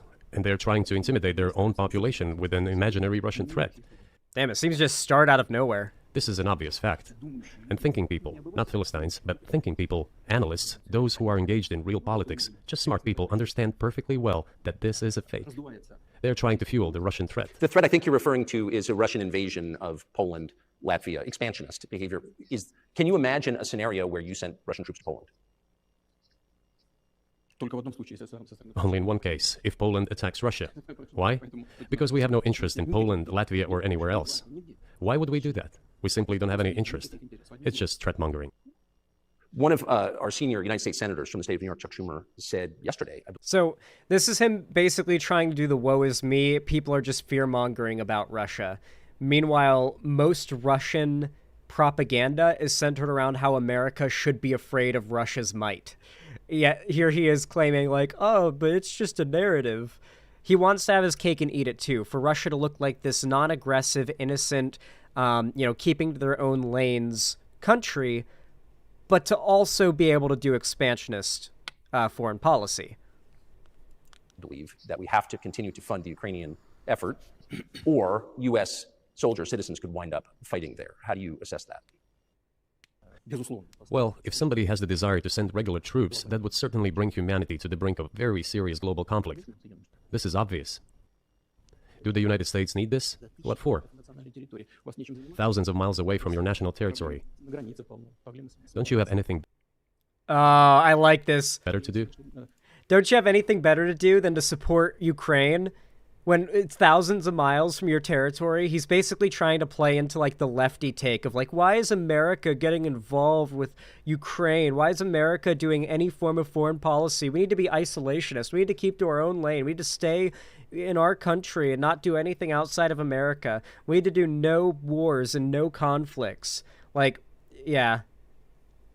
Basically, like, trying to play into the Hassan politics, because he knows that he's talking to an American audience here to an extent.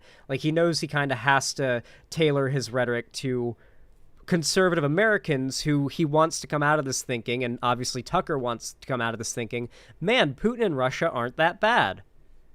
Maybe it would be a good thing if they interfered with our election. You have issues on the border, issues with migration, issues with the national debt. More than... Remember, by the way, Tucker Carlson is like a... court-admitted liar. He got sued for misinformation a little while ago, and some of the evidence that came out in that were several texts in which he goes on about how much he hates Trump and he hates having to lie about liking Trump on national television because his audience wants more Trump and he hopes that Trump just dies off after the 2020 election. Like, literally just, like, exposing the fact that everything he advocates for and everything he simps for in his show is just a lie and he doesn't really believe it because he's trying to get those paychecks from Fox News. He has been exposed as a grifter in court. $33 trillion. You have nothing better to do, so you should fight in Ukraine? His legal defense was that he didn't actually believe any of the shit he said that was getting him sued. Wouldn't it be better to negotiate with Russia? Make an agreement, already understanding the situation that is developing today, realizing that Russia will fight for its interests? No. It wasn't that he didn't believe it. It was that he's not a It's that he was an entertainer and that reasonable people wouldn't take him seriously and wouldn't believe what he said, like, wouldn't believe what he's saying. So he shouldn't be held legally responsible for what he was saying. That was his legal defense. My bad. I misspoke. I misremembered. To the end.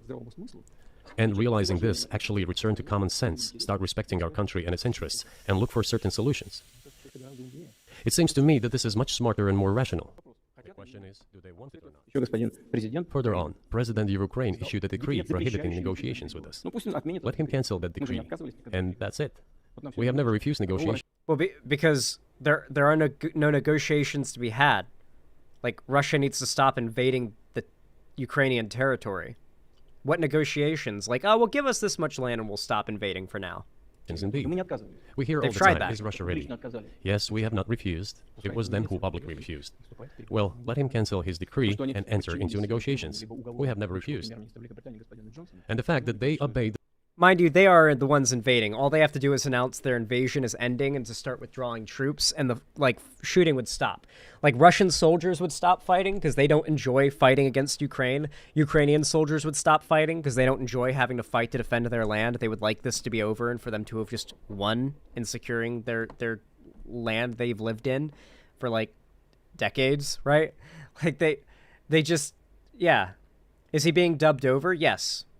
Yeah, he's being dubbed over. How would Tucker be able to understand them? They both have earpieces in that are translating each other. So when Tucker speaks, a translator is speaking in Russian what Tucker said into Putin's mouthpiece, and when Putin speaks, a translator is speaking into Tucker's earpiece in English, what Putin said. The demand or persuasion of Mr. Johnson, the former Prime Minister of Great Britain, seems ridiculous and very sad to me, because as Mr. Arakamiya put it, we could have stopped those hostilities with war a year and a half ago already. But the British persuaded us and we refused this. Let's see if things start to get interesting. The US leadership. If you really want to stop fighting, you need to stop supplying weapons. It will be over within a few weeks. That's it. And then we can agree on some terms. Before you do that, stop. What's easier? Why would I call him? What should I talk to him about? Or beg him for what? And what messages do you get back? You're going to deliver such and such weapons to Ukraine. Oh, I'm afraid, please don't. What is there to... Meanwhile, like, Russia's been continuously getting their ass kicked. I saw a post today by a Russian propaganda outlet that was, how can Ukraine hope to stand against Russia's might? And it's like 4 aircraft carriers. And then there was a community note below it that said 3 of those 4 carriers have been sunk by Ukrainian military since the start of the war. So 75% of those carriers in that image being used to display how mighty Russia is have been sunk. That has pretty much been how this war has been going since the start. Putin kind of has to talk a big game, obviously, but it's all a bluff. It's the bluffing of a world leader who knows that he started a conflict he probably can't win. He has NATO and, more importantly, the US against him on this. He can't win. To talk about. I just have to ask, you've said clearly that NATO expansion eastward is a violation of the promise you all made in 1990. What messages do you get back? Do you think NATO is worried about this becoming a global war or a nuclear conflict? At least that's what they're talking about. And they're trying to intimidate their own population with an imaginary Russian threat. This is an obvious. Yes, NATO is they're just freaking out over nothing. They're just trying to panic people over nothing, you know? It's not like we're invading a country right next door to Poland or anything like that. It's fact. And thinking people, not Philistines, but thinking people, analysts, those who are engaged in real politics. Oh, what the fuck? Okay, so I think this interview, like, loops or something on this channel. What the fuck? That's so weird. The promise you all made in 1990. What messages do you get back? Do you think NATO is worried? Wait, yeah, this just like loops a shit ton. The interview's nowhere near as long. I do not rule out that the person you refer to, Mr. Gershkovich, may return to his motherland. By the end of the day, it does not make any sense to keep him in prison in Russia. We want the U.S. Special Services to think about how they can contribute to achieving the goals our special services are pursuing. Our special services are pursuing goals to free this American citizen who was imprisoned for being a journalist, I believe he's referring to here. But, you know, the U.S. just doesn't want him back enough, I guess. You know, our Secret Service is working really hard and trying to achieve goals to getting him to freedom, but the U.S. just doesn't want him to be free, I guess, you know? It's just how it is, you know? Like, Putin's whole thing is to just, like, lie and say some, like, the emperor's... What's the term? The emperor's new clothes, I think? Like, when everybody knows that the leader is full of shit but is too scared to say anything because they'll be beheaded. Is that the term? Like, everybody... It's one of those scenarios where, like, in a cartoon or, like, a parody skit, you've got, like, a tyrannical world leader who's like, ah, yes. You see, my political opponents have had a very hot last few nights, it seems. Oh, I've just been alerted that my political opponents all died in a fire, it seems. Miraculously, a freak accident. Man, how coincidental that I would say they had such a hot last few nights. Well, this is the first I'm hearing about any of that, and, well, I hope nothing like that happens to any of my other political opponents. I mean, I hope the person who did that isn't trying to send any kind of message. Like, that is the way that Putin talks. through and through. That is how he talks. But he's speaking in Russian, so it doesn't really come off the same way. But if he was speaking English, that is how he would sound. Does anybody have the clip of Putin insults Tucker Carlson CIA? This clip is so funny.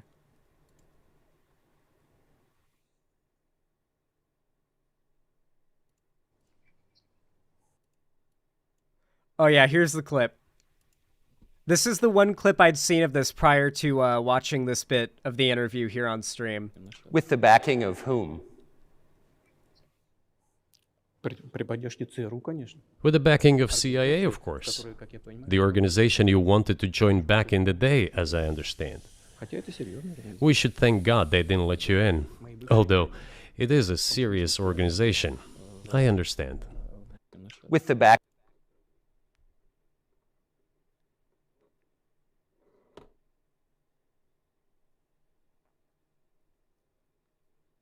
How do you interpret that?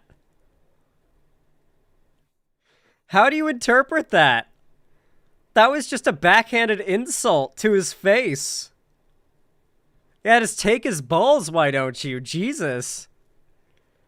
Yeah. Honestly, there's not really much entertaining or funny or, like, interesting stuff to come out of this interview. It's obviously just more Russian propaganda, but being, like, bounced off from by an American right-wing propagandist. It's really just a sort of showing of how in, like, Russia's pocket the Republican Party is these days, especially with the era of Trump and how Russia, you know, helped Trump get elected. That said, though, I don't really think there's much more to talk about here other than the fact this is just to show the fact that, you know, the Republican Party is anti-American and unapologetically so. Turns out the Democrats are the most American party. Who could have thunk it? Anyway, I hope you guys enjoyed that video. The interview's not all that interesting, so I figured I'd just find a way to distill the most, you know, interesting commentary I have to say about it and the best clip that came out of it into one shorter video. I hope you guys don't mind.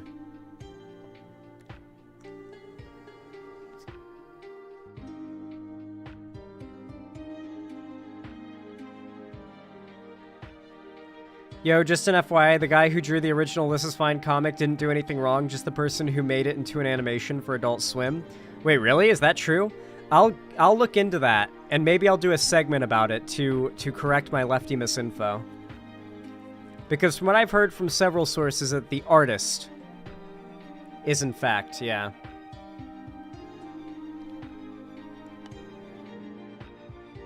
Okay.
Oh, yeah.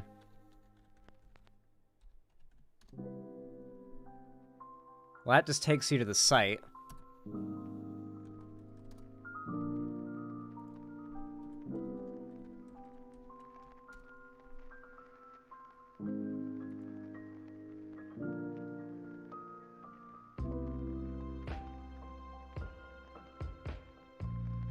Okay.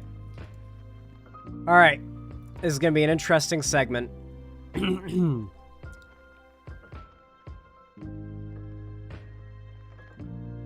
You all know what to do when I say action, right?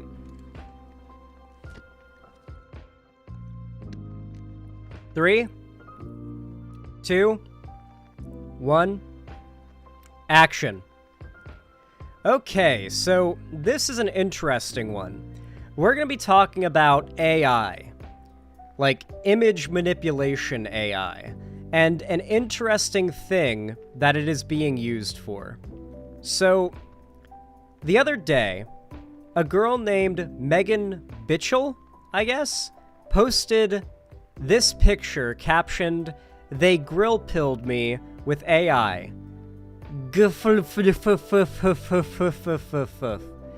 And as you can see, in the first image, it's a picture of her in a pool wearing a swimsuit and drinking some kind of drink.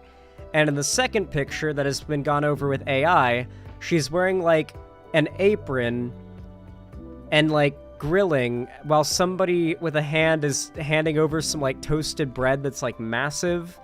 It's obviously, the AI is very fucked up. It doesn't really match like the background, the lighting's fucked up. It is really funny. It is objectively really funny that they've trad-wifified this random woman on 4chan. You can actually see this is the original 4chan post. Wholesome Barbecue Edition. There's like a 4chan thread where they do this, where they like find random women who have posted something scantily clad online, and then they like use an AI to make it look like a wholesome like scene of like a woman with her kids or something like that. Now, this AI is called Dignif.ai. So it would be called Dignify, right? Now, as you all know, there's a big drama right now about AI being used to undress women. So it may surprise you that guys are also making AI for the sake of redressing women who have already undressed themselves for the internet. Which is weird, right? And it's strange that it's the same guys, too. The same guys who are using AI to undress women use the AI to redress them. And it's a sexual thing, it seems, in both cases. The fact is that for these guys, what they are into most when it comes to sex and women's sexuality is not the sexual attraction they have towards women. It's not, they don't just like seeing boobs or like seeing boobs be covered. They want to have control over a woman's sexuality. That is what they're into. We talked about this earlier when I did the segment where we went over Pixie's debate with Michael Knowles. The fact is that conservatives' biggest fear is women having sex as much as they want to. You see a lot of times where conservatives are like, oh, so it's bad to take a picture of an OnlyFans girl on the beach when she doesn't know? Like, have you seen that clip where it's like the old man on the beach taking like creep shots of like the OnlyFans girl who's live streaming herself like on the beach? And a bunch of guys in the comments are like, what's the matter with what the guy's doing? She's literally live streaming it. And the fact is, they're indicating very clearly, at least by implication, that they don't recognize consent as mattering. The very obvious difference that should not be needing to be explained to anybody is that the woman is okay with her showing her body to her stream. She is not okay with a weirdo taking creep shots of her, and that's the only reason she needs to have to not be okay with it. There's no hypocrisy in what you're okay with as far as your body and what you're okay with sexually. There's no, like, debate bro hypocrisy call-outs to be had there. But the fact is, they're just trying to make an argument where they can be the ones claiming that women's sexuality being explored consensually is a bad thing, and for them to pretend as though that's not a valid argument. They can't argue against that, but they have to pretend it's not a valid argument. So they try to pretend like there's some hypocrisy when women have consent. It's genuinely insane. Now, you of course had all the usual suspects, big conservative pundits, all glorifying this redress AI. Ian Miles Chong was glorifying it. Lauren Chen made a video talking about how great it is. And following the popularization of this AI, this story dropped from Rolling Stone. 4chan chuds used AI to clothe her. She fought back. Dignif AI, a 4chan-led campaign to, quote, put clothes on thoughts, is just another way trolls are using AI to humiliate women. As an adult content creator with a large following on the internet, Isla David has dealt with trolls before.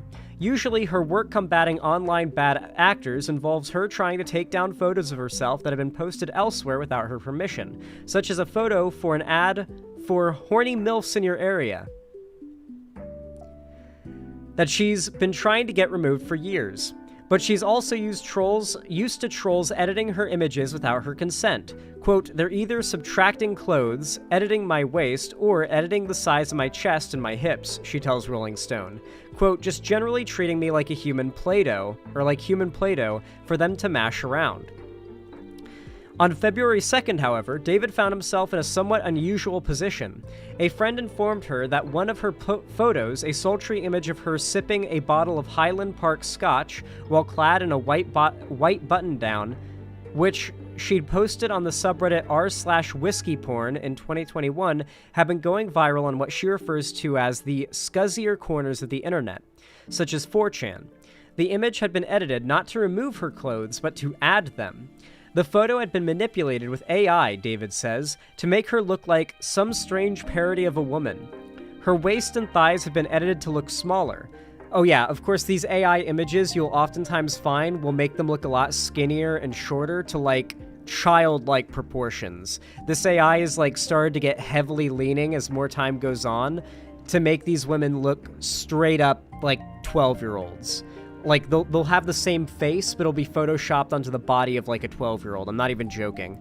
Like, you'll have, like, some big, thick, like, big booby lady who posts, like, a bikini photo online, and the result is like, oh, wow, you made her 12. Yeah.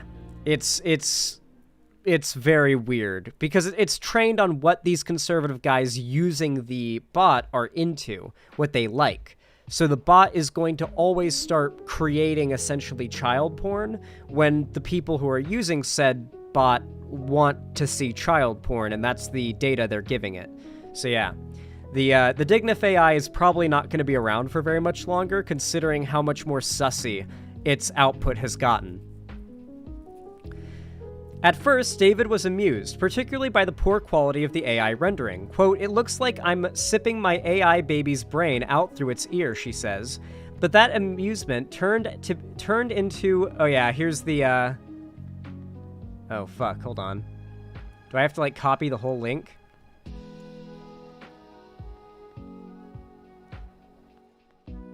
Yeah, so this is her. Yeah, no, this is literally... No, this is literally her! This is the example. Okay.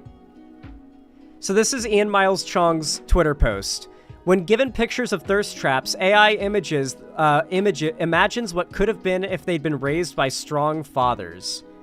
So this is her in the first image. And then this is her, obviously, holy shit. Like, look at that. That's horrifying. This is her... In the edited image, she looks 14. Like, her body is that of a 14-year-old. I'm sorry. That is not, like, a mother's body by any means, okay? Like, you massive fucking downgrade here, proportions-wise. But, like, can you see that, like, the AI saw this and thought, no, this is not what the conservative men that use my AI, this is not what they're into at all. They're into this body proportions. Does that maybe not tell you something? That these are the bodily proportions that the AI is starting to, like, to go for? Yeah. Yeah, it's pretty weird. So this is the woman that the story is about. At first, David was amused, particularly by the poor quality of the AI rendering. It looks like I'm sipping my AI baby's brain out through its ear, she says. But that amusement turned to an overwhelming sense of horror, particularly when she saw the replies to Chong's tweet. The implication of many of the replies is that I'm something other than a whole person, she says. That I am some broken creature, and if I would just put on a long dress and have babies, all would be resolved. And I take umbrage with that, because my value has nothing to do with the images I choose to put online. The manipulated image, she said, was a, quote, attempt to violate me and my bodily autonomy, regardless of whether you're adding or removing clothes. The photo is part of a larger campaign spearheaded by 4chan trolls to use AI software to dress women on the internet more modestly. Dubbed DignifAI, a thread on the hate forum Poll summarizes the mission thusly. Quote, we're putting clothes on degenerate women for fun. Come join. The goal is for people to see that a degenerate lifestyle is ultimately fruitless. The thread also includes links to specific tutorials for people to use the program Stable Diffusion for this purpose, as well as instructions to, quote, include the name of the woman in the post so anons can @ them, making it clear that the goal of the campaign is, of course, targeted humiliation. Dignif.ai initially went viral on X, formerly known as Twitter, with a post by the far-right influencer Jack Sobiech, of course, who on Friday posted 4 examples of the tool being used on what he referred to as e-girls, a derogatory term for women with front-facing persona on the internet. And accompanying, well, I think e-girl can be used like non-derogatorily, but it's oftentimes used derogatorily, especially nowadays. Although e-thoughts is just what you'd say if you wanted to be derogatory. An accompanying X account for DignifAI features manipulated versions of Instagram models, as well as celebrities like Miley Cyrus and Doja Cat, and a handful of male celebrities, and has garnered 28,000 followers. In a message to Rolling Stone, the person behind the DignifAI X account denied being behind the image that Chong had tweeted, which makes some degree of sense considering that the editing is noticeably worse than most of the photos on the DignifAI account. When asked what the purpose of the account was, DignifAI said, it's just an account to put more clothes on people, and did not elaborate further. But generally speaking, the campaign serves as a mirror image for an ongoing movement among trolls to use AI technology to strip women of their bodily autonomy. Deepfake nude photos and videos of women have gone massively viral alongside the rise of AI, with independent researcher Genevieve finding that nearly 143,000 deepfake pornographic videos were posted without women's consent last year. While celebrities such as Taylor Swift have largely been targeted, with one deepfake pornographic video of the artist garnering 45 million views on X last week, non-famous young women and children have also been subject to the horrifying phenomenon, including a 14-year-old New Jersey girl who, with her mother, is currently advocating for more stringent legislation governing AI-generated sexual abuse material. There was like a 14-year-old girl who had like AI porn made of her by a classmate and then disseminated around her school, and she committed suicide because of it. This shit is serious. Though various states, including Texas and New York, have passed laws criminalizing the spread of deepfake porn, it remains steadily available on search engines like Google and Bing, according to a recent analysis by NBC News. And though virtually all women on the internet are vulnerable to the technology, celebrities and online content creators remain particularly so, due to the sheer volume of media of them that is available on the internet. With the more recent campaign to clothe, quote, degenerate women, meaning those who fall outside a very narrow definition of how women should publicly behave, adult content creators like David are now facing an entirely new method of humiliation. For experience, David says, she knew taking legal action was pointless, as she has spent years trying to use DMCA requests to take down non-consensual images, to no avail. But she says seeing Chong's tweet was a very familiar feeling to seeing her image reused without her permission on tube sites or shady internet forums, or picked apart by misogynists. Quote, it's just another attempt to make me feel bad about the person I am online, she says. Whether it's calling me ugly, or whether it's complaining that my ass is too big or not enough, or too lumpy or not lumpy enough, at the end of the day, it's about finding fault with my body that I put online. At the end of the day, what they are trying to do is revoke your ability to consent and revoke your bodily autonomy on the internet. Ignoring the dictum to not feed the trolls. The dictum? Dictum? Am I missing a pronunciation for that word? David decided to fight back. She quote tweeted Chong's post with the caption, "This might be the funniest attempt at negging me I've ever seen. Had to share." Oh, I actually retweeted this. Scroll down for the commenters who are clearly terrified of death by Snoo Snoo, a euphemism for sex with powerful women popularized by the show Futurama. I am not afraid of death by Snoo Snoo, for the record.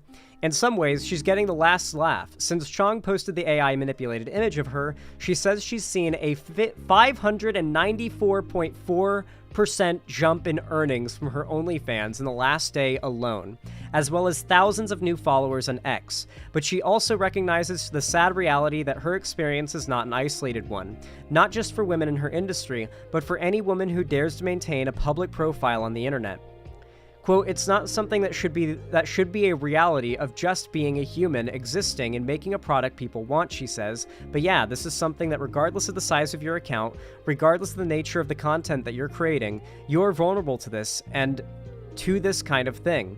You can be mad about it, or you can laugh about it, and those are kind of the only two options. Or you can not be publicly a woman on the internet, which for me at least isn't an option. I'm inclined to pursue." Man, I must say, I do feel bad for this lady, but I'm also happy she was able to pull a massive dub out of all of it. She really did pull the dub out in the end. All of this, at the end of the day, is about taking consent away from women. The idea is that women should not be allowed to explore their sexuality or have sex as much as they want to. If they want to have a lot of sex, they should be forced to have less sex. If they don't want to have sex, they should be forced to have more sex so they can be forced to have babies and, be forced into having forced birth. Or they should be undressed with AI so these guys can jack off to them, as they do. The same guys who are dignifying these women, as they say, are the same ones that are declothing other women for them to jack off to. If you're a woman who's modest, they like the mystery and want to jack off to you and invade your consent. If you're a woman who's not modest, they find it disgusting that you're okay with them jacking off to you, and so they want to do something that you wouldn't be okay with, like redressing you. It's about control. It's the same reason that people rape, honestly. It's the same reason why rapists rape, is why people online are doing this. Conservatives... Not all conservatives are rapists, but most rapists are ideologically conservative.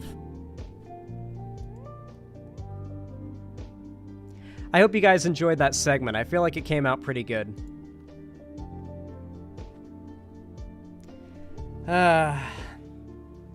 Unfortunately, guys, even though the sun's still out and it's still relatively early, I am honestly hungry as hell.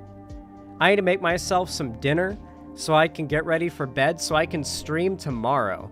You guys better believe I'll be streaming tomorrow, almost certainly at noon, so keep an eye out for that. I will definitely be going live, doing more segments, and triple uploads should be resuming tomorrow.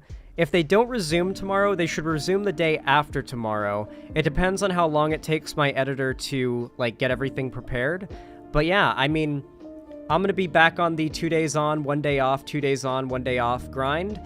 Triple uploads every single day from here on out, and hopefully I don't get sick and that doesn't fuck me up again, but I don't think it will.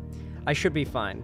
Did you get my donation? Oh yes, I do need to read donos before I wrap things up. Thank you so much for reminding me. Also, if you want to support me for free, consider dropping a like. It really does help a lot.